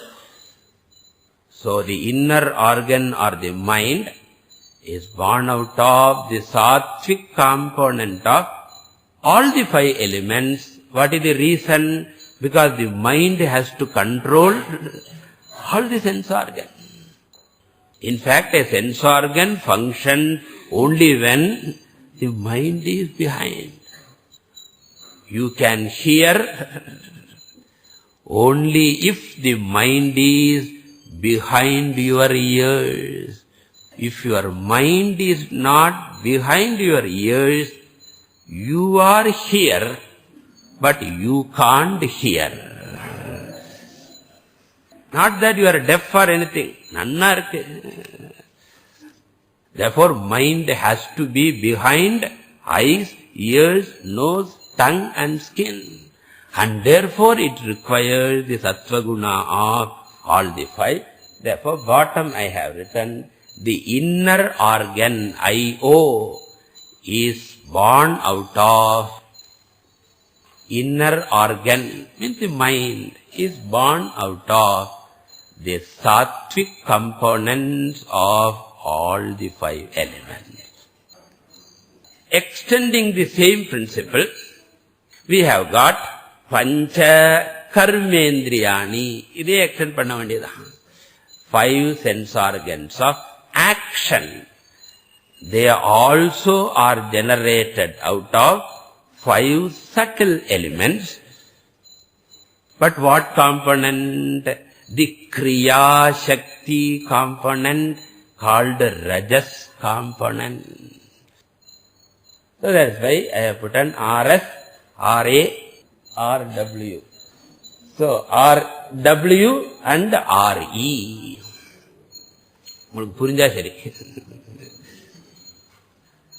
And in what order they are born? Rajasic component of space is responsible for, yes, organ of speech is one organ of action. Therefore, speech, hands, legs, next one, A for anus, organ of excretion, evacuation, and last one, G, genitals, organ of procreation. Vak, அது நம்ம சூக்ஷ்ம சரீரத்துல பார்த்தாச்சு, அதை இங்க fill up பண்ணிக்கோ. Vak, Pani, Pada, Payu, Upastha, organ of speech, hands, legs, then the anus and genitals are respectively born out of space, air, fire, water and earth. Which component? Rajas component. And then, behind the karmendriyas, five sense organs of action, what is required?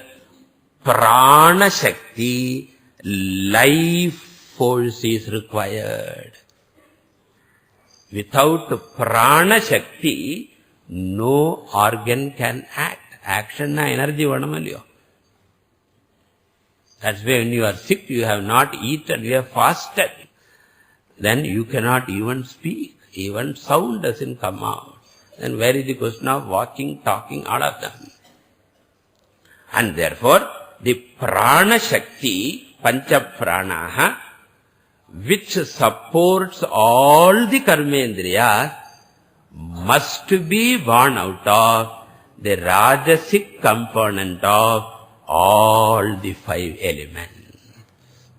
So just as mind is born out of the total sattva element, prana is born out of total rajas element, whereas individual sense organs are born out of individual elements. எல்லாம் கரெக்டா connect பண்ண வேண்டியதான். It is nothing much to think.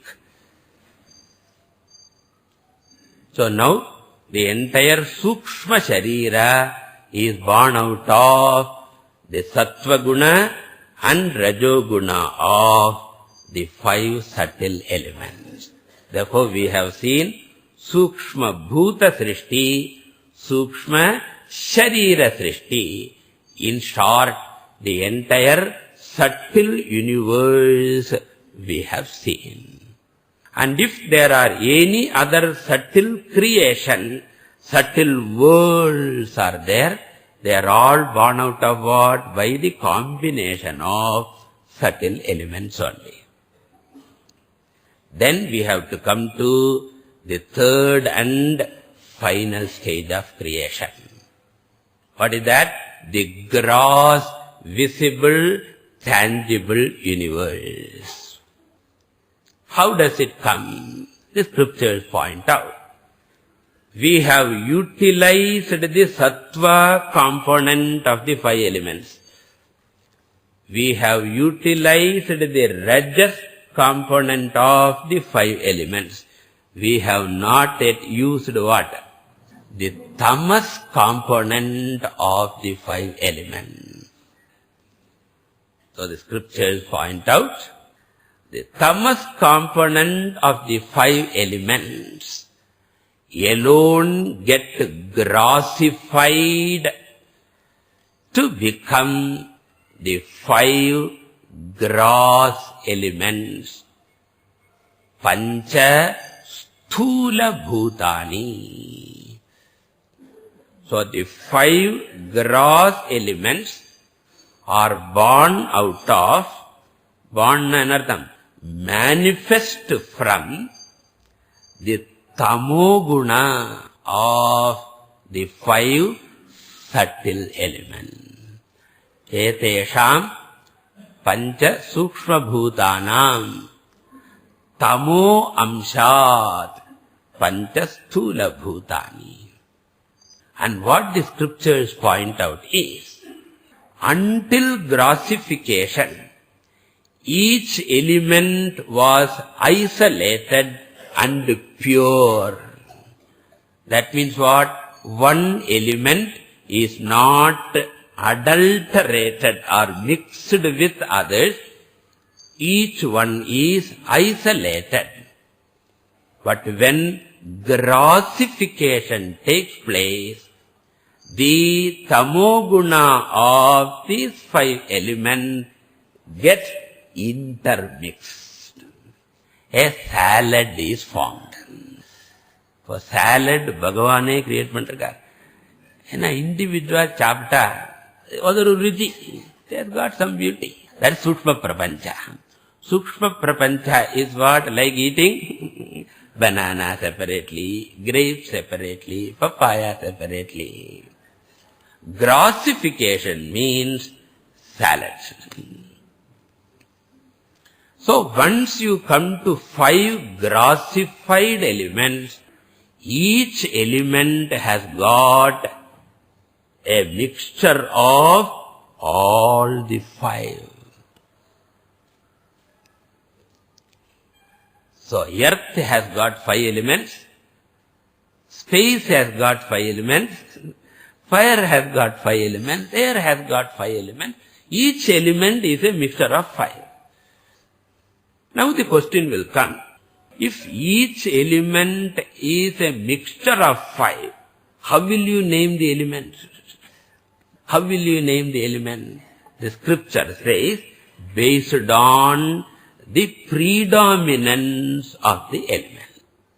So therefore, scriptures point out, gross space has got all the 5 elements in the following proportion. What is the proportion? In gross space, half, 50% is space part. Shares எல்லாம் சொல்லலாம் இல்லையோ? Share வச்சிருக்காளே company. Half will be space. Then the other 4 elements will be only in 1/8 proportion. 1/8 plus 1/8 plus 1/8 plus 1/8. எத்தனை? Calculator வேணுமா? Half. So all the other 4, பஞ்ச பாண்டவாள் ஆகாரத்தை இப்படிதான் இது பண்ணுவாளாம். When the food comes, half they make, Bhima takes it. And 1/8 other 4 have to manage. அது மாதிரி gross space has got half of space, 1/8 other 4. Similarly, the other 4.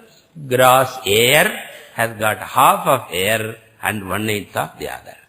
So thus, this process of salad making is called Panchikaranam, grossification. Then the 5 tangible gross elements, like this physical earth, is Sthulam. Then water, the tangible water is Sthulam. Then the fire, the air, the Akasha. And once the 5 gross elements are born, Out of that, the entire cosmos, including all our physical bodies, are created. This is called Sthula Srishtihi or Sthula Abhivyaktihi. Thus, Maya is causal universe, and out of that comes subtle universe called Sukshma Abhivyaktihi, and out of that comes gross universe which is called Sthula Abhivyaktihi. Thus the entire creation comes out. And how long it will last? It will last, we need not be worried. And again it will again collapse. To what? Maya. What will be Brahman doing? Consciousness remains. When appropriate condition comes, it manifests in the form of life. When the manifesting conditions are not there, DNAs and RNAs and cells are not formed, consciousness remains unmanifest. This is Vedic cosmology. More in the next class. Purnamadah Purnamidam Purnat Purnamudachyate Purnasya Purnamadaya Purnamevavashishyate. Om Shanti Shanti Shanti.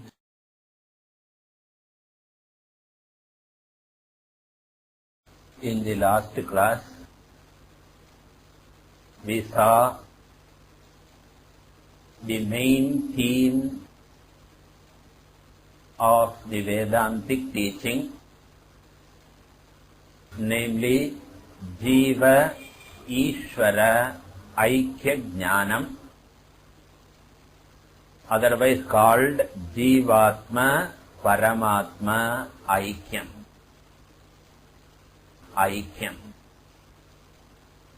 And the idea conveyed here is that Atma, the Chaitanyam, is only Ekam. Aikyam means oneness.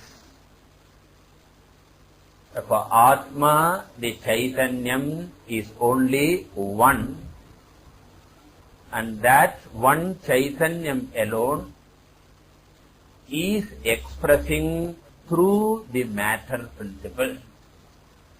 And when that Chaitanyam is functioning through individual matter called Shariratrayam, then the consciousness gets the name Jivatma. And when the very same consciousness is functioning behind total matter, that is Prapanchatrayam, then the very same Atma is called Paramatma. Therefore, one Atma alone is called Jivatma as well as Paramatma from the standpoint of the medium through which it functions. Once the Anatma medium is removed, the matter medium is removed, there is neither Jiva Atma nor is there a Parama Atma. There is only Atma, which is neither called Jivatma nor Paramatma. Therefore, one Atma functioning through Anatma gets the two names Jivatma and Paramatma. And that one Atma I am. And I am called Jivatma when I am functioning behind this body. Then I myself am Paramatma when I am functioning behind the whole universe. So this is the basic teaching, Jivatma Paramatma Aikyam or Atma Ekatvam. There is one more important topic which I would like to briefly mention. It is a topic by itself. We can see the details later, but being an introduction, I would like to refer to all important topics. And that topic is the relationship between Atma and Anatma. The relationship between Atma and Anatma. Because we say there is only one Atma. We know the relationship between Jivatma and Paramatma. What is the relationship? Both are one and the same. That is the relationship.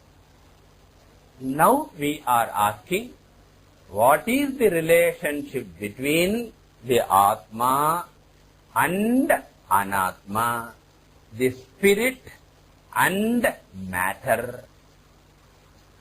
And the Vedantas point out that their relationship is dependent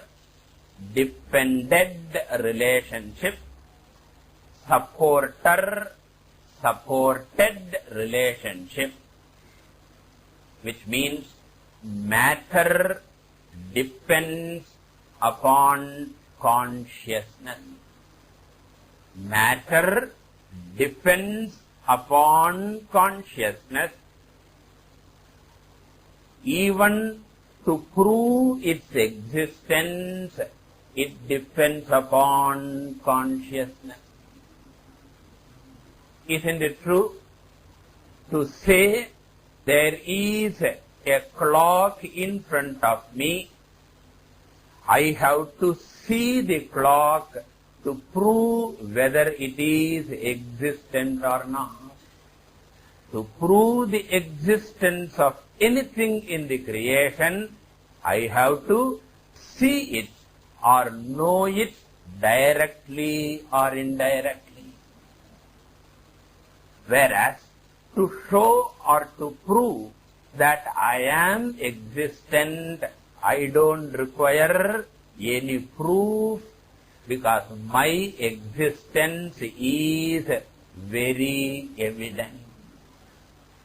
And therefore, matter depends upon consciousness for both to prove its existence as well as for its functioning.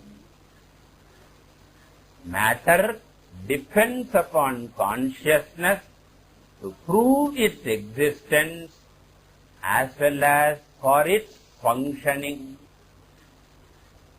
Whereas consciousness does not depend upon matter for its existence. And therefore the scriptures point out that consciousness is satyam, matter is mithya. Consciousness is satyam. Satyam means what? Independent, swatantraha, whereas matter is mithya, paratantraha. And the example that we generally give is that of clay and pot. Clay exists independent of pot, that even if pot is broken, the clay can continue to exist, whereas pot cannot exist independent of clay. Therefore, clay is called Satyam, pot is called Mithya, wood is called Satyam, furniture is Mithya, gold is Satyam, ornaments are Mithya, water is Satyam, the waves, oceans, rivers, wells and tanks and lakes, they are all Mithya. Water is Satyam. Therefore, Satyam means independent, Mithya means dependent. Atma is one, Anatmas are many. Atma is Satyam, Anatmas are Mithya. And this one Atma alone appears as Jivatma at individual level and Paramatma at total level. So therefore, the Vedantic teaching can be presented in three statements. The whole Vedantic teaching can be presented in three statements. Paramatma is Satyam, Anatma is Mithya, Jivatma is identical with Paramatma. This is the Vedanta Saraha. Paramatma is Satyam, Anatma is Mithya, and Jivatma is identical with Paramatma. Jivatma is Satyam or Mithya? Father Chollalaye Kagabradhe. When we say Jivatma is identical with Paramatma, then it means what? Paramatma being Satyam, Jivatma is also Satyam. So this is the essence of Vedanta. Now today, I would like to deal with the benefits and the means of getting this knowledge. Or we put the other way around, the means and the benefits of getting this knowledge. The means of getting this knowledge is called Jnana Yoga, which I had briefly discussed in one of my previous classes. Jnana Yoga. And this Jnana Yoga, which is the means of getting this knowledge, is presented in three stages. Jnana Yoga involves three stages known as Shravanam, Mananam and Nididhyasanam. Shravanam, Mananam and Nididhyasanam. Shravanam means listening. Mananam means reflection. And Nididhyasanam means contemplation. Listening, reflection and contemplation. I will briefly discuss each one of them. Shravanam is systematic and continuous listening to the scriptures for a length of time from a competent guru or teacher. Systematic and continuous listening for a length of time from a competent guru. Each word is important. I use the word systematic because the study must be a gradual build-up from beginning to end. It should not be a stray study of unconnected topics, but it should be systematic in the sense between one topic and another there should be a gradual build-up with a connection. Between the second and third there should be a build-up and connection. It is like building a house in which a number of bricks are arranged in an orderly manner, well cemented. When a number of bricks are arranged in an orderly manner, each one well cemented, it becomes a house which can be occupied. But imagine the same number of bricks is dumped in one place. It won't make a house and we cannot live in that house, and it will become more an obstacle than a useful thing. Similarly, gathering stray ideas by reading books here and there without building up gradually and without connecting the topics, then our brain will be full of piled up ideas like the piled up bricks, and it will be cluttered in the brain. It will not be of any use. Not only it will not be of use, it will create more problems than benefit. So what is the difference between a pile of bricks and a house? Both have got a number of bricks, but the difference is in one it is systematically arranged. Similarly, Vedantic study will be beneficial only when there is a systematic study. And the second point is, it should be continuous. I cannot lay a few bricks and then come after 6 months and try to put another brick.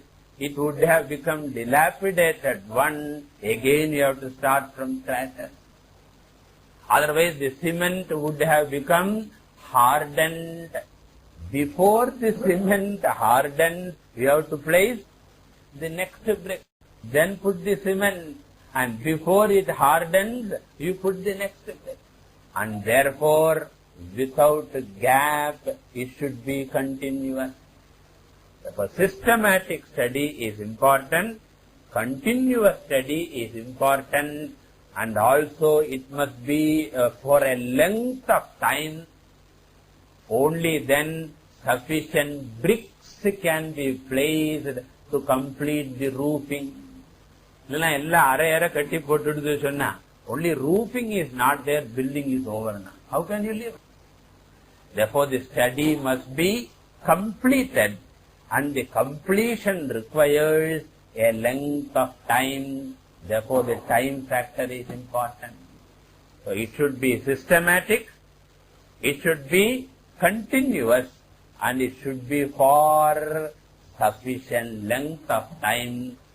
So, a systematic, continuous study of scriptures for a length of time under a competent teacher is a mason. Okay, a proper mason is required. Inna brick eppadi vekanum theriyadhu, enga ellama vechu confuse pannittu.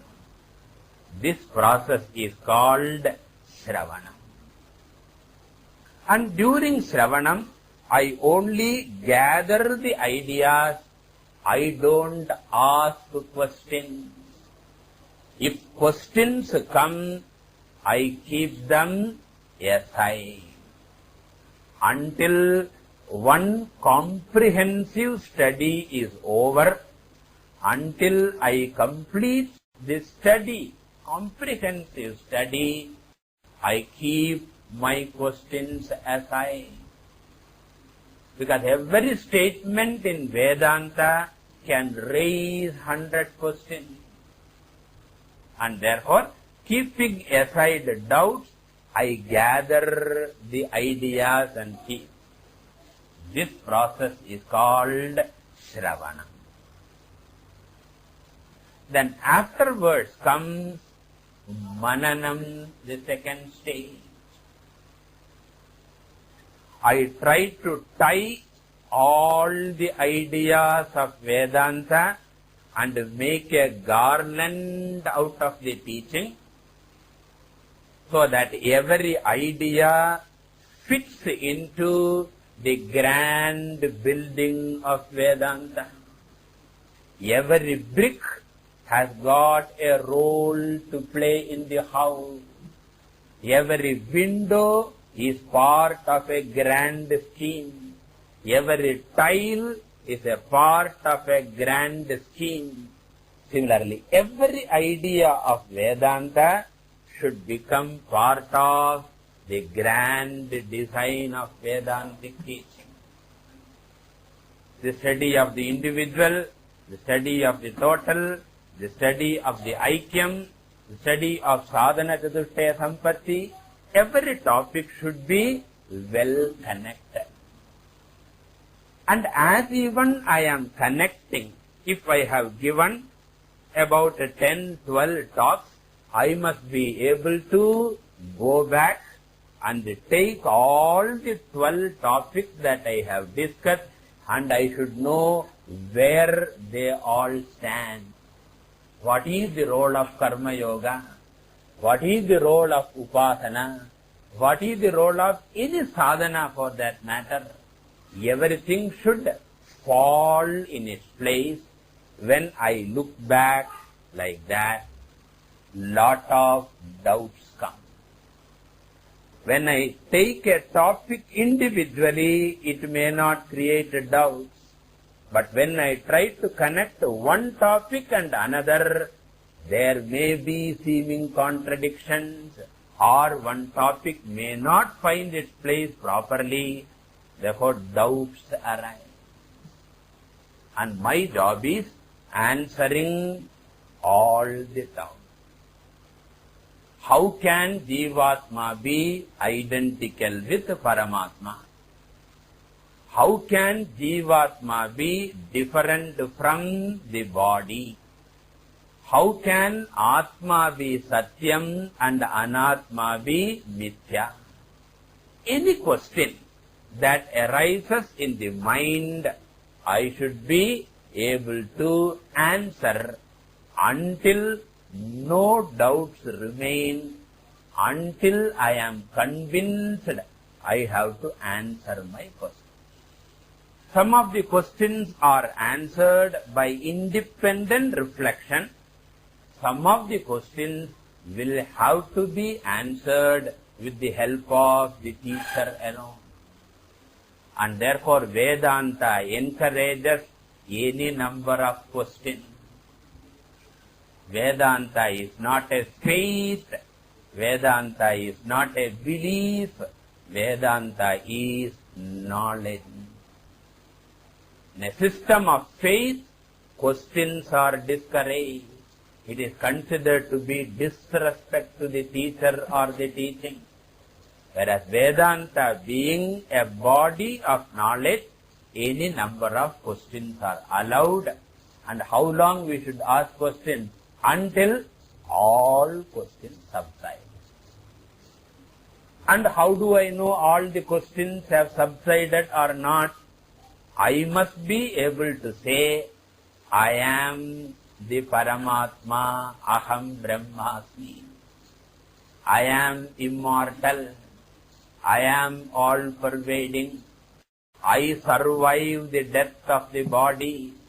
The world cannot affect me.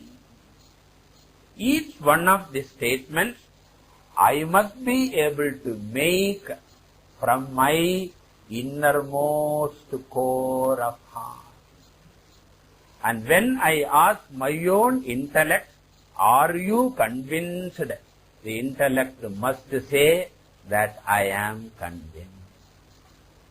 So, mananam is the process of conviction. So, solving the intellectual problems. Because doubts belong to intellect, therefore mananam is solving the intellectual problems. Therefore, mananam is an intellectual process. Then comes the third stage called nididhyasanam, which is nothing but solving the emotional problems in the light of jnanam. Solving the emotional problem, getting emotional strength. Because ultimately, even though samsara is a problem of ignorance, the ignorance is appearing or expressing in the form of emotional turmoil alone. Basic problem may be ajnanam, but I am facing this problem in the form of what? Raga, dvesha, kama, krodha, lobha, moha, mada, matsarya, bhayam. All these are emotional problems which are born out of what? Ignorance. Therefore, unless those emotional problems are solved, I have not assimilated the knowledge totally. One side I keep on saying aham brahmasmi, the other side I keep on worrying and getting irritated and getting angry and getting frustrated. What is the use of knowledge if it doesn't give me a practical benefit? Therefore, conversion of the intellectual knowledge into emotional strength is called nididhyasana. Conversion of the intellectual knowledge into emotional strength is called nididhyasana. And how do I do that? All the emotional problems will express itself only in two forms. Because all our problems in life can be divided into two situations. All our problems can be reduced to two situations. One situation is choiceless situation, which requires acceptance.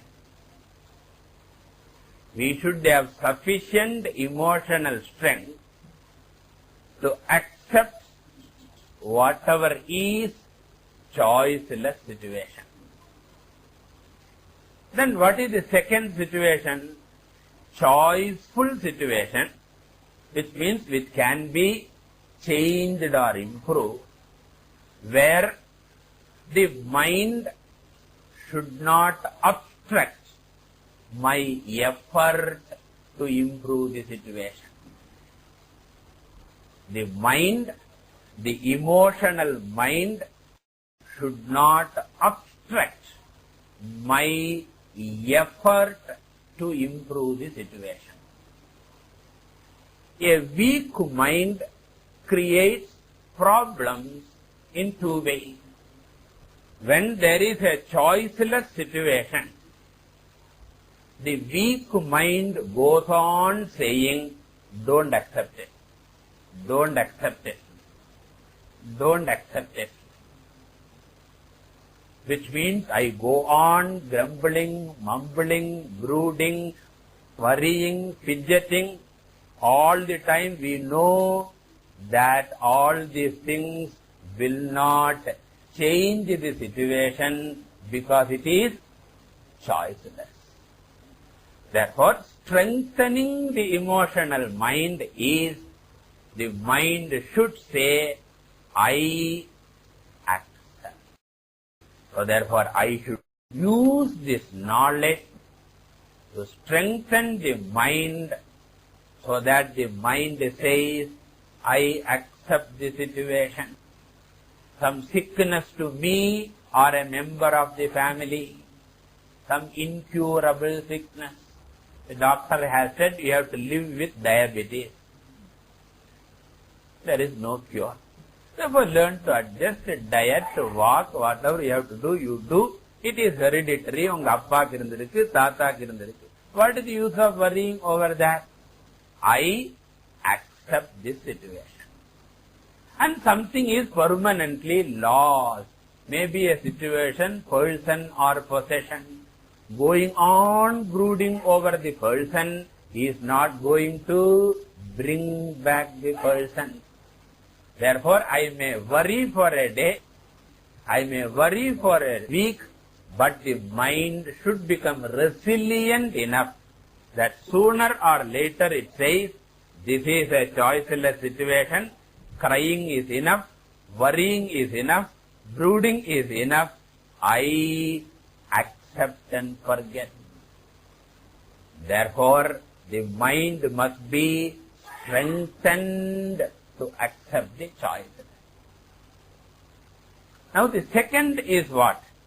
If the mind is weak and worrying over the choiceless, then the problem is our time is spent in worrying that where we can improve, we will not be available for improving the situation.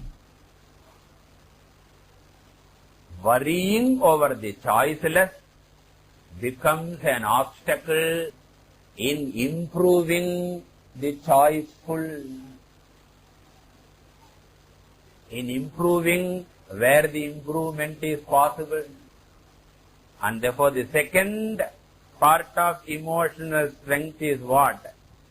Choiceless situation, I should accept and forget and work on the situations that can be improved.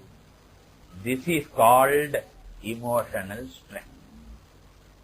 Face the situation, and if it is a choiceless situation, I learn to accept it, I learn to forget it, and go for the next item.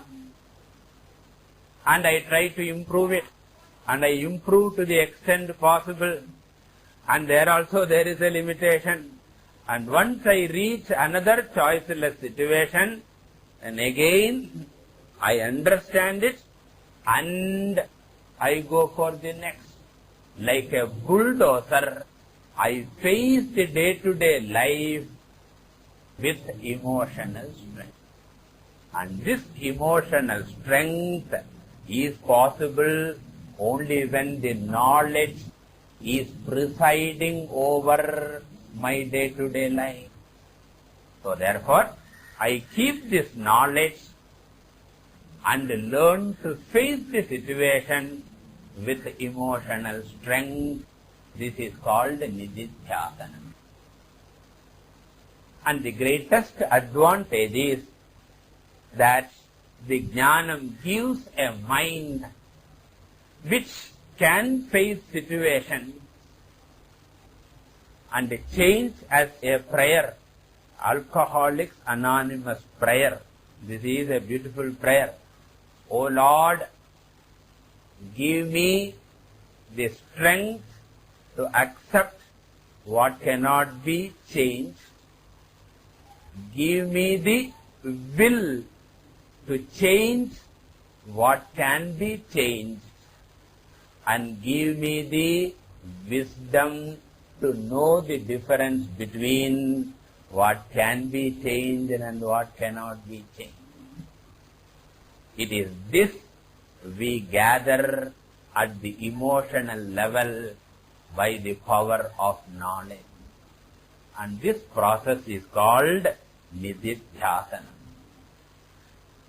And once I have removed doubts at the intellectual level through mananam, and once I have removed the emotional weaknesses through nididhyasanam, the knowledge is called assimilated knowledge. It is called jnana nishtha. It is called assimilated knowledge. It is called jnana nishtha, and that is the benefit of Shravana, Manana and Nididhyasana. Shravanam is done with the help of the teacher. Mananam is done both independently and with the help of the teacher, whereas Nididhyasanam has to be done independently alone. No teacher can help in nididhyasana. One has to apply it. The application of this knowledge in daily turmoils has to be done by the individual alone. No teacher can help. So this is the means of gaining jnanam and the means of assimilation, and this is called jnana yoga, consisting of Shravanam, Mananam and Nididhyasanam. And we should always remember, assimilated knowledge alone will give me benefits, like assimilated food alone will nourish me. Eaten food will not nourish me. Assimilated food alone will nourish me. Shravanam is like eating, and if a person does only Shravanam, and thereafterwards every Monday between 7 and 8 Vedanta, then that is set aside, and Vedanta is next Monday if there is class between 7 and 8. Mere Shravanam will not give much benefit. It will give some benefit. It will not go waste. But real benefit cannot come by mere Shravanam alone. And then we begin to wonder, I have studied Vedanta, I have written notes very well, but I don't find much change in my life. I think Vedanta is not efficacious. No, it is not the defect of Vedanta. It is only our defect. We only do Shravanam. We are not spending time either in Mananam or Nididhyasanam. Therefore, Krishna wants in the Gita, and all the Upanishad wants, any amount of study will be of no use unless it is assimilated through Mananam and Nididhyasanam. So, through Jnana Yoga, we get this knowledge. Then the next topic I would like to deal with is the phalam, the jnana phalam, the benefit of this knowledge. The benefit is presented in two forms in the Shastra. One is, while we are living, what is the benefit? That is the benefit before death. And after death, what is the benefit? So that is the benefit after death. One is the benefit before death, and the other is benefit after death. The first is called Jivan Muktihi. The second is called Videha Muktihi. First is called Jivan Muktihi. The second is called Videha Muktihi. I will briefly discuss both these. Jivan Mukti is the virtue the phalam enjoyed at the mental level in various forms. It is purely at the mental level, not at the physical level, because it is knowledge and therefore it gives the benefit at mental level. The first benefit and most important benefit is independence. I am mentally, emotionally or psychologically an independent person, which means the presence and the absence of things will not affect me emotionally. Only when I am dependent on external factors, their presence and absence will upset me emotionally. In fact, the word upset is reversed form of setup. When the setup is disturbed, it becomes what? Upset. Family setup is disturbed. Neighborhood setup is disturbed. National setup is disturbed. I am upset. Why I am upset? Because I depend on the setup for my emotional balance. Once that is disturbed, I become upset. Jnana gives me independence from all setup. Whether it is a person, whether it is a situation, or whether it is an object, I don't depend on any one of them. Money is there plenty, wonderful. Money goes away. House is there, house goes away. Status is there when we are employed. After retirement, even in the house, status is reduced. Previously, they will give us the newspaper because we have to go to office. Now all members will say, "Ungalukku vera vela illaya, molla padingo, naangalam padichittu tharanga." So even the wife, we may think, it may not be true, but I think the family members do not respect me to that extent after retirement. So therefore respect comes, respect goes. Position comes, position goes.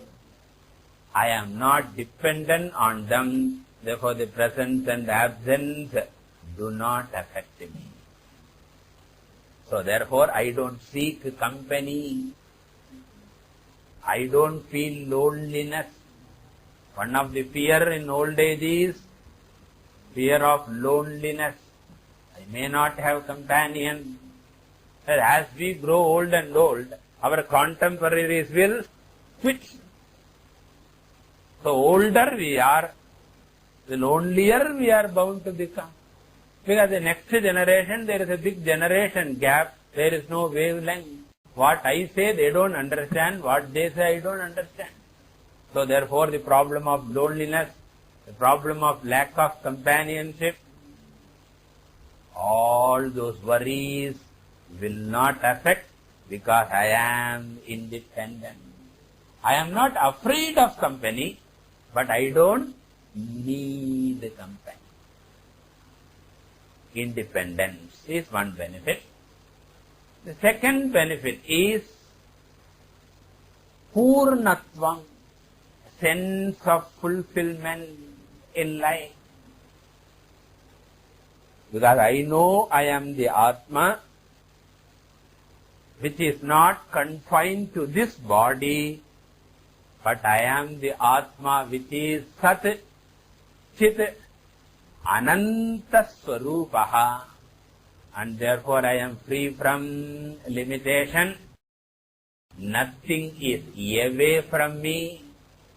Everything belongs to me.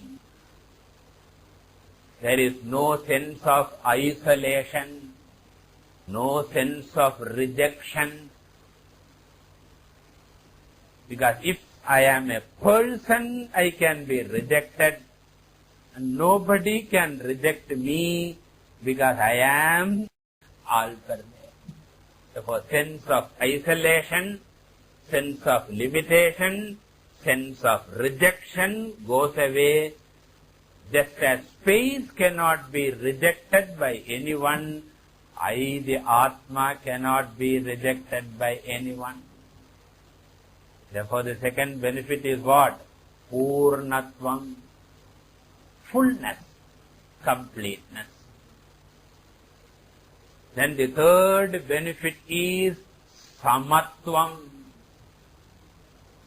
Samatvam means the emotional strength to face ups and downs of life.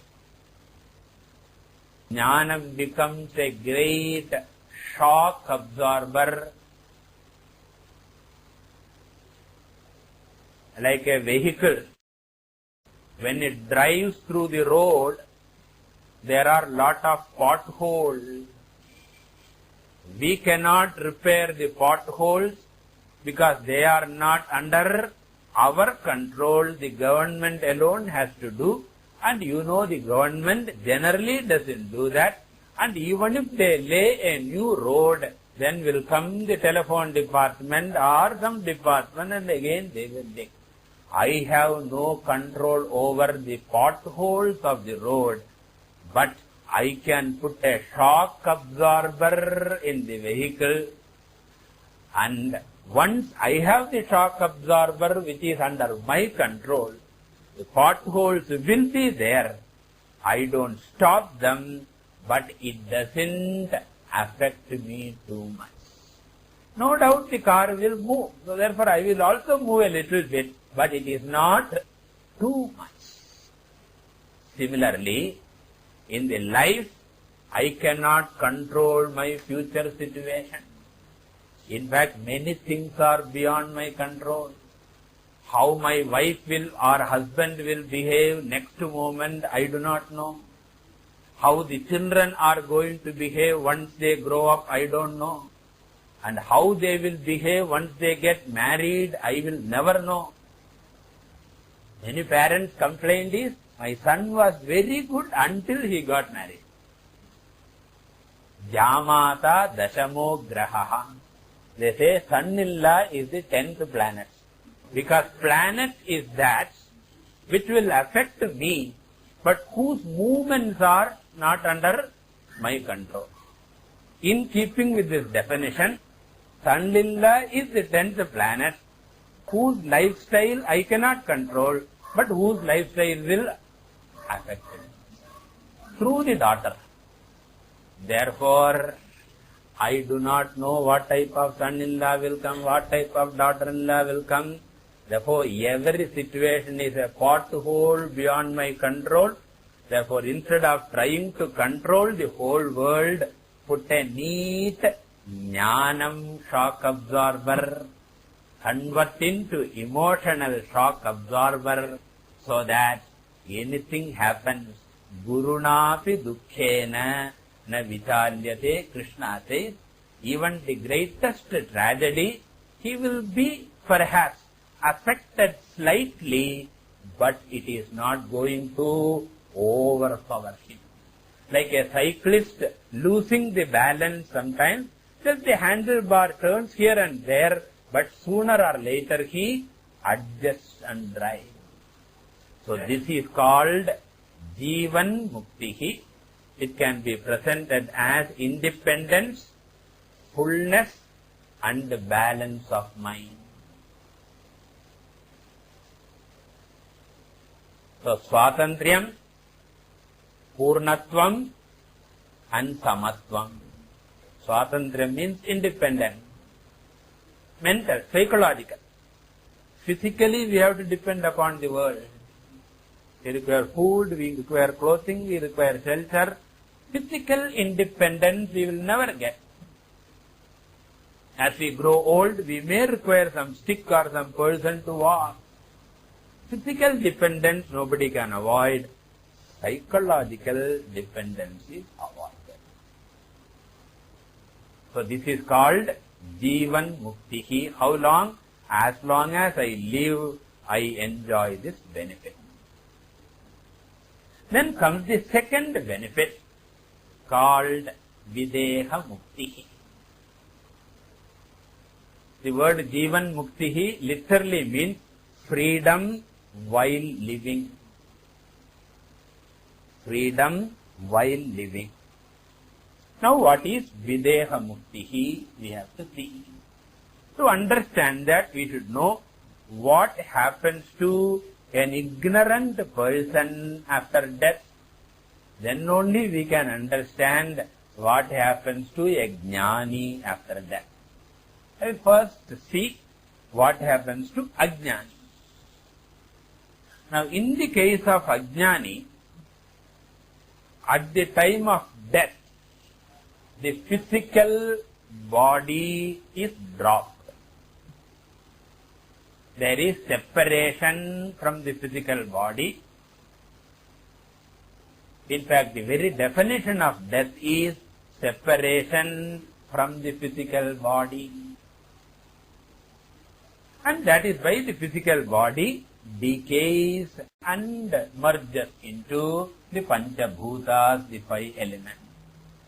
But even though the physical body perishes, the subtle body and causal body continues to exist. And this subtle and causal body, along with Atma, I need not say Atma because it is all-pervading everywhere.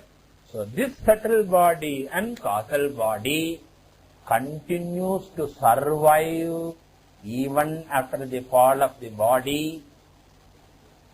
And what does it do?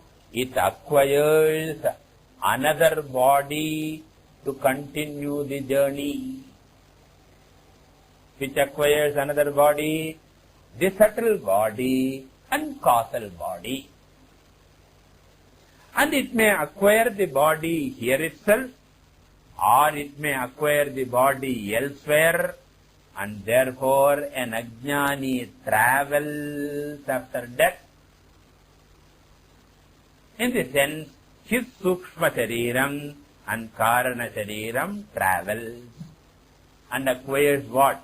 Another physical body, which is called Punarjanma, rebirth.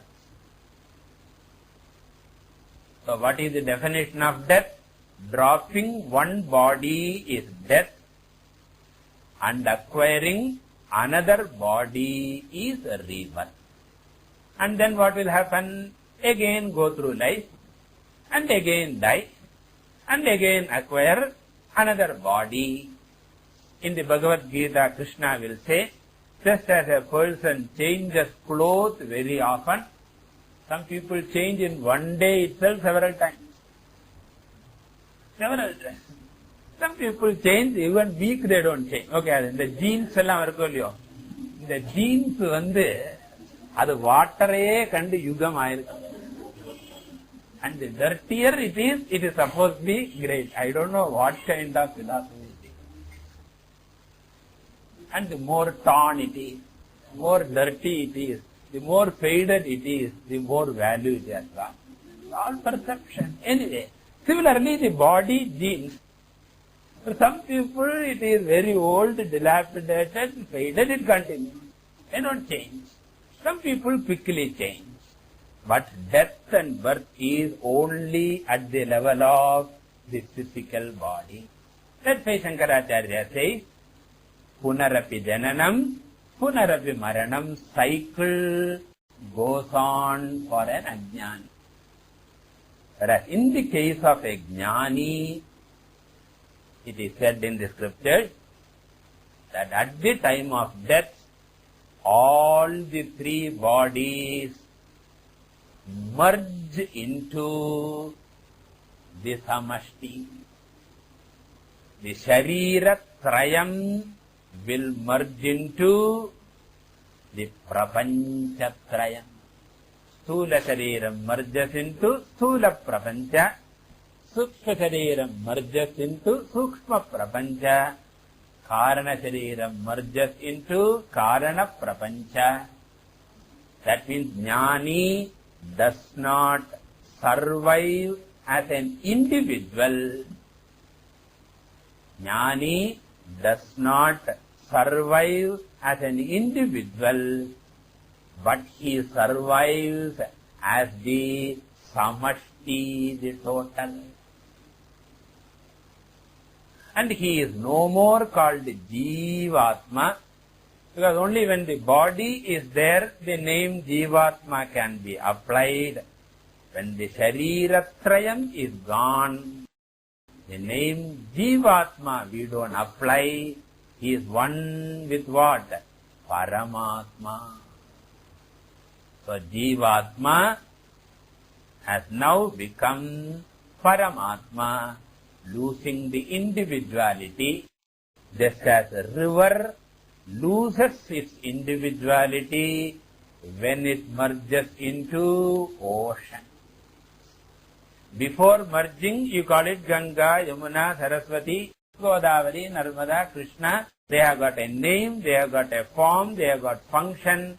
Whereas once merged into ocean, you cannot say this is Ganga, this is Yamuna, this is only one ocean. Similarly, he has become one with Paramatma, and therefore there is no question of Punarjanma. There is no Sukshma Karana Shariram to acquire another Sthula Shariram. There is no Sukshma Karana Shariram surviving to acquire another Sthula Shariram. Therefore, Videha Mukti is nothing but freedom from Punarjanma. Videha Mukti is freedom from Punarjanma.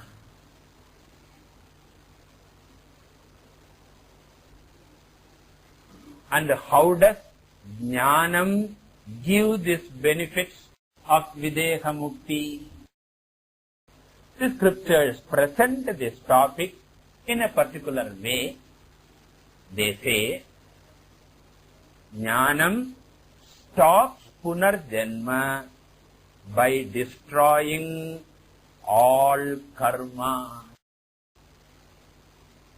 Jnanam stops Punarjanma by destroying all the karma. Now the next question is, what do you mean by karma? Which is another big topic which we will discuss in the next class. What is karma and what is the law of karma? We will discuss in the next class. Purnamadaഃ Purnamidam Purnāt Purnamudachyate Purnasya Purnamadaya Purnamevavashishyate. Om Shanti Shanti Shanti.